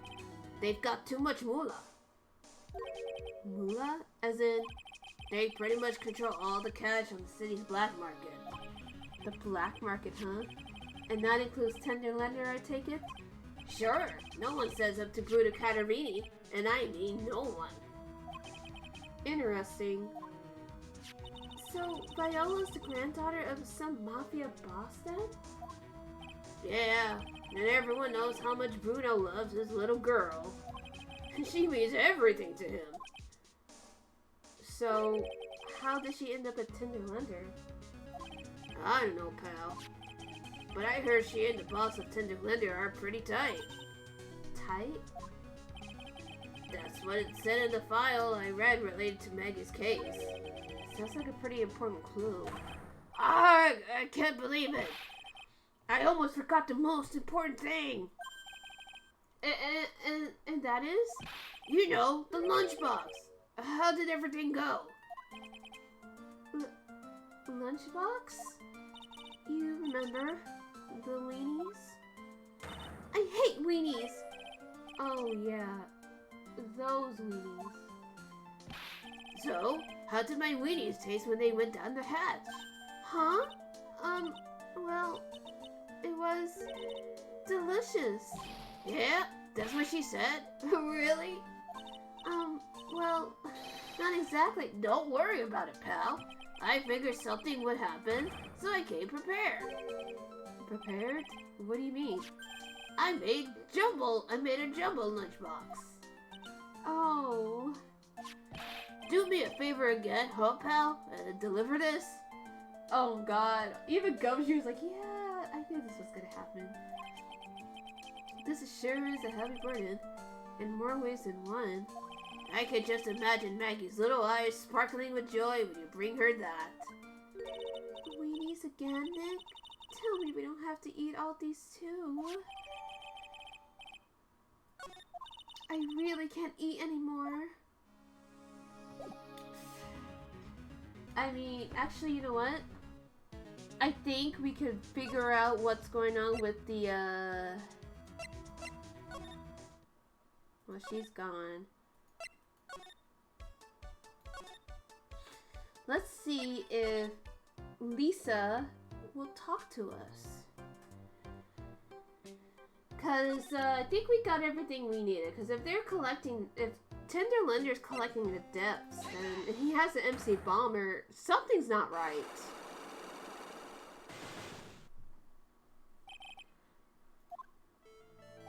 So, how about you tell me what kind of trouble Mr. Elg was in? I'm sorry, sir, but we don't deal with troubleshooting here. Perhaps you'd like to speak to someone in customer service? What's she talking about? I guess I better just take a shot to see where it gets me. Miss Basil, let me ask you something. Did Mr. Elg's troubles have something to do with this? No. This, definitely. What is that? A bunch of horse racing tickets, all losing ones. With that many tickets, you could get $1 at the recycling center. You good people are very, very bad. Cashing in on others' misfortune is immoral.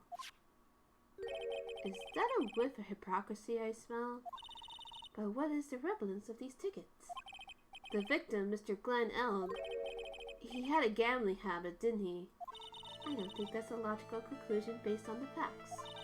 Everyone likes to go to their races from time to time. Yeah, but not everyone buys this many tickets. Anyway, I don't believe that proves anything on its own. You're right, but I'm not through yet. Mr. Elg's gambling wasn't restricted to horse races, wasn't it? There's a lottery ticket, too. The lottery, horse racing, he bought a lot of tickets and lost a lot of times. That's got to have hurt his wallet pretty bad, don't you think?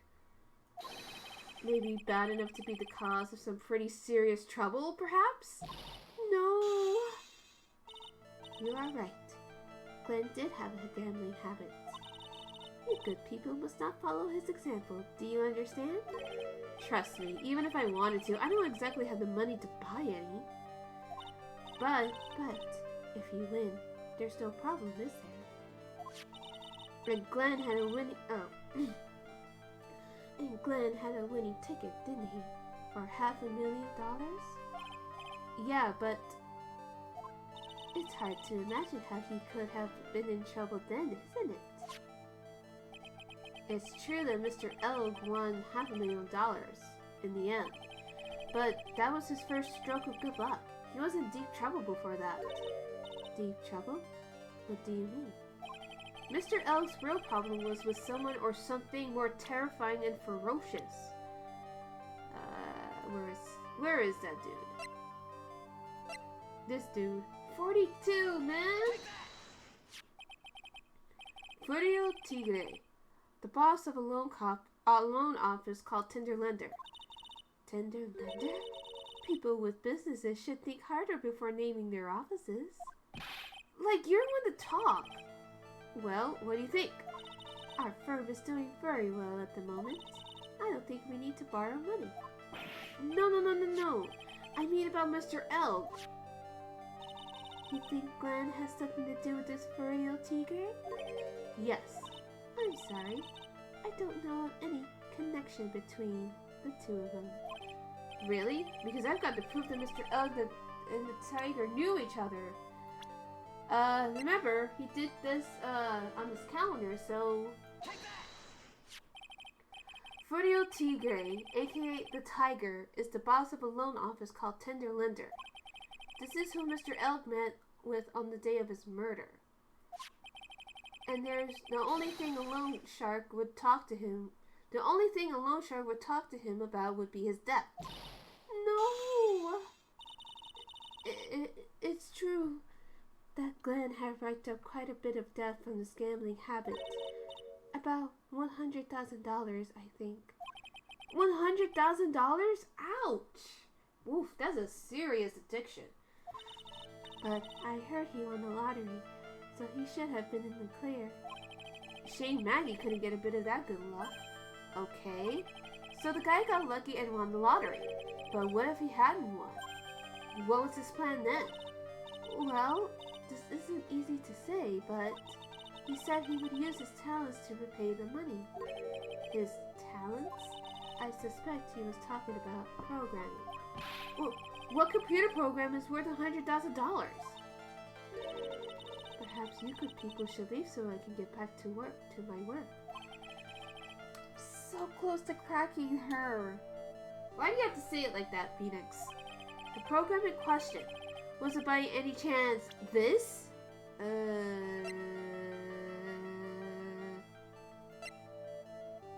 Here. Well, this is it, isn't it? This is the virus that's infecting computers worldwide as we speak. MC Bomber. No.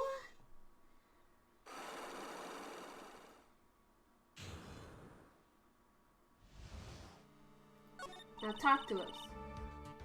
Glenn's head had more processing power than any computer, but it had been infected with a gambling virus. Glenn was in too deep. You mean he was in debt? Yes, $100,000 in debt. Not an easy amount to repay. So he said he was taking on some extra work. Something a bit risky. Risky? How? Maybe he was going to become a waitress at Tres Bien? Where do you come up with these ideas? So it's safe to say Mr. Elk was the creator of this virus, huh? The MC Bomber virus? Yes. It was a work of genius. In a fast sort of way, of course, but still genius. Something like that would probably fetch several $1 million on the black market. I thought it was his mixtape. It could still be his mixtape.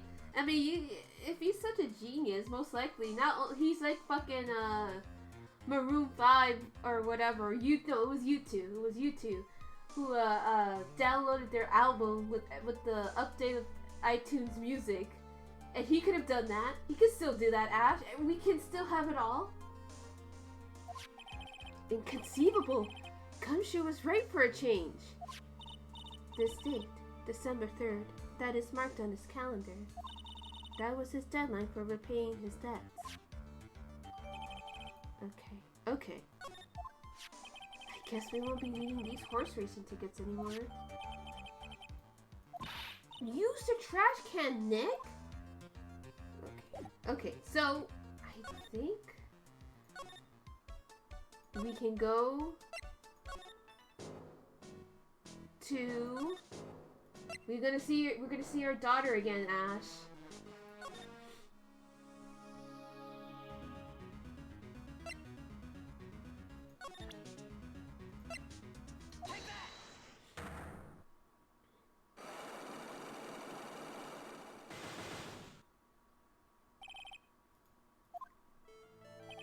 You said that the bandage around your head was from an operation? You also said that you suffered a fatal injury to the head, correct? Yes.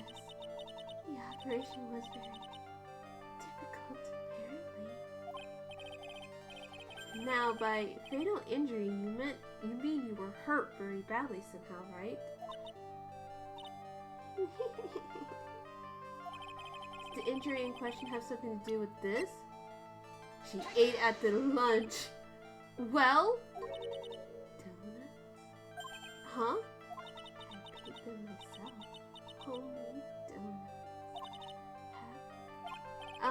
what's inside? I'm sorry, but I didn't quite catch that.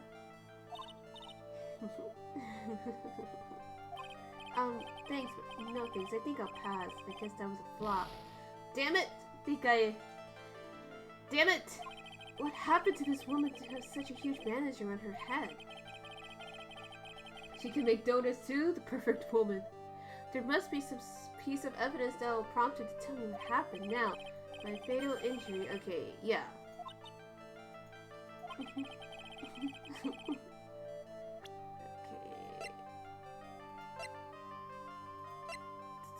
There it is. This. I have here a car repair bill. From this, it seems pretty obvious that this car was involved in an accident. Let me see that.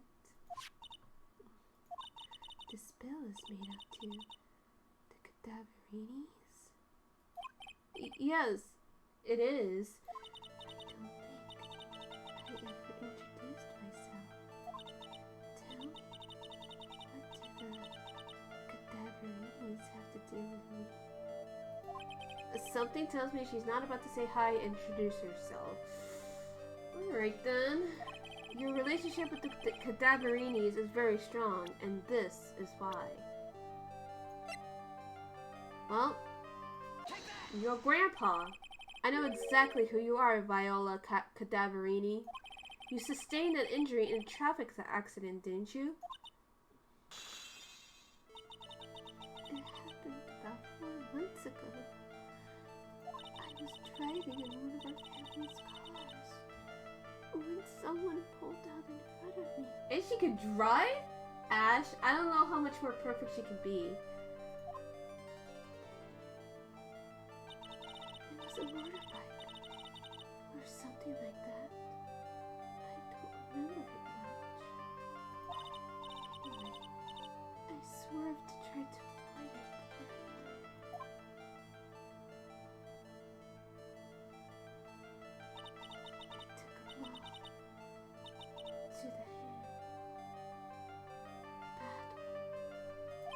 Yeah, I can imagine. So what happened to the person on the bike? I'm guessing they didn't get away with injuring the Viola Cadaverini, right? I don't know. What happened to them? He ran away. Or so I heard. Ran away? It did stay. I'd have to.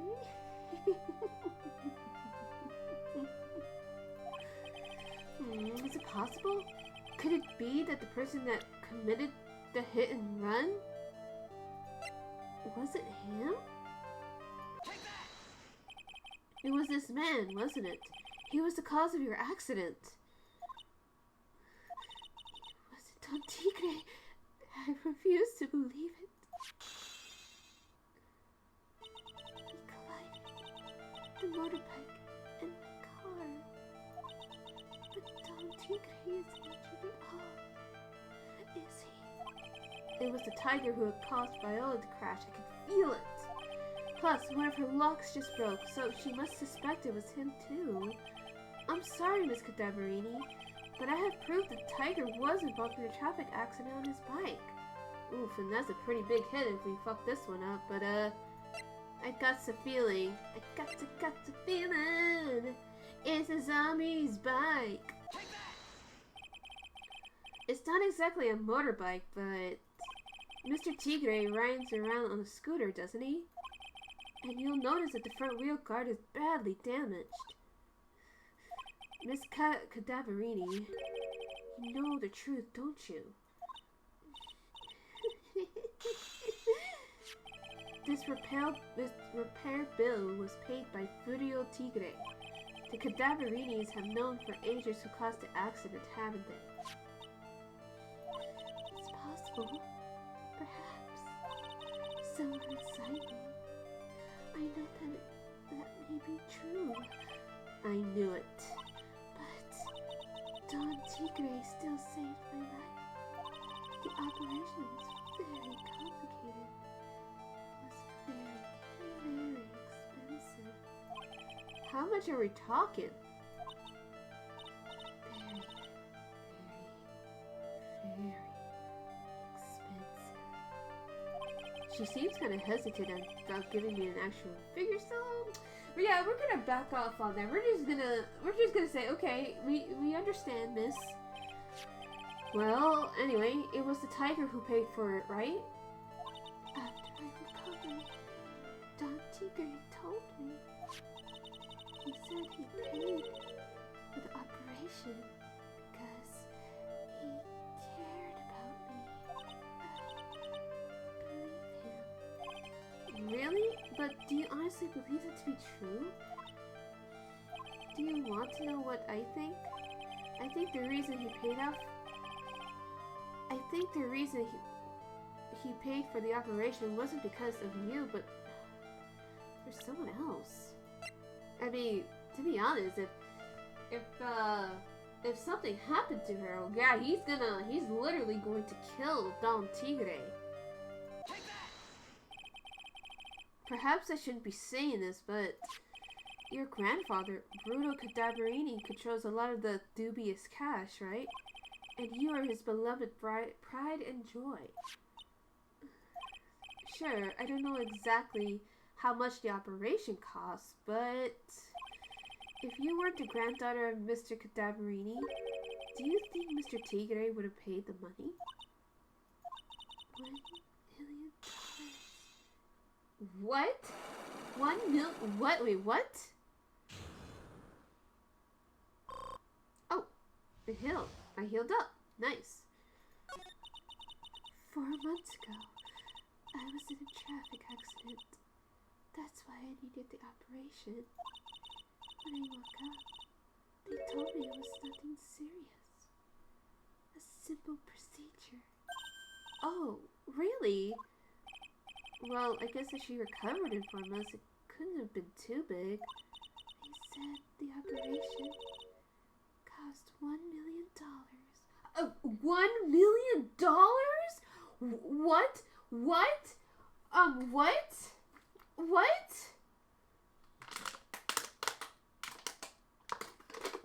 What?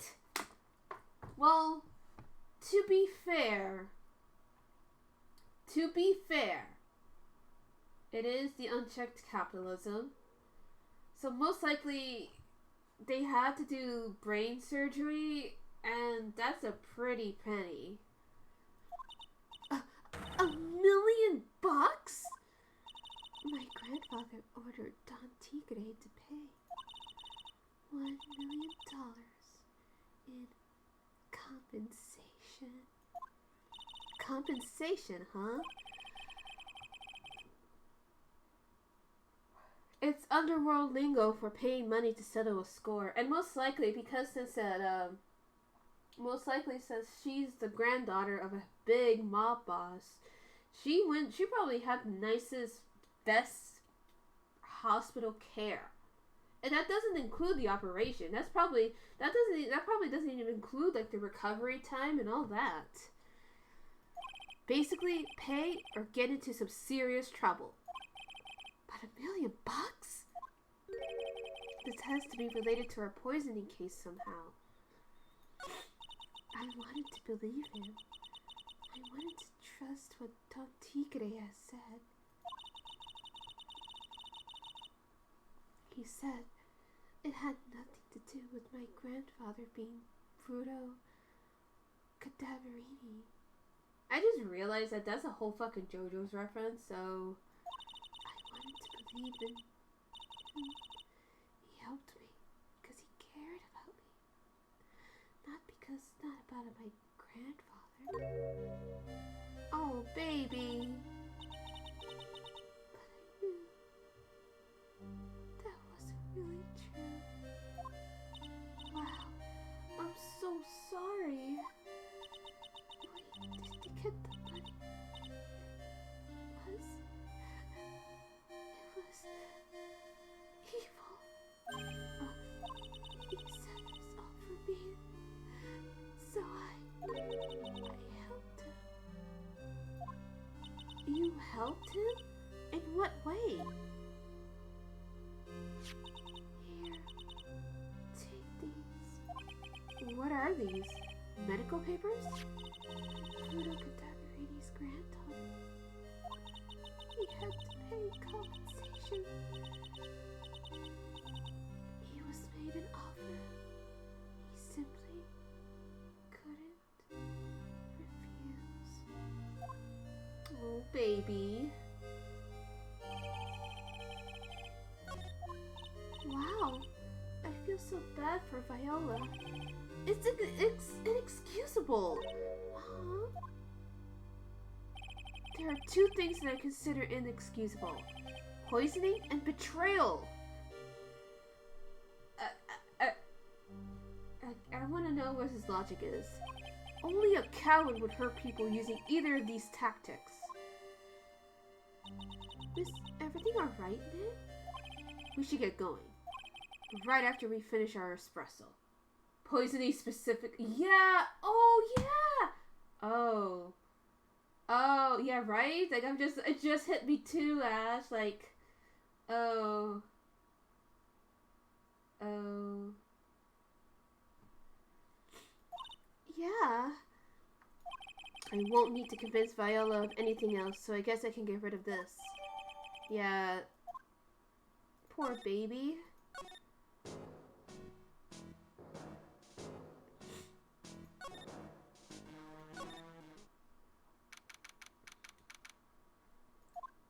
It's all tying together, Ash. Bonjour! I've been waiting for you to return. Mr. Armstrong! Ah, good timing. I was hoping to find you here. We'd like to ask you a few questions. Well, he hasn't got anything to say to you fellas. Why did you sound so country there? Ah, it's an F. Who you calling ZD? Ooh. Oh, that's I've been mispronouncing it this whole time. No. Ah! Come out from under the table already, Maya. Okay, hand it over. What? You just want to play games with me? I don't recommend that. The medical papers, now. Uh-oh. I think he wants Viola Cadaverini's papers back. You mean this? The $1 million medical papers? Miss Cadaverini trusted you. That's why she said that she'd helped you. Forget about it. That girl's dumber than an eggplant. Oh, okay, Ash. I'm gonna roll up my sleeves. I'm gonna fucking fight this Staten Island fuck. You just wanna know what's sad? I'll tell you what's sad. And it ain't only her face. She thinks she got power because she's Bruno's little girl? Now that's sad. I can't let you have these papers.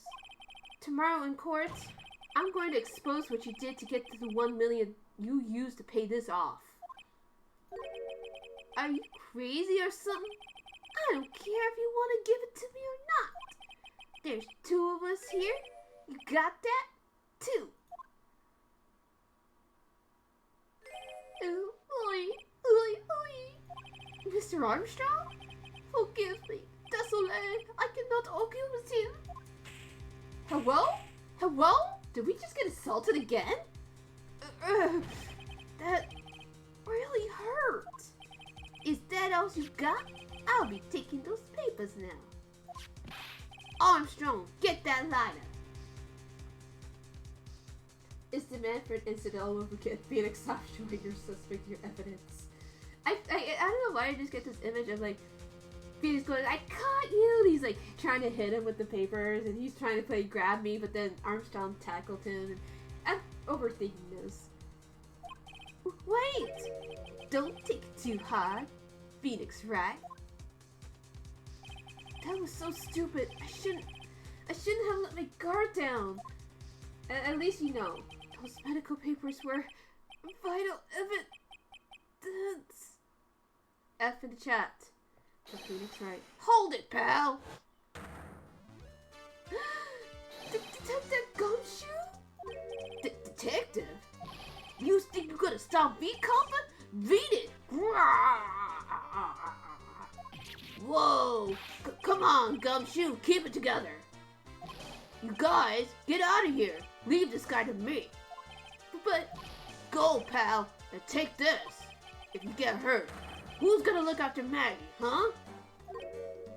Our man! Our man! I love Gumshoe so much! Alright, thanks, Gumshoe. Wait, Nick! Don't leave me behind! So not only did we get assaulted, we got our boy, Gumshoe. I'll get even with that guy tomorrow in court. Tender Lender is going down. Oh, we are finishing this case tonight. Tonight! Make sure you guys are strapped in. We're about to get emotional here, I think. Oh, God. Good morning, Mr. Wright. Good morning, Maggie. So, what do you think is gonna happen today, sir? Yesterday's session didn't go so well and ended on a giant mystery. That's true. And we still haven't solved a single part of it yet. Are you okay, Nick? Huh? Oh, yeah, of course. I saw that! That little flash of doubt in your eyes! No! That wasn't doubt. That was, determination. Undertale voice, determination. Why don't I believe you? It's nearly time, Maggie. You better get going to the defendant's seat. Roger, don't let me down, Mr. Wright. I'm counting on you. Hey, pal. Hey, Detective Gumshoe. Quit stretching Maggie out. She doesn't need that. How do you think she was stressed? I was watching through the doorway. Oh. You look like you lost a case already. Show a bit of confidence, will you, pal? Here, maybe this'll help. Huh? Have you taken up aromatherapy too? Not in a million years, pal. Don't tell me you don't remember this thing. Come to think of it, that doesn't look like one of those aromatherapy. That's one of the bottles that we gave to Gumshoe for analysis. This is the small bottle that turned up in the Trasbian's kitchen a couple days ago. Wow, look at all these little bottles. Oh, they're aromatherapy oils.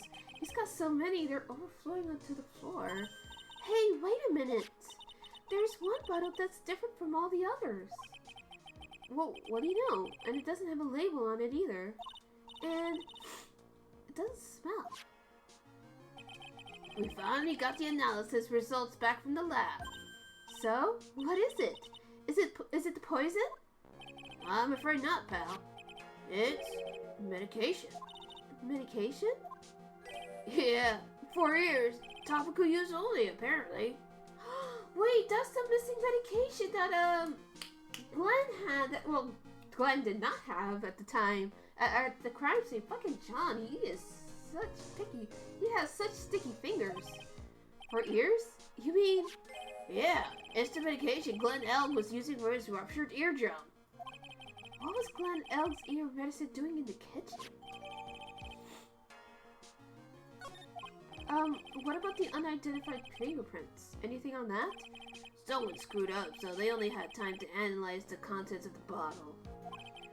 Another hour, and they might have gotten something on the prints, but... that's going to weaken its impact as a piece of evidence. Okay, pal, this is it! Make sure your defense is impregnable today, got it? Today's trial, I'm going to expose that guy for what he's done, or my name isn't Phoenix Wright. We got this, chat. So, chat, what do you think happened? Who did it, and why do you think they did it? Well, actually, let me rephrase that. Why do you think it's Larry, and how did he do it this time? Court is now in session for the trial of Maggie Bird. The defense is ready, Your Honor. Ready and waiting as always, Your Honor. Very good. Then we'll get underway at once. Yesterday, we heard the testimony of Mr. Victor Kudo. He claims to have witnessed the defendant putting a powder into the victim's coffee. However, the witness's testimony was plagued with a number of problems. The mark on the rim of the cup shows that the victim drank with the from his right hand. Hello, Aru. Thank you so much for the raid. Hello, everyone. We are wrapping up with the final, hopefully the final trial for Recipe for Turnabout. Crime is Larry's middle name, and he has murder on payroll. Not Larry. Anyways, Aru, we are still playing Trials and Tribulations, so unfortunately you'll have to stay out of this stream. But for everybody else who is staying, feel free to snuggle up, enjoy my wonderful voice acting as we unveil the crime of who poisoned this programmer. Thank you so much, Aru. I hope you have a wonderful night. I love you. The mark on the rim of the cup shows that the victim drank from it with his right hand. But according to the old man's testimony, he picked it up with his left hand. Thank you, Mr. Godot. Furthermore, according to the witness's account, the victim was listening to the radio with an earpiece in his left ear. Yet the victim's left eardrum was ruptured, which made him effectively deaf in that ear. It's amazing how many contradictions a single case can have, huh, Nick?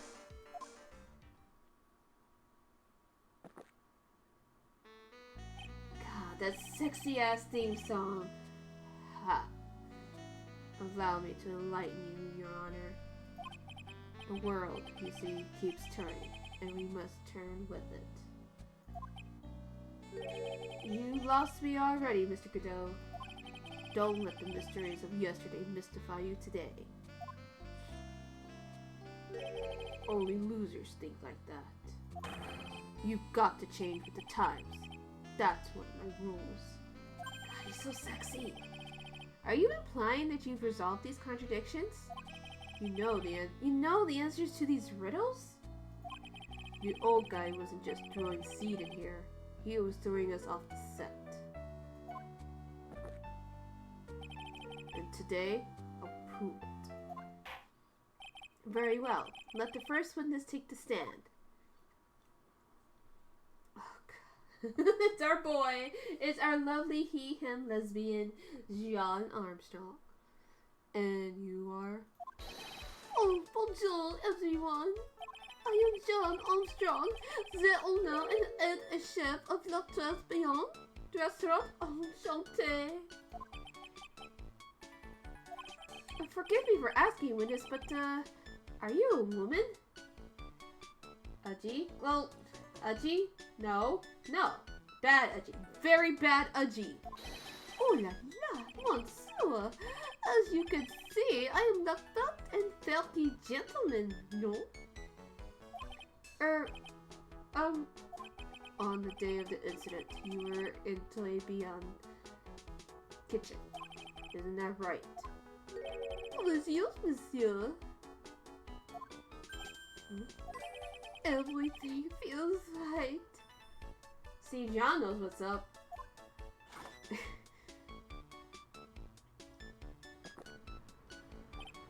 Ha. Wow, he's totally unfazed. Doesn't anything intimidate this guy? Well, that's because Godot has the right mindset. Very well. Your testimony, please, witness? Please tell us to court what happened that day at Charles Bien. Oui, toi.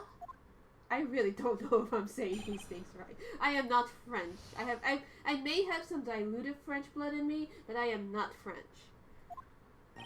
On it all appeared, there were just 2 customers in my restaurant. I remember I was experimenting with some new art decors that day. Like having a large mirror between the tables, for example. Oui, perhaps that is what the old man was looking at. Look up, the earpiece, the glasses. He would have seen everything in reverse, no?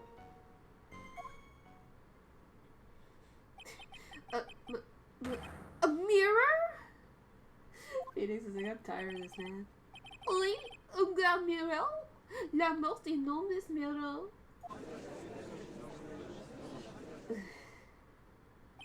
And suddenly the mystery disappears. Thoughts, Ash?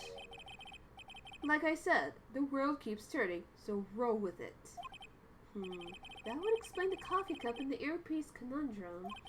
The mirror would have made everything appear back to front. What the heck? It's way too early in the morning for this to be happening to me. Now then, Mr. Wright, you may begin your cross-examination. Mirror where? What? No, I think John is just making shit up. Let's clarify some things. And who were the two customers exactly? Of course, the young man who died. And of a not so young man. You are referring to yesterday's witness, I presume? What about the other man Maggie says she saw at the table? Something tells me that Mr. Armstrong isn't planning to disclose his existence. We need some hard evidence first before we can bring him up, don't we? I guess I'll just have to try a different approach for the time being.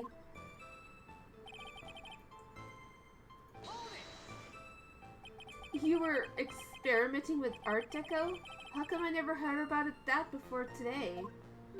You are not familiar with the language of interior design, monsieur? Please, stay on topic. Now, why didn't you tell the court about this before? But I did, just a few moments ago. Excuse me, Mr. Armstrong? This deco you mentioned, are you referring to some sort of decorator? No, Art Deco. It is a style of design, Your Honor. He's talking about interior design. Walls, ceilings, carpets, that kind of thing. Ah, yes, of course. That deco. I was trying to achieve on the word La Effeminate look for my restaurant. I was planning Zimmel's booth remodeling of La Decor. Why would you want to put that in? How big of a mirror are we talking about here? Woof! Something about 4 meters wide and, wait, about 2 meters high. Let's see, 1 meter is 1 yard. Holy glass in a frame, that's huge! I was intending to install it on the ceiling eventually. The ceiling? Was there a mirror on the ceiling? I don't remember. My lord, but I decided not to go with it in the end. What should I do? Should I ask him more about the mirror or not? No, I don't think so. You couldn't lie about such a huge object like that. Yeah, it must have been there somewhere. So the witness yesterday had seen the victim reflected in the mirror. Wait, perhaps that's what I see is looking at. Oops, I meant to go back here. Do you think OCD saw everything through a reflection? He did, it would explain all the contradictions in his testimony. But that just makes the situation worse for Maggie. There's gotta be something in that old man's testimony. We just gotta dig deeper. Okay.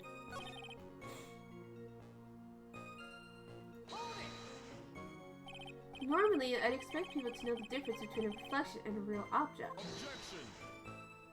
Normally? How does normality come into this? That's lame, right? Even for you. Huh?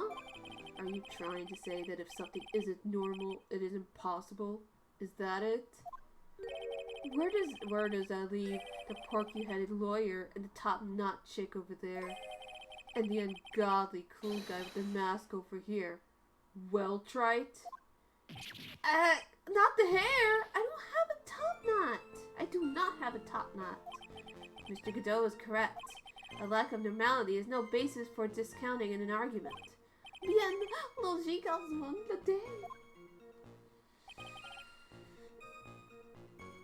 Oh no, man. Wait, no, because... Hold on.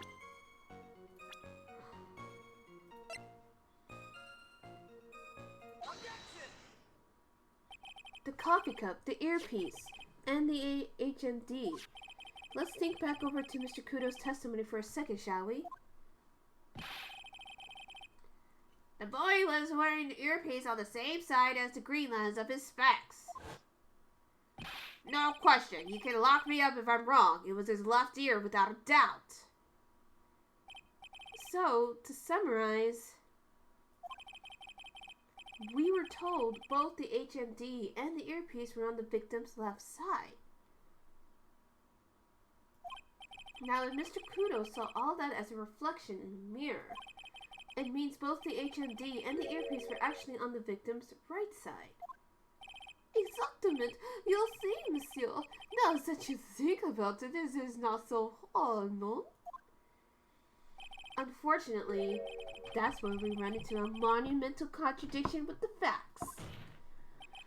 If Mr. Kudo really did see everything in the mirror, why is it that the HMD is now on the wrong side of his head? Order, order! Mr. Wright is correct.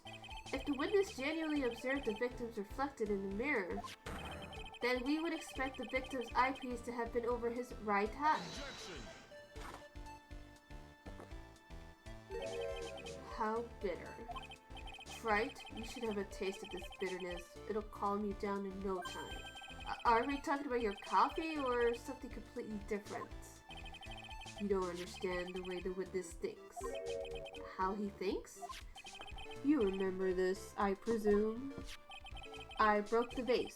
Sorry, apology. Mr. Kudo's sworn testimony? Exactly. The old man has one very grievous habit, other than throwing seeds. The more of an impression something makes, the more muddled his mind makes it. And what's the most striking thing about Mr. L? Clearly is the victim's eyepiece. And that's my point. The old man strikes again.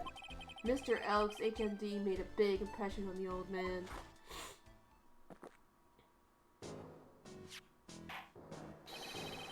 I saw the earpiece and those newfangled spectacles he was wearing.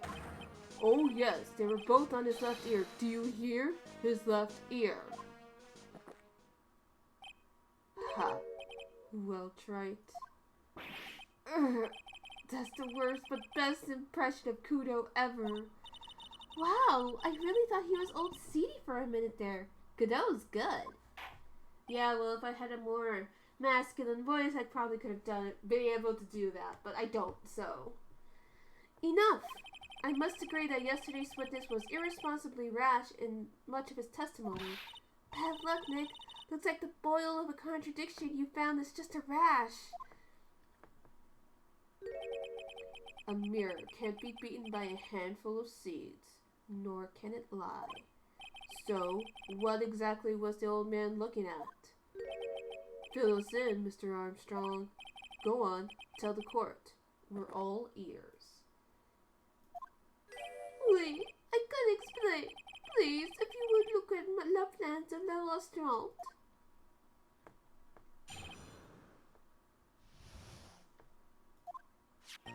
Alors, is everyone sitting comfortably? La maison, it was in the middle of the restaurant, dividing the two halves. There is only one seat from which you could have seen an image of the victim. That was the seat at the table next to the victims. That was where the old man was sitting. After the terrible incident occurred, I moved the mirror so it was not in the way. But naturally, I did not touch anything else. I see no problems with the explanations we have just heard. From the table next to the victims, Mr. Kudo could have seen the victim in the mirror. What a naughty little coquette! Emma, I am confusing all the men like this. Don't worry about it. We can keep up, except for the guy breaking out in the cold sweat over there again. Ugh, I hate that guy. You said you didn't touch anything else apart from the mirror. Are you quite sure about that? Fully do, of course. Very well, Mr. Wright. Your cross-examination, if you please.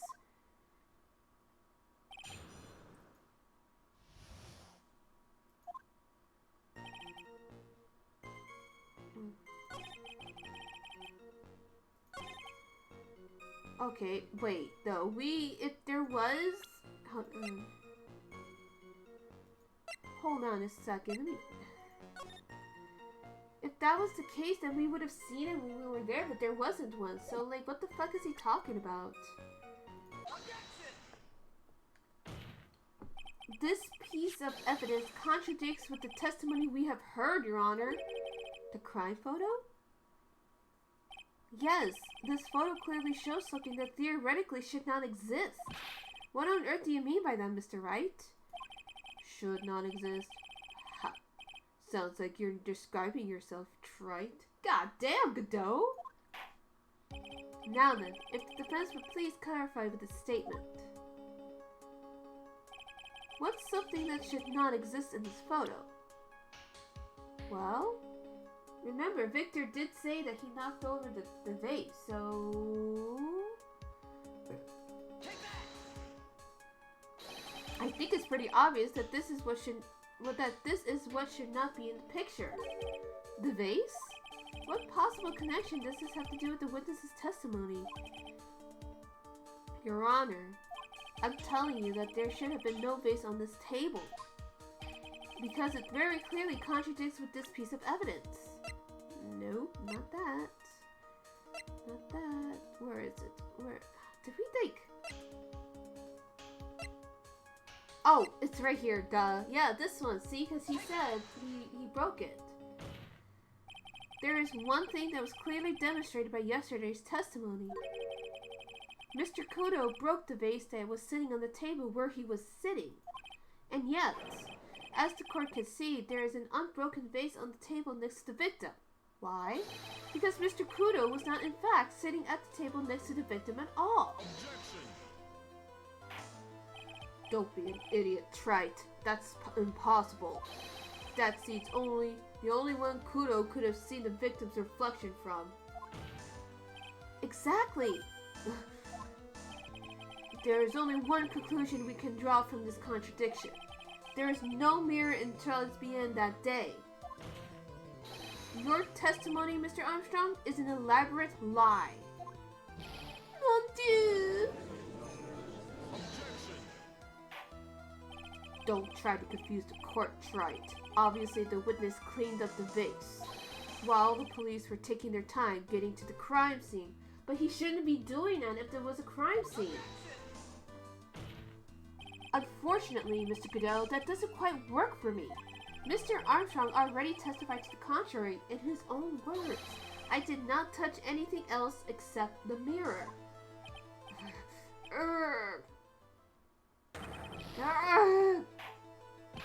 Well, witness, what do you have to say for yourself?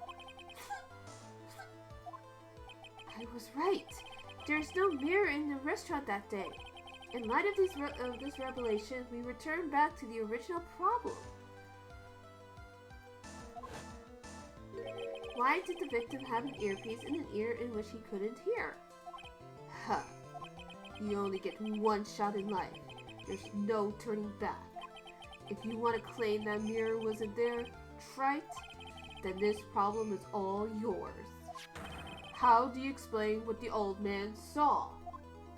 If I can answer this, then I'll be that much closer to the truth. I can feel it. Are you going to be okay? Can you really solve this contradiction, Nick? There's more than just this one contradiction, Maya. What do you mean? Remember what Maggie told us? There was another man at the victim's table. And there was a sample CD on the victim's table. It all flies in the face of Mr. Kudo's testimony. And I think I know the reason why nothing in this case is adding up. We are dividing. No, I'm kidding. Well, Mr. Wright, let's hear your answer. Yes, Your Honor. The reason behind all of the contradictions in Mr. Kudo's testimony is simple. No, he did not make a mistake. What he saw was real. The ear doctor did not make a mistake.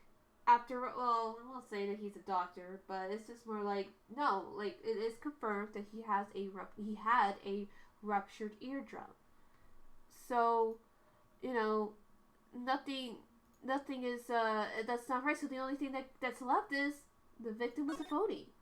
That's the only logical conclusion. Remember, when you eliminate the impossible, only the possible remain.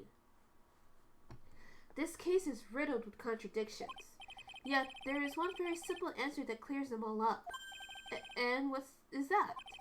The incident Mr. Kudo witnessed and the incident the victim experienced were two completely different events. What? Yes, the victim that Mr. Kudo saw wasn't Mr. Glennig at all. Elg at all. It was an imposter! A phony pretending to be Mr. Elg. Y'all, we got an imposter here. Obviously, unlike the victim, there is nothing wrong with the imposter's left eardrum. That's how he ended up wearing the earpiece in his left ear by mistake.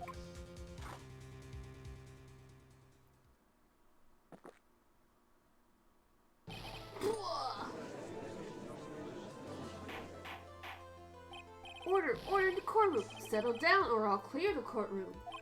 Quiet, Gramps. Why don't you clear out of here, huh? Damn, Godot. What did you say? I love my spicy Godot. Right.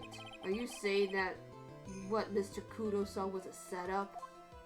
Yes. Someone pretended to be Glenn Elg and acted out the whole coffee poisoning. All for the express purpose of creating a witness out of one Mr. Victor Kudo. Get real, trite. Why would anyone want to do that? Isn't it obvious? The thing Mr. Kudo was most insistent about in his testimony was... The serving girl brought him a Javachino, but she put something in it. That's the serving girl, right there in the defendant's chair. I remember her well. I know, my voice for him keeps fucking changing. It's so hard to believe, but... There was one and only one reason to show Mr. Kudo this fake poisoning. To show, quote-unquote, Maggie Bird in the act of poisoning the coffee. Are you insinuating that the waitress in the old man's story was a fake as well? It's true that there were no other customers in the restaurant at the time, but... It's also true that the chef was there. He would have noticed what was happening. That's right. Well, witness, if your restaurant was really the scene of such theatrics, you would have known about it, correct? Oh la la, this is more difficult for me. No, it's quite simple. All you have to do is testify. You're under oath after all. Was there in fact a phony at 12 p.m. that day? The defense demands that Mr. Armstrong tell the whole truth about what happened. The defense's request for additional testimony is accepted. You will accurately explain in detail the events in the restaurant that day.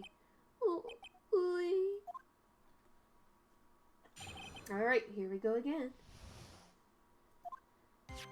La victim, Monsieur Elg. He came into my restaurant alone. I remember that old man arrived not long after him. There were no other customers. When he got well, he won the lottery. Monsieur L became very excited. It was approximately 5 minutes later that the poisoning incident occurred. No, there was no time for a phony dude acting.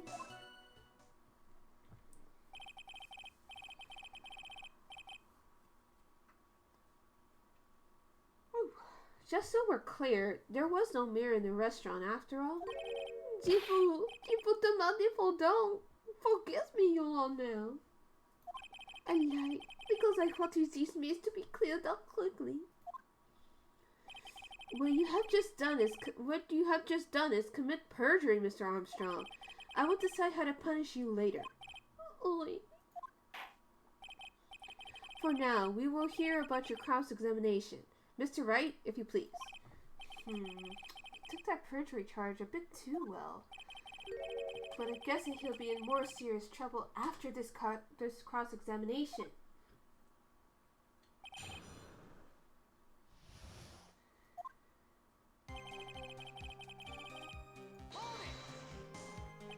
Was he alone at his table as well? No, I saw him from the kitchen. Yet the defendant, Miss Bird, remembers it differently. She swears there was another man at the victim's table. Objection. Ha! Unfortunately for you, trite. Yesterday's witness also testified that the victim was alone. You know, seeing you squirm like that reminds me of a certain coffee's bittersweet bite. What kind of coffee has he been drinking? It's not coffee, it's love. It's love that's bittersweet. Hearing Maya say that makes her seem wise all of a sudden.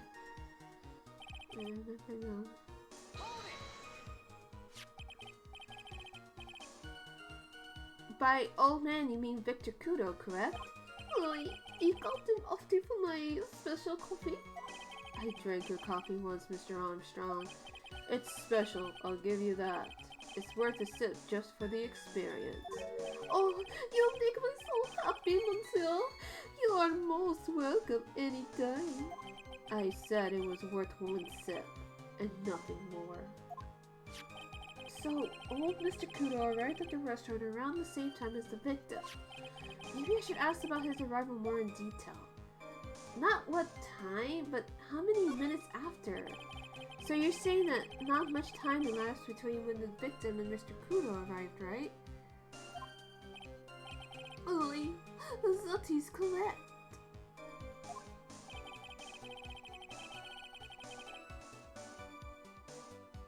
But that still leaves the possibility that something happened in that gap of time. And by your recollection, how much time would you say elapsed? Let me see. Approximately 2 minutes, I would say. 2 minutes? That's all? Seems unlikely that anything untoward could have been happening in such a short time. Rats, I knew I should have pushed through this line of questioning. No other customers. Okay. Ooh, edit.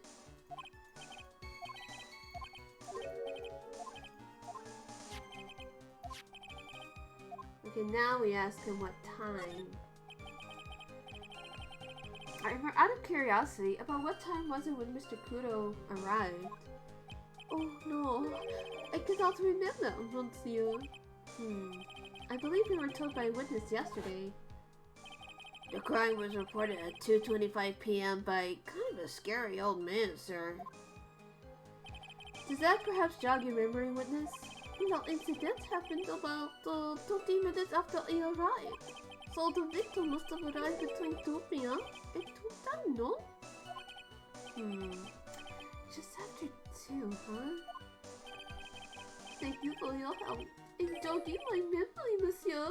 You are wonderful. Hold on. Because I know he was getting... No. He was there earlier. I can't sit here and all the time and do nothing now, can I? The time of day will be added to the witness's testimony. Please, Monsieur Judge, everything I do it for you. Merci bien. That's French, isn't it? Oh no, Ash. The judge is speaking French now. He's probably learning French for Gant. Maybe for their conjugal visits.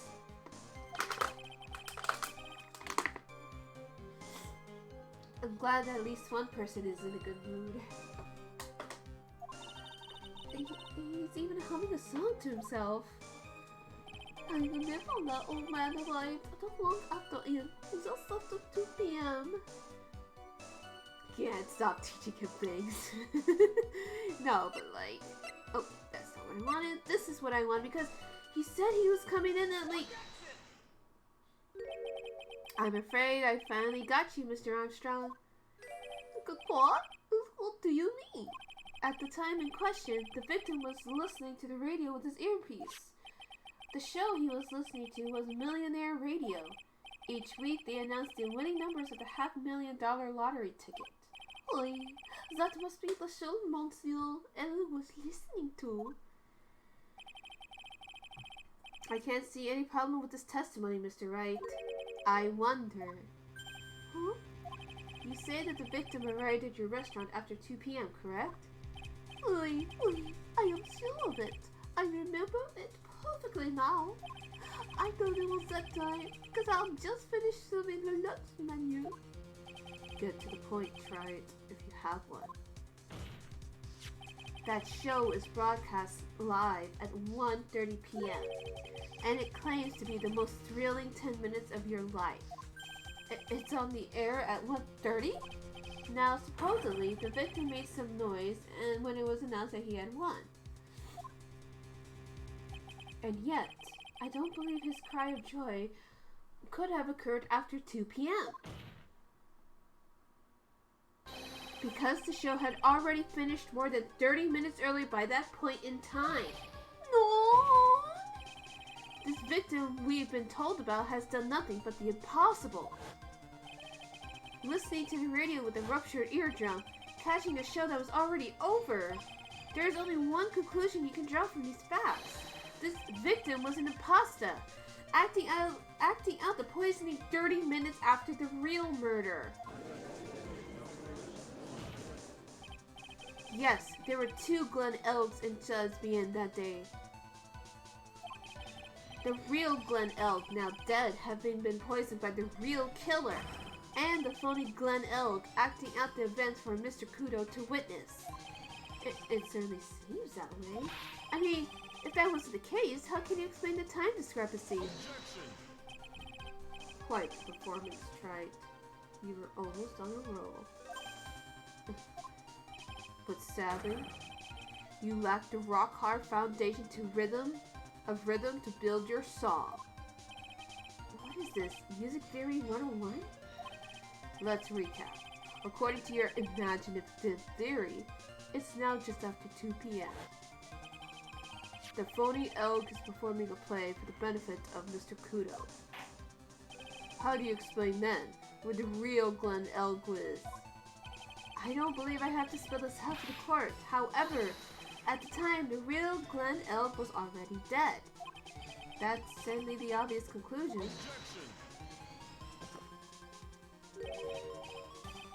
Thank you, Trite.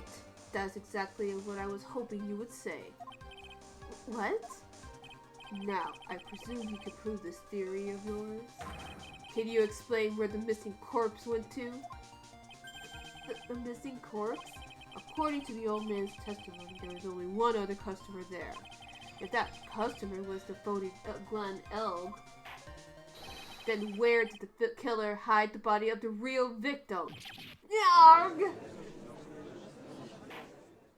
The prosecution has a valid point, Mr. Wright. If your theory is to stand up to examination by the court, you must provide us with proof by answering the prosecution's question. Where did the killer hide the body? Yes, Your Honor. No conjecture, Trite. Let's hear some facts for once. Show the court a piece of evidence that proves where the body was hidden. Evidence? What's with the intense pressure in here all of a sudden? I thought I had him with that contradiction. But he's turned it all around and backed me into a corner instead. No, we got this, Beanie. We got this. Well, Mr. Wright, the court will now hear the defense's theory and evidence. First, where was the body of the real Mr. L concealed? It was inside Bien. It would have been too dangerous to take the body outside. Obviously, the body must have been hidden somewhere inside Bien. Interesting. But where could a body have been hidden inside a restaurant? Are you kidding me? Like, this is stupid. This is stupid easy. Perhaps you would care to show the court these plans, Mr. Wright? Yes, Your Honor. I mean, think about it. The exact location where the body would have been hidden is in the kitchen. Because the kitchen has a giant-ass fridge. If anybody's worked in any, like, food establishment or even been in a food establishment, you would know there's a giant-ass fridge. Or at least a freezer. The body was hidden there. Here. I see. Nice supposition. But the real question is, can you back it up? Is it fat enough? Is it fat enough, Godot? Where's the evidence that proves the body was hidden in that location? I'm gonna teach Godot if it's bad enough. A-ba-doo. A-ba-doo. Mr. Don't boo me, I'm right. Mr. Armstrong, do you recognize this bottle? No. I've never seen that ugly bottle before in my life. I only use the very best bottles, monsieur. I taste the highest quality only for me. Where was that bottle found, Mr. Wright? Interestingly enough, Your Honor, it was found in the kitchen of Judge Bien. Eh? Quoi? But I only ever use these bottles for my aromatherapy oils. But this bottle doesn't contain aromatherapy oil, Mr. Armstrong. No, it contains a medication. What kind of medication? I'm sure everyone remembers, don't they? That Mr. L visited a clinic and was given medication that day. You can't be serious. The defense has the contents of the bottle analyzed, and I have the lab results here. The contents of the bottle match the prescription that was given to Mr. L. Glenn L's murderer hid the body in the restaurant's kitchen, after which time this bottle fell out of the victim's pocket. Mr. Armstrong, when the incident occurred, didn't you say you were in the kitchen? Mon Dieu. Yes, you know what I'm about to say. It was you who hid the victim's body. You did a fine job pretending to defend my client, Maggie Bird. However, you were setting her up to take the fall behind the poor girl's back. No! Order! This is an extraordinary development. Witness, did you murder Mr. Glenn L? Never. I could not do such an honorable thing. No. Oh. Mr. Godot? The bitterness. I know, right? Every time I get a bite to, I always throw down a mug of coffee. That's one of my rules. Do you have the slightest idea how many cups you've had by now? Then I'd like to do the same to the person who lied to me. I like to take them down with my empty cup. Listen up, chef. How about a brand new flavor in your ear, my H-deficient friend? Je vous demande pardon. Please, you must hear me out. It is a trap. Listen to me. Por favor. Por favor? Hello? Yo hablo español, Mr. Armstrong, and por favor is Spanish.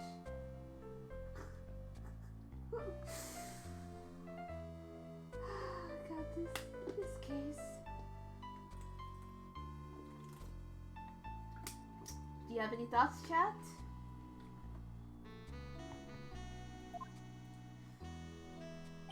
I'm only going to ask you once. Did you do it? No! Absolutely none!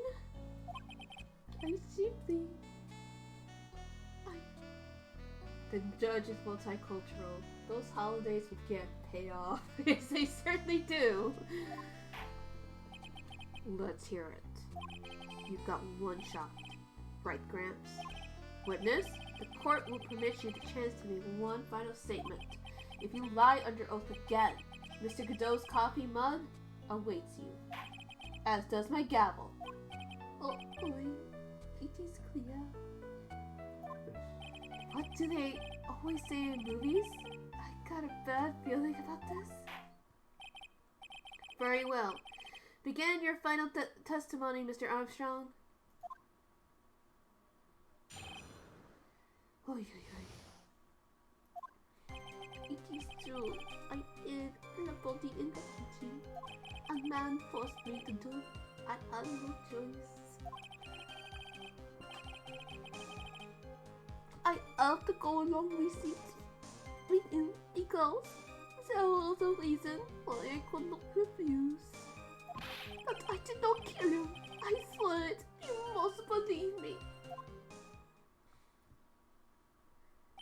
You were forced? By who?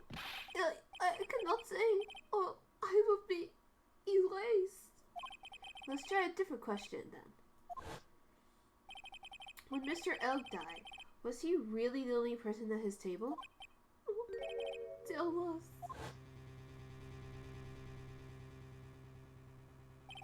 There was another man. Okay, so finally Armstrong admits that there was someone there. I knew it. Maggie was telling the truth. Well, we know, Maya. Like, of course you would. You may cross-examine the witness now, Mr. Wright. There's just one more thing I need to do. I've got to break this guy and get him to tell us the name of the real killer. Well, it's time for the call-out post. I know who did it. Or I guess now that we finally confirmed it. So...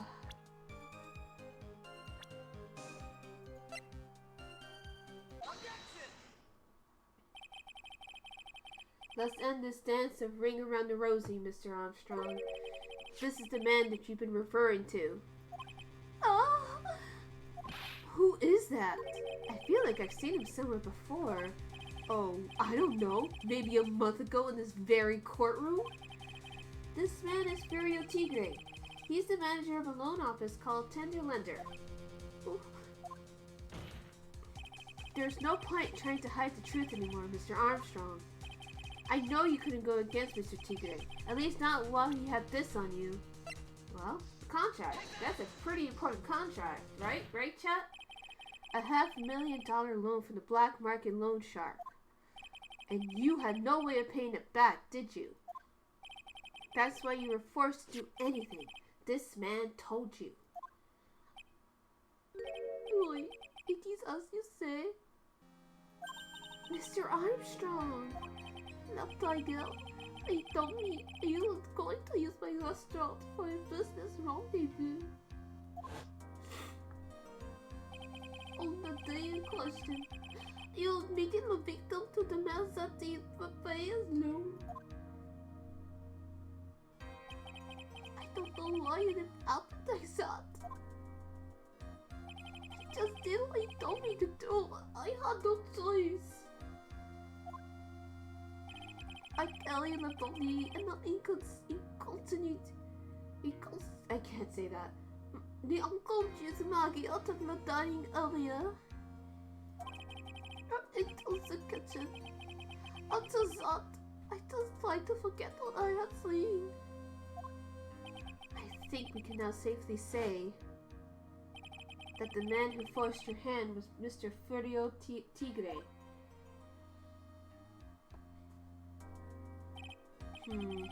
I do have one further question for you, Mr. Armstrong. The poison and the lottery ticket that were found in the defendant's apron pocket, was that your doing as well? No, I know nothing about that. Making it look like there was Maki who had done it. I was not. At least you speak Ben. Mr. Godot. You will summon this Furio Tigre as a witness. I doubt that it can be arranged today, so we were adjourned for now. Proceedings will continue tomorrow.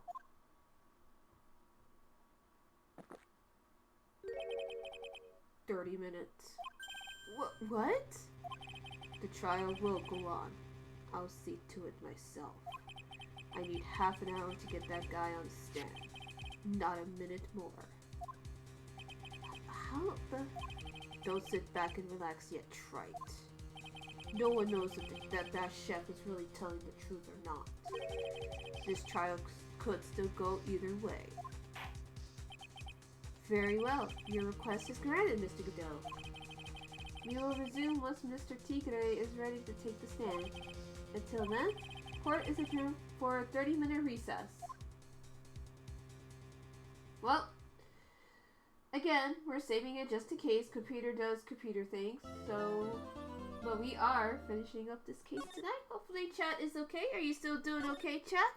Are you quavering in anticipation to see who did it and why? Because I'm curious myself. Although we already know Larry did it. Because Larry did everything. So we're finally gonna see the tiger on the stand. We've almost got this case won now, Nick. I wish I could agree. Huh? When I cross-examined Mr. Armstrong just now, he said he was just doing what the tiger told him to do. But Godot picked up on it, remember? He pointed out that without proof, we don't know if what he testified is the truth. You mean, you think Mr. Armstrong was lying? I don't know, but if that's the line the prosecution takes, we could be in trouble. I get the feeling that we don't have the case-making evidence we're gonna need. Hey, pal! Detective Gumshoe! What are you so jumping about, Detective? Your hair's standing on end. Hey! That's the Paul calling the kettle black, little Miss Top Knot. It is not a top knot. Never mind about the hair. Just calm down, alright? I can't stand still when I don't have a job to do. I get kind of wound up. I feel ya. I get like that too sometimes. I'm kidding. You gotta have something you need me to do, pal. Anything. Well, hey, I'm gonna take a jog back down to the precinct. I could get some prints analyzed for you if you got an hour. An hour? The trial will have reconvened by then. But Nick, we still don't have a really decisive piece of evidence, right? True. Without some kind of trump card to pull out of the bag, we're really stuck. You said you could get some fingerprint analysis done in an hour? You bet! In that case, would you mind checking the prints on this for me? Well, we need to get this figured out, so... If you're gonna be back at the station anyway, could you find out whose prints are on this? Oh, hey! That's the small bottle I gave back to you this morning, right? Yeah, I think it's time we solved that last mystery of who the prints on it belonged to.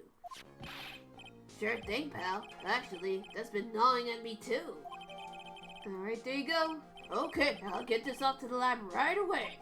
Just make sure you don't lose the case before I get back. Okay, Gumshoe. This is pretty much the final showdown, I guess. It's time to separate the phonies from the real guys. Oh, Maya. Oh, Maya.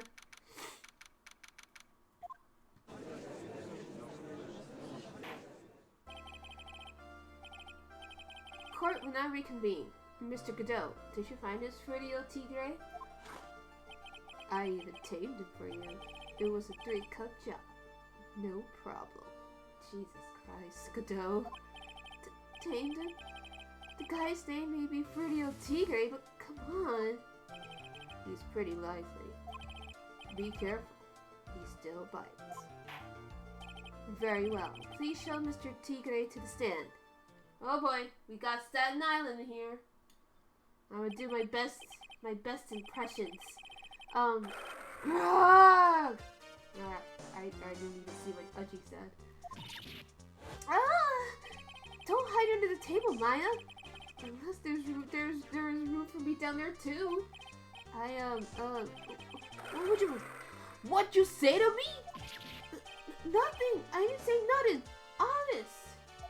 Who could have guessed? I didn't say nothing. Oh my god. Who could have guessed that fear would have induced a bad Brooklyn accent in the judge? I got business to take care of, you hear me? So who the hell called me to this hole? Was it you, Spiky? No, of course not. It was the judge. There goes the judge. Your Honor? Oh dear, I assume you have dropped my pen. Where on earth is it? Judge, yes. Don't mind me, just carry on with the proceedings as normal. That's it, we're due. Maybe you didn't hear me. I said, who the hell was it that called me in here? There's no need to shout. We can all hear you. What you say? There's no point struggling. You're caught in a snare, the relentless snare of the law. And I'm the one that hauled you in. Too cool. He's so sexy and so cool. Don't let him get the better of you, Nick. Let's start with the basics. You know about the incident in question, correct? Incident? I don't know nothing about no stinking incident, mass boy. You mean you didn't attend the previous trial of Maggie Bird? Maggie who? I've got more important things to do than watch courtroom dramas. Of course. Well, perhaps you could give us your testimony then? Please tell us about what you did on the day of the murder. Phoenix Rat. Huh? You's the one who set this up, didn't you? You's gonna regret the day you ruffled the tiger's fur. You hear what I'm saying? Well, maybe I should have had a diaper with me today. Don't say that, please, sweetie. Please don't say that. Get a grip, Nick. You're the one underneath the table, Maya. Oh my god. I don't know nothing about no murder. I was tied up with business in December last year. Spent all my time in my office. I got whales lined up to borrow cash from tender lender every single day. You just want to check my alibi? Just ask Violeta. At last, I found my pen. Very well then, Mr. Wright, you're crossing... What is it? Please, Ranger, see if you can refrain from shouting like that. I know the kind of games like that guy in the blue place. That lowlife ain't no lawyer. He just punches away at stupid details till he wins. Lowlife? Me? Listen up, smarty. Every time you ask me something that don't relate to these cases, I'm gonna bill you $50 grand, and you's gonna borrow the cash from me. That's one loan contract I refuse to sign. And don't think it ain't gonna hurt when you tangle with the tiger.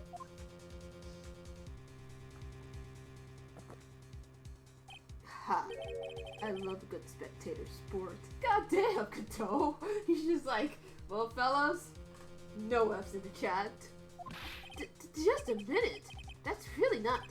This witness is, how can I put it? A hungry tiger roaming the urban jungle. Get on his bad side, and he'll bite everyone's heads off. Yours too. Very well. I have no choice but to impose a penalty system here. You better be listening. I said I got business to take care of. Big businesses. If I don't spit now, I ain't gonna catch my bus. Court will impose a penalty for any irrelevant pressing of witness testimony. Keep that in mind as you begin your cross-examination, Mr. Wright. Yes, Your Honor. You can do it, Nick! Come out from under there already, would you, Maya? God damn. God damn! Alright. Okay, so what were you doing in your office? That's pretty important. Are you sure about that? We were talking about 1 month ago, you know. You see these teeth? That's how sharp my secretary is. Sharp? Is he talking about Viola Cadaverini? She writes everything in my scheduler. December, mainly in the office. That's what it says, so that's where I was. That seems like a rather, sketchy schedule. There he goes again. What the tiger did all December isn't the issue. What's important is what he was doing on the day of the murder, so now it... No, press harder. We gotta be brave. Tame that tiger, Phoenix. Tigre, what you want? If you wouldn't mind going into a bit more detail. Objection. This is a dead-end trite, and you know it. Remember the rules. No, it's essential that we establish the witness's alibi accurately. I agree. The victim was killed on December 3rd. Were you in the office that day too? Maybe you ain't listening. Of course I was. I never set foot outside. I had meetings all day with a bunch of cats wanting to do business with me. I ain't never seen that young kid before. I do believe the witness's last statement is important. Mr. Godot, if you could please. Mr. Tigre, the court asks you to add that last statement to your testimony. Don't let an animal beat you. Be a man, Your Honor, and ask him yourself. The day you was talking about, I was in the office too. I never saw that kid before. You sure about that, buddy? You sure about that, buddy?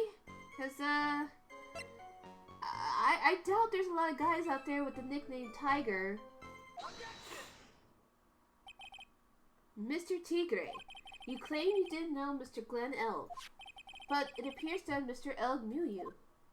What? Mr. Elg left his little note on his calendar. Meet with the tiger. And the date? December 3rd. December 3rd? That's the day of the murder. So, Mr. Tigre, I submit that you did indeed know one Mr. Glenn Elg. Because on the very day of the incident, you met with him.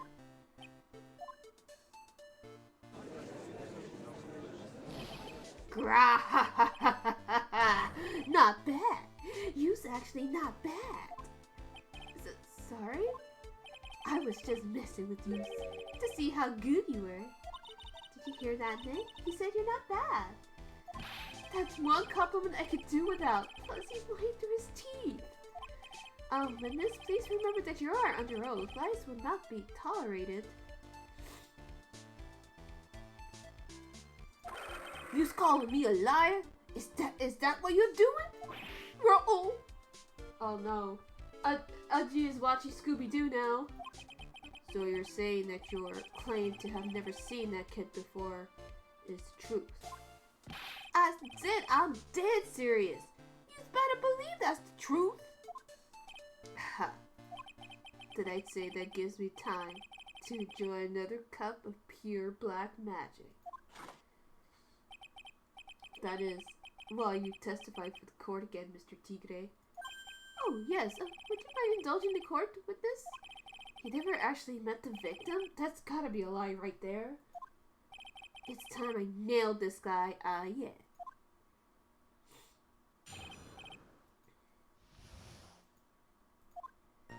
I ain't no liar. I never met Glenn Elg.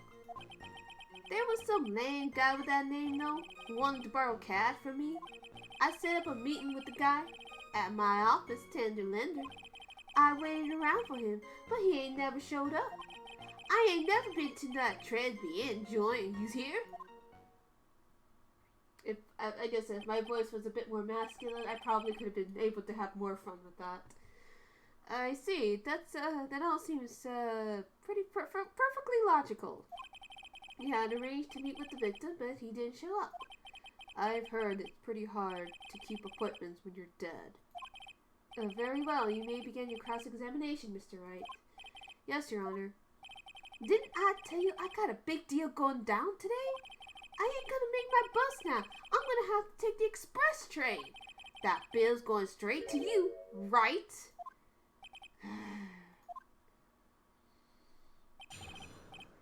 No, this fucker's lying. We know that he's been there.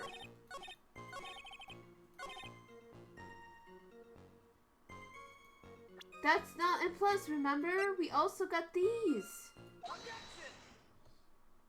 Mr. Tigre, is there something you'd like to tell the court about these matches? Matches? What's you talking about? We found them in your office at Tender Lender. They're from that restaurant. What?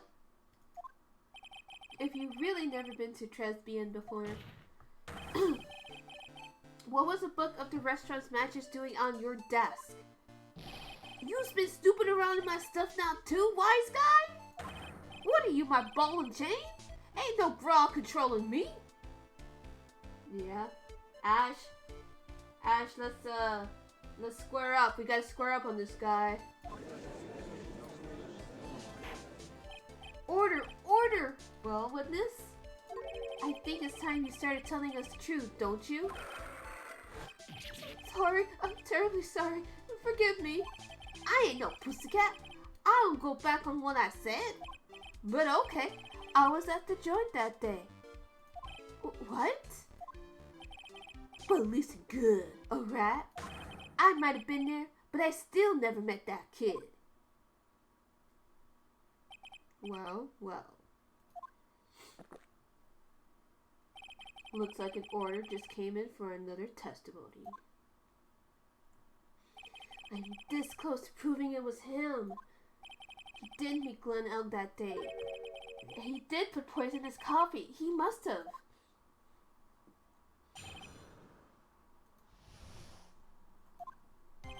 I was supposed to meet the kid at the restaurant that afternoon.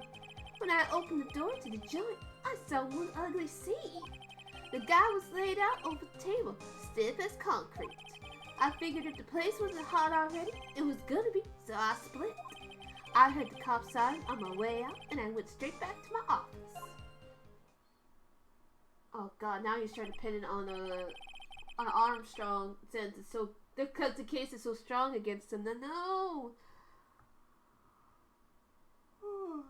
Excuse me. I see. You didn't actually meet with him in the end, then, did you? Well, Mr. Wright, your cross-examination, please.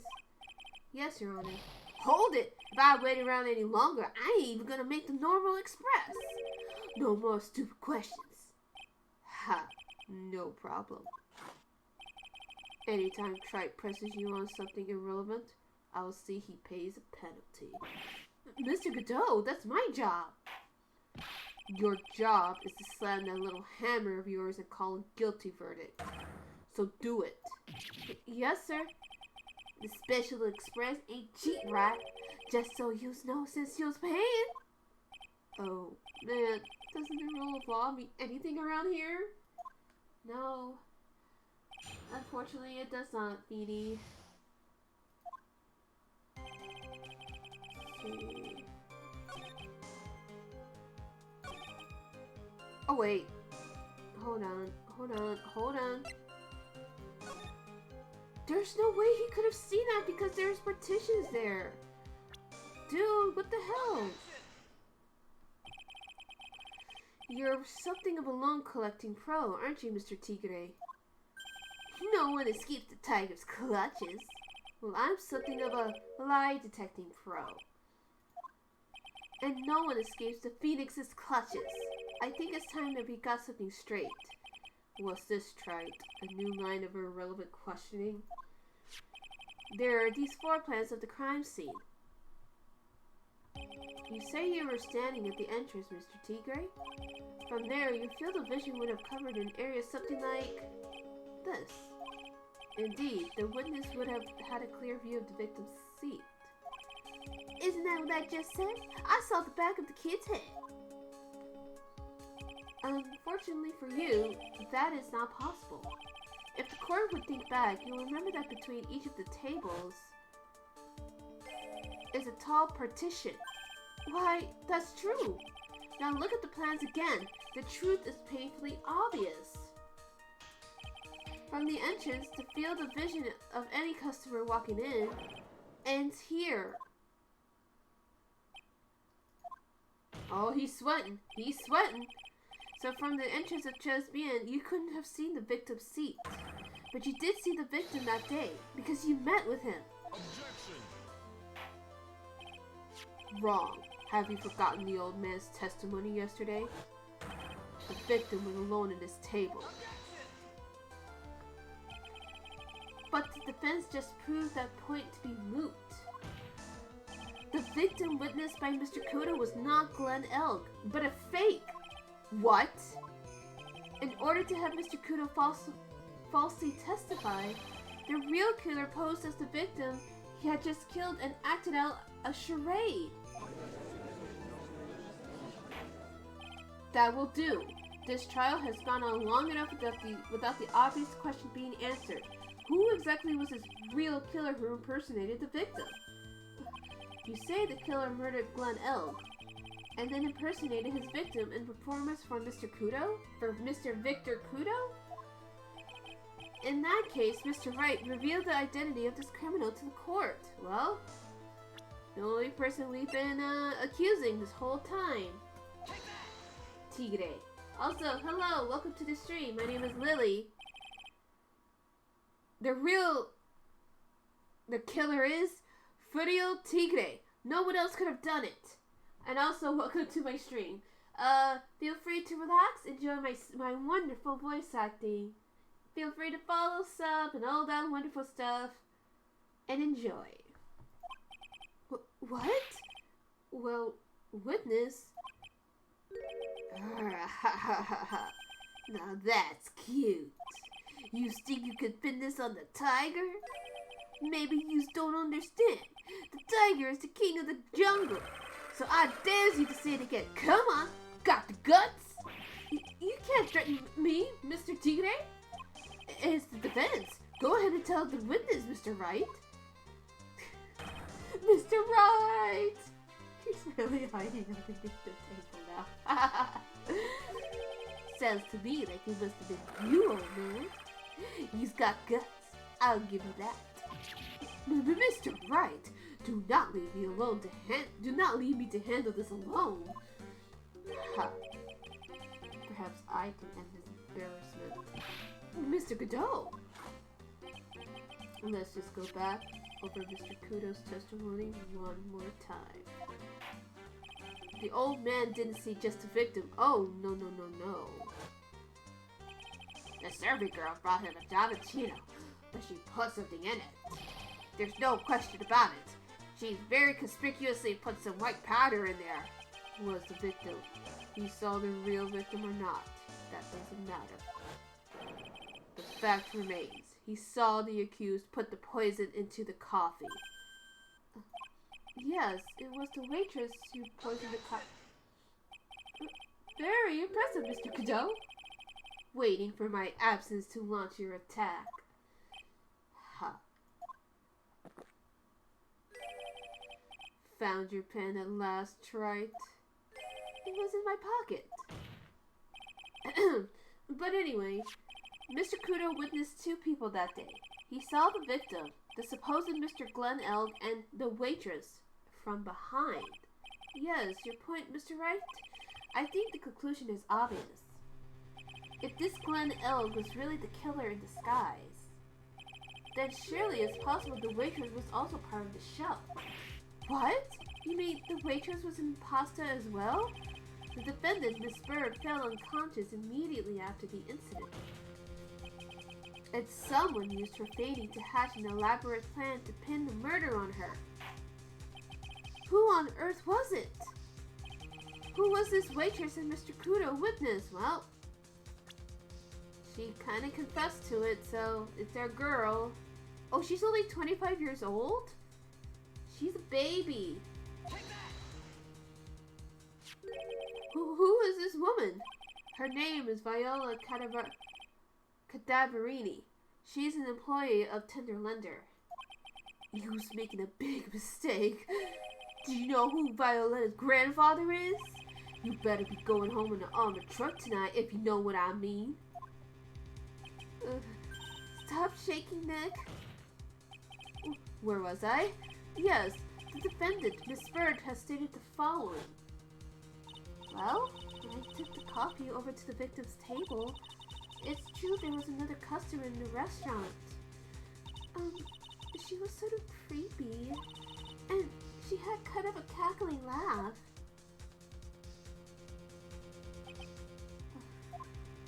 There are just too many contradictions in this case. The second man at the victim's table, nobody but Miss Bird seems to have seen. The earpiece worn by the victim in his left ear when that eardrum was ruptured. And the radio showed he was supposedly listening to half an hour after it was over. There is only one logical explanation that clears up all of these contradictions. The whole incident took place twice, once for real and once for show. And Mr. Furio Tigre, the only person who could have committed the crime, is you. Witness? What have you got to say? That's cute. Sorry? You's alright. I could do with a guy like you around. What do you mean? Okay, I'm in on this game. I'm gonna have to charter a jet to get to my meeting now, but I'm gonna give you one more thing to think about before I go. Something to think about? You got it all wrapped up nice, huh, right? But you missed out one real important thing. But that can't be. I was in that joint that day, and I met that kid too. But I couldn't have poisoned him, you see it? What? Do you really expect us to believe you now, Mr. Tigre? Huh. What a troublemaker. Troublemaker? Looks like we're going to need another one for the road.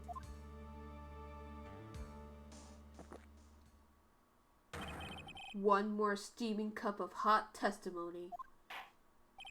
Indeed. Witness, you will explain yourself to the court. I will give you one more chance to testify. What happened that day at Lesbian between yourself and the victim?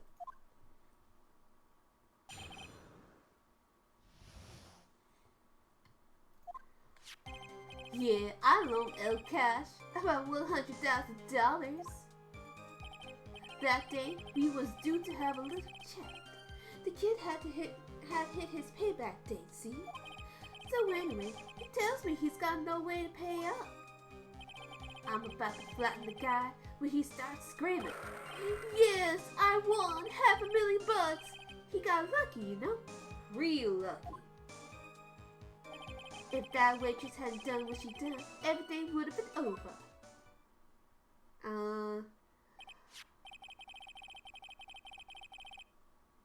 Now I see that the principal amount you loaned to Mr. Elk was $50,000. Yeah, well, you's got the VIG to take it into account.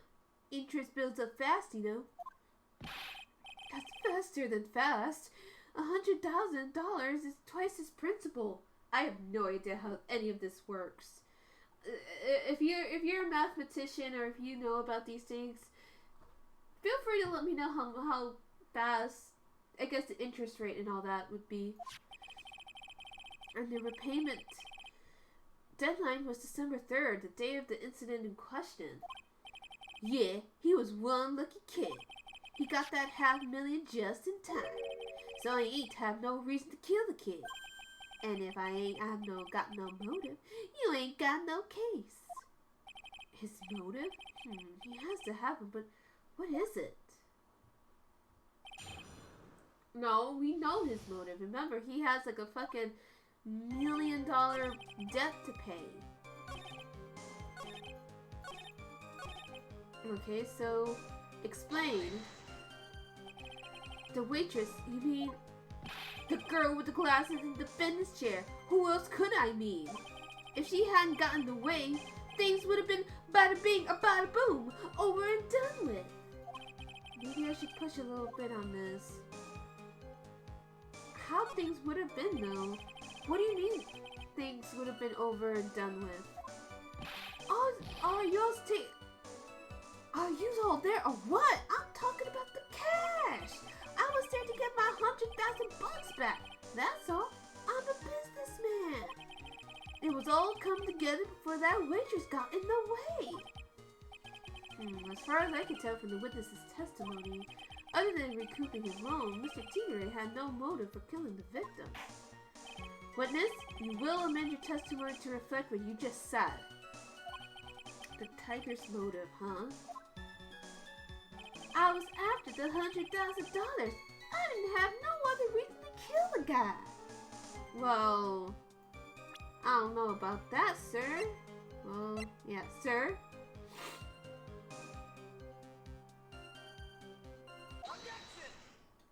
He had a reason. So you just intended to get back the $100,000 Mr. Elk owed you, correct? I loaned the guy the cash, so that's my right. Unfortunately for Mr. Elg, I don't believe the $100,000 is what you were really after. Objection! What are you getting at, Trite? What else would a moneylender be after other than money? Oh, the moneylender was after money, but money in a totally different league. The kind of money that a single disc like this would fetch.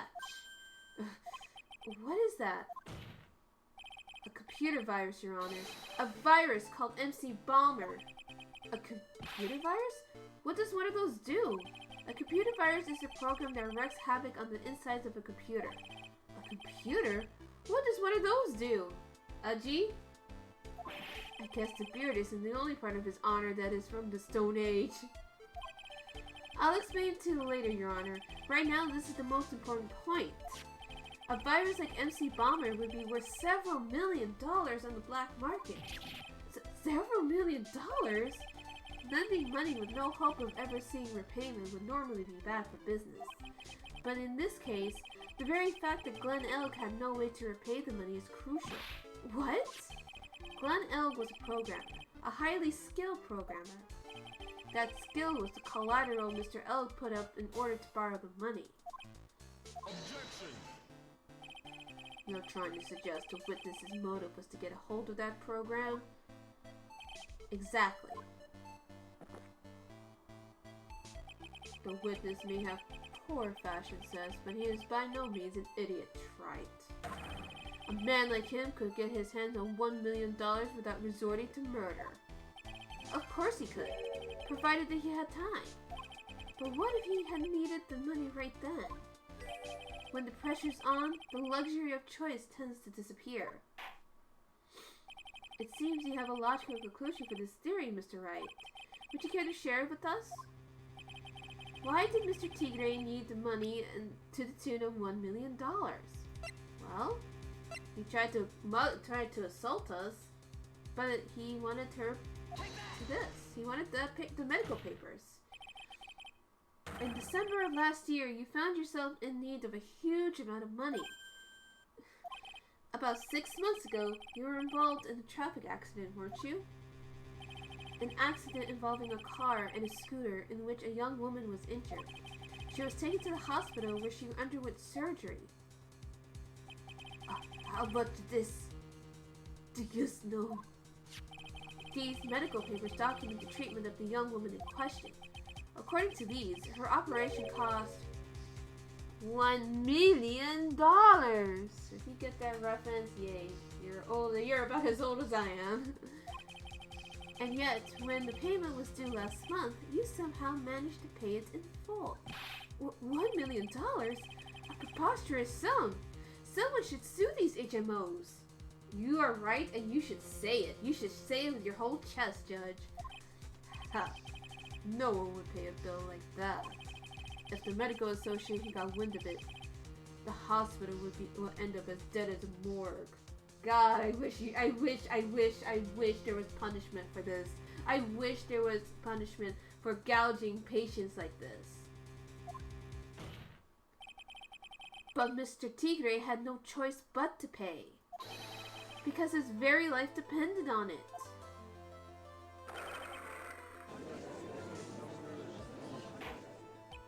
Order! You say his life depended on it, Mr. Wright? It did. Simply because the injured woman was none other than Viola Cadaverini. Did you say Cadaverini? Bruto Cadaverini, mob boss in charge of all underworld activities in the city, and doting grandfather to his precious Violetta, also known as Viola Cadaverini. Your life was in danger unless you paid compensation to the boss, correct? It makes sense. You were desperate to acquire the $1 million Bruto Cadaverini demanded of you. So desperate, in fact, that you decided to sacrifice Glenn Elg's life to pay your debt.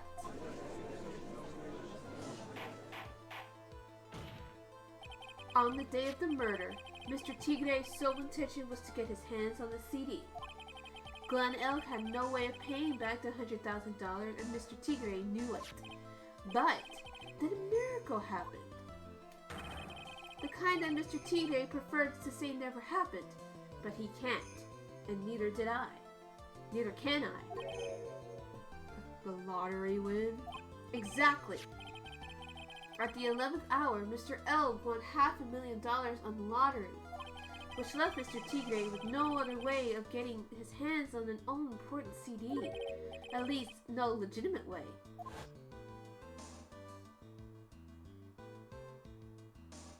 And for what? For so you know who the real villain is, you guys? You know who the real villain is this whole time? First of all, Salt Bay. Second, but mostly the health insurance. Capitalism.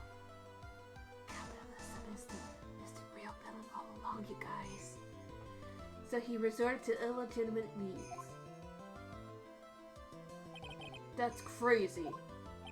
He murdered Glen Elk and then made his next move. To frame Maggie Bird for the crime. Mr. Tigre posed as Glen Elk, while Violetta Cadaverini played the role of Miss Bird. And then they reenacted the whole thing in order to establish a witness.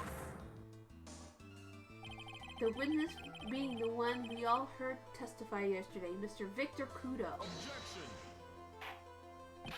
Like I said, Trite, that's crazy. No one could pull off a stunt like that.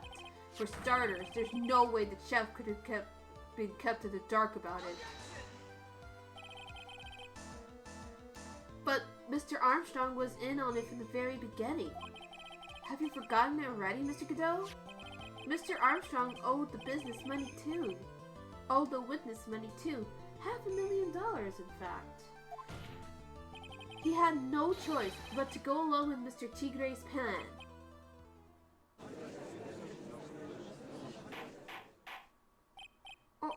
Order!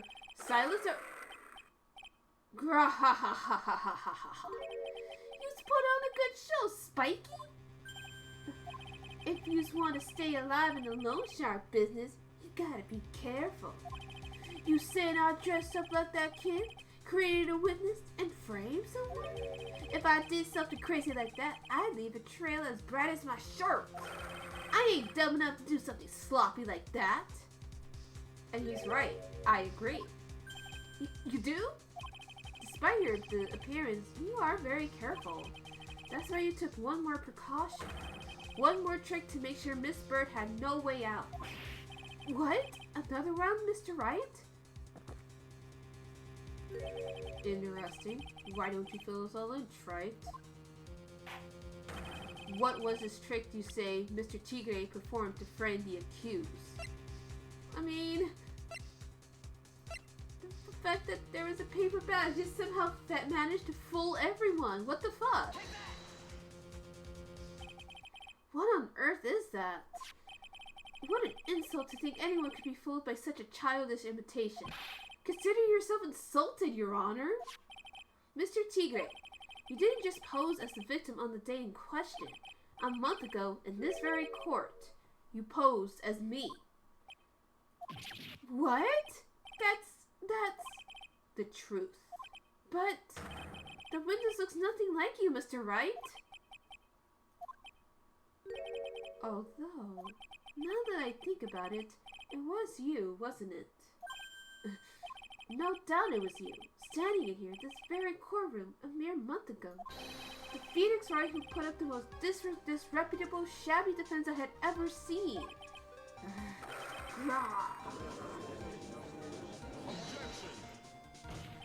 Can you prove that, Gramps? Prove that the attorney who represented the accused here a month ago was this man? Are you prepared to take the stand and testify that it was him? Lol? Hey.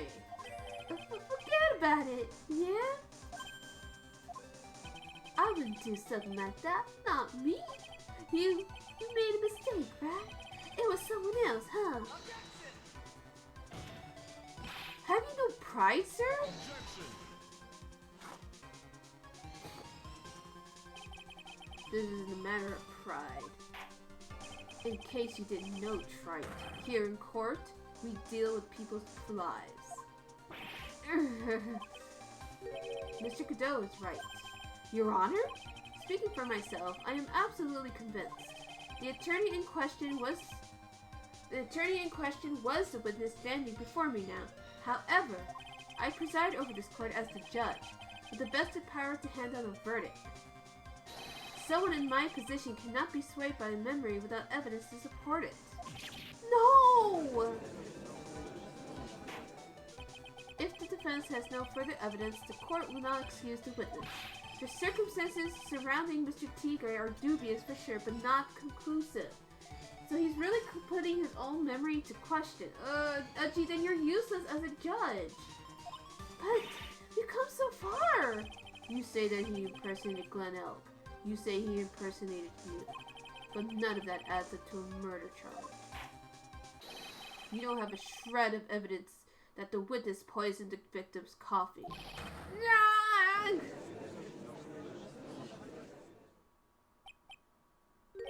Ha! Sucks to be you, right? Don't mess with the tiger, or you're gonna get mauled. You've got that? All we managed to do here is chase him around a bit. But I was so close to getting him to admit his own guilt. Ha. Looks like I won't be needing a refill.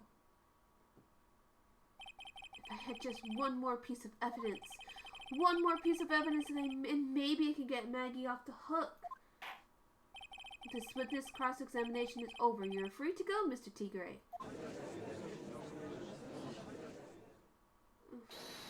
Hello? Your Honor, sir. Wait! It's Gumshoe, everyone! Chat! Gumshoe did it! Detective Gumshoe! Sorry it took so long, pal. I staked everything on this. My badge, the works. So, here it is. My house is counting on this too. Gumshoe appears nonetheless. Exactly. Our king. What is it, Detective? Isn't it obvious, pal? It's the final decisive piece of evidence. What?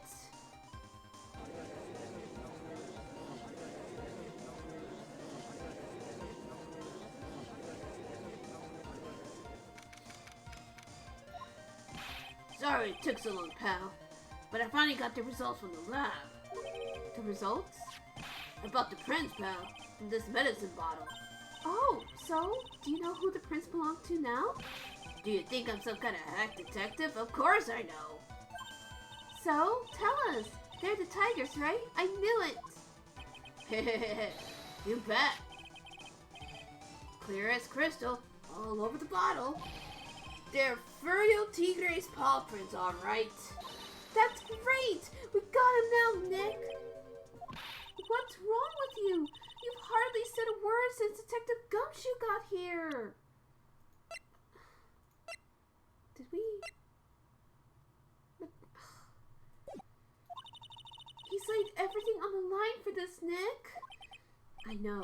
Look, I'm sorry. This is kind of hard to say, but it really doesn't make any difference whose prints are on that bottle now. Huh? What? Why not?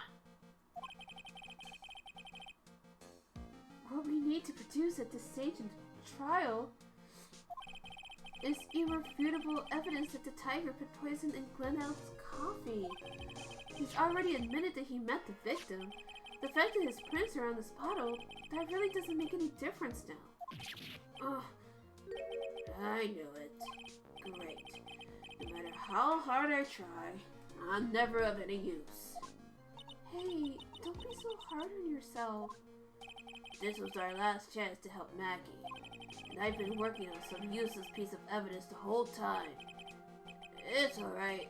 I'm a real loser. It's not breaking news to me, pal. No! Gumshoe, you are not! Detective Gumshoe? Maggie! you've been working on something for me? Sorry I let you down, Maggie. I know you didn't do it, and I'm a detective. We're supposed to be able to prove stuff like that. I'm really sorry. I'll get out of your hair now. Detective Gumshoe, wait! He's gone. Isn't there anything we can do now, Nick? I wish there was. Gumshoe worked so hard to get that evidence. If only there was somewhere they can use it.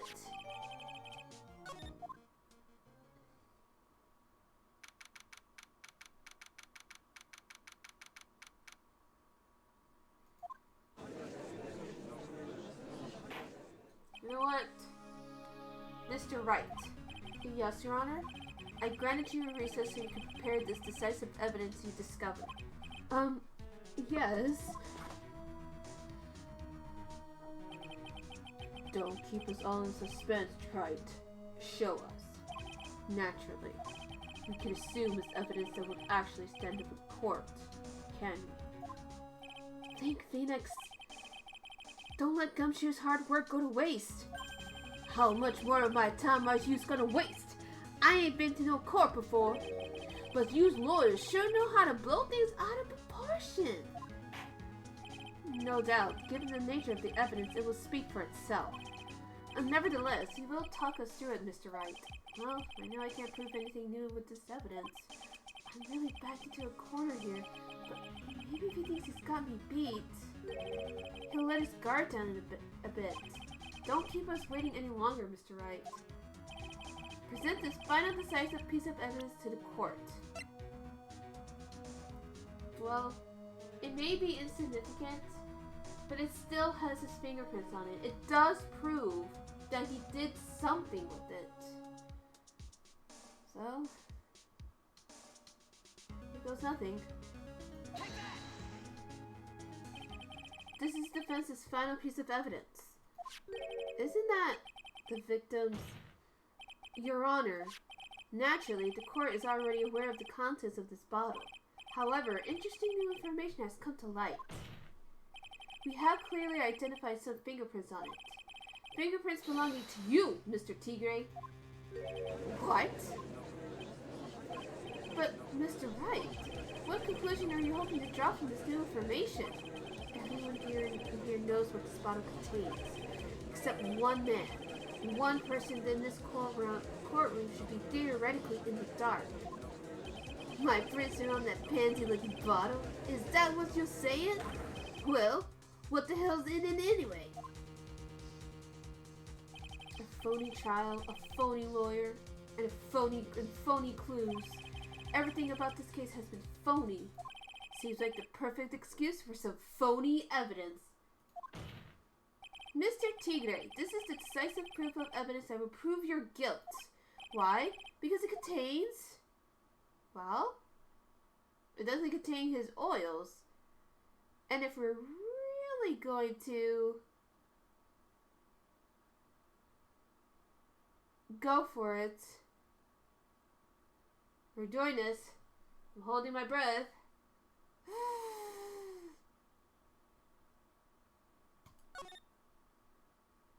This bottle contains potassium cyanide. Potassium cyanide? The poison used to murder Mr. L, Your Honor. The victim's killer used this very bottle. And on this bottle, Mr. Tigre, we found your fingerprints. Well, how do you explain that? You make a good clown, you know that? What? You ain't never gonna get this to stick. He was just making me laugh now.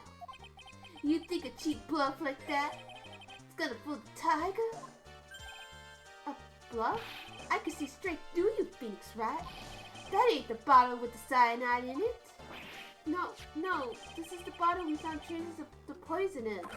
Don't mess with the tiger, or you're gonna get ripped to shreds. The cyanide bottle was brown, and it was made of glass. That cheap piece of trash don't look nothing like it. Oh, Oh.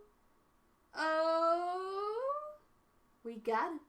As the famous man once said, got him. Got him. At last. What? Why is everyone gone quiet? I said that bottle. Is this the bottle you're referring to? Yeah, that's it. That's the bottle with the cyanide was in. But yous ain't gonna find my prints on that bottle. Don't let that cozy looking suit fool you people. That lawyer's just playing games. Tell him, Mr. Prosecutor. Tell that guy where to go. You still haven't figured it out? Don't you realize what you just said? What I said? What did I just say? You were summoned to this court for the first time earlier today. If you really had nothing to do with the murder, you shouldn't have known all the little details. For instance, you shouldn't have known what kind of bottle the potassium cyanide was in. But just now, you slipped up in front of every single person in this courtroom. You described the exact bottle used by the killer to hold the poison. Oh, you don't know who you're messing with. I'm the Tiger. I control millions of dollars on the black market. You think I'm gonna let some jumped up suit get the better of me? Sure, the last piece of evidence was phony, but that's just what you deserve. The phony trial with the phony lawyer, it was all played up by you, the biggest phony of all.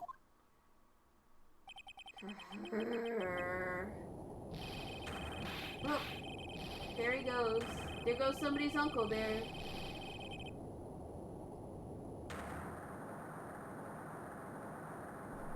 Cuff him, boys. Cuff up Larry.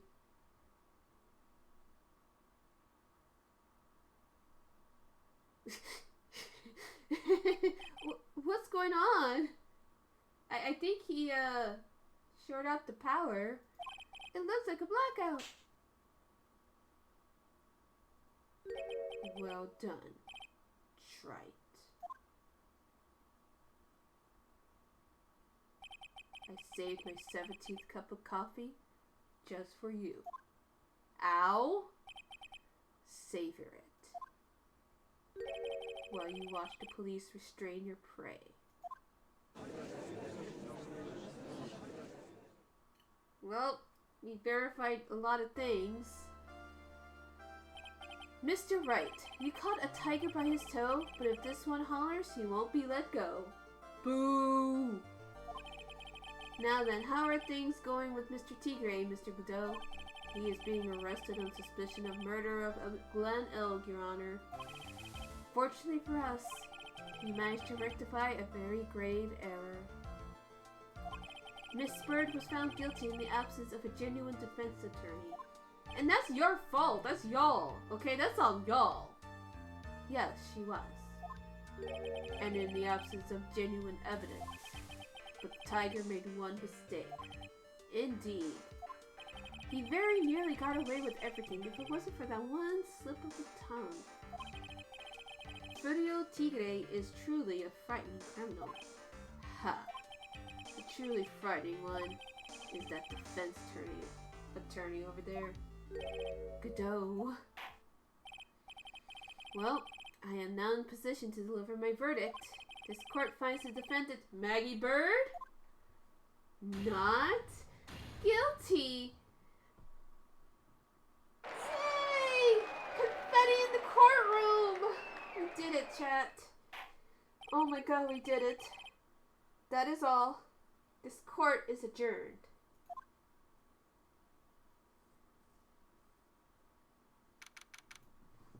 At 4 p.m.? Oh my god.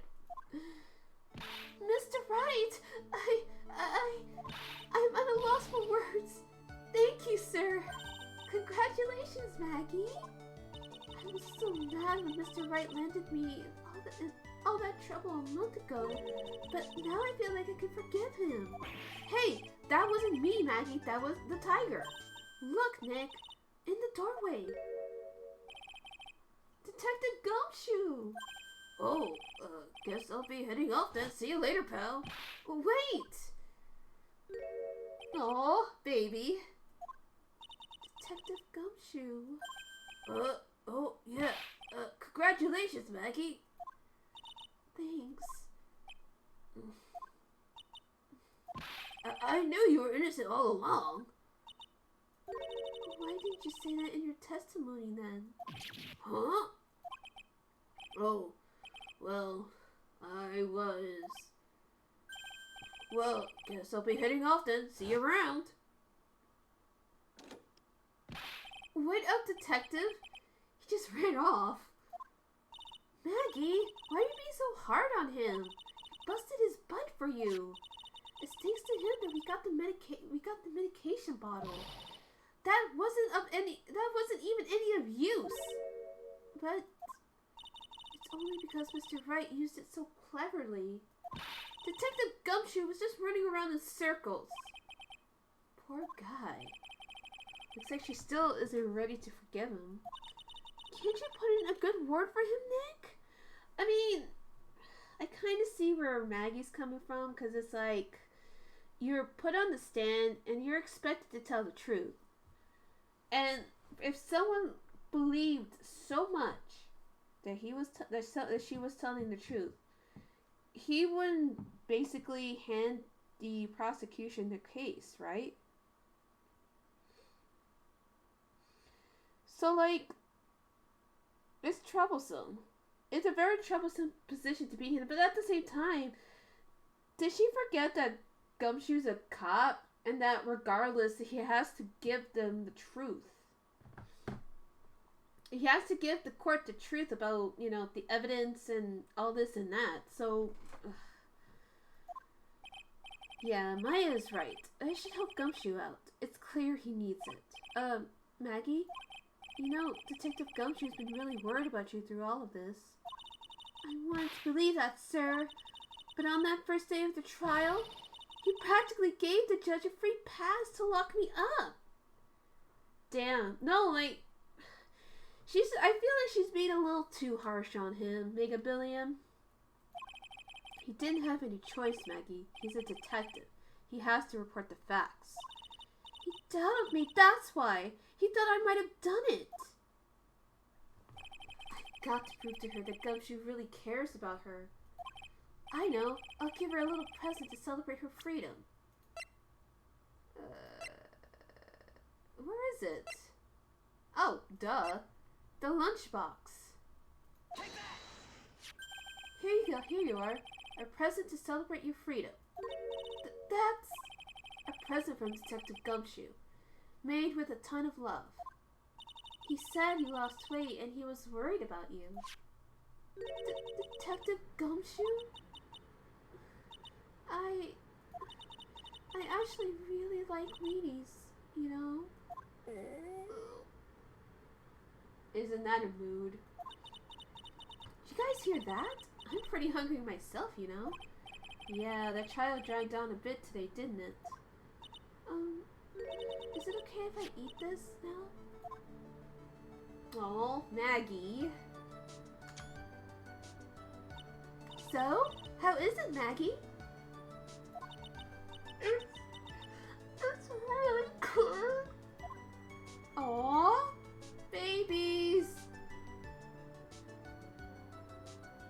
So the case of the phony versus the genuine comes to an end. The false allegations surrounding Maggie have all been cleared up. And who knows? Maybe a whole new chapter of her life is about to start. Aww. Damn, she ate everything. That is, Gumshoe did say that was a big ass lunchbox. So, that wraps it up for Recipe for Turnabout. Boo, Ash, boo! Oh god, this one. Okay, so, as always, I'm gonna go ahead and kind of tease it for you guys. Oh yeah, we're saving it. Why are you booing me? I'm right. Are you though? Are you? So Ash, what are your thoughts so far on this case? Oh God. No. Okay. Ignore all of this. This is so super stupid important to everything that no one.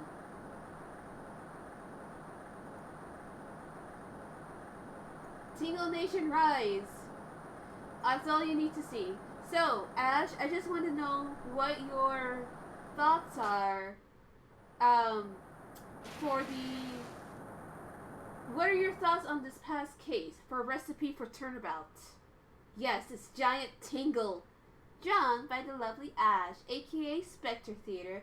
Everyone, Queen, drop your coffee in the link, and I will... and everyone should absolutely donate to her for creating all these wonderful pieces of art.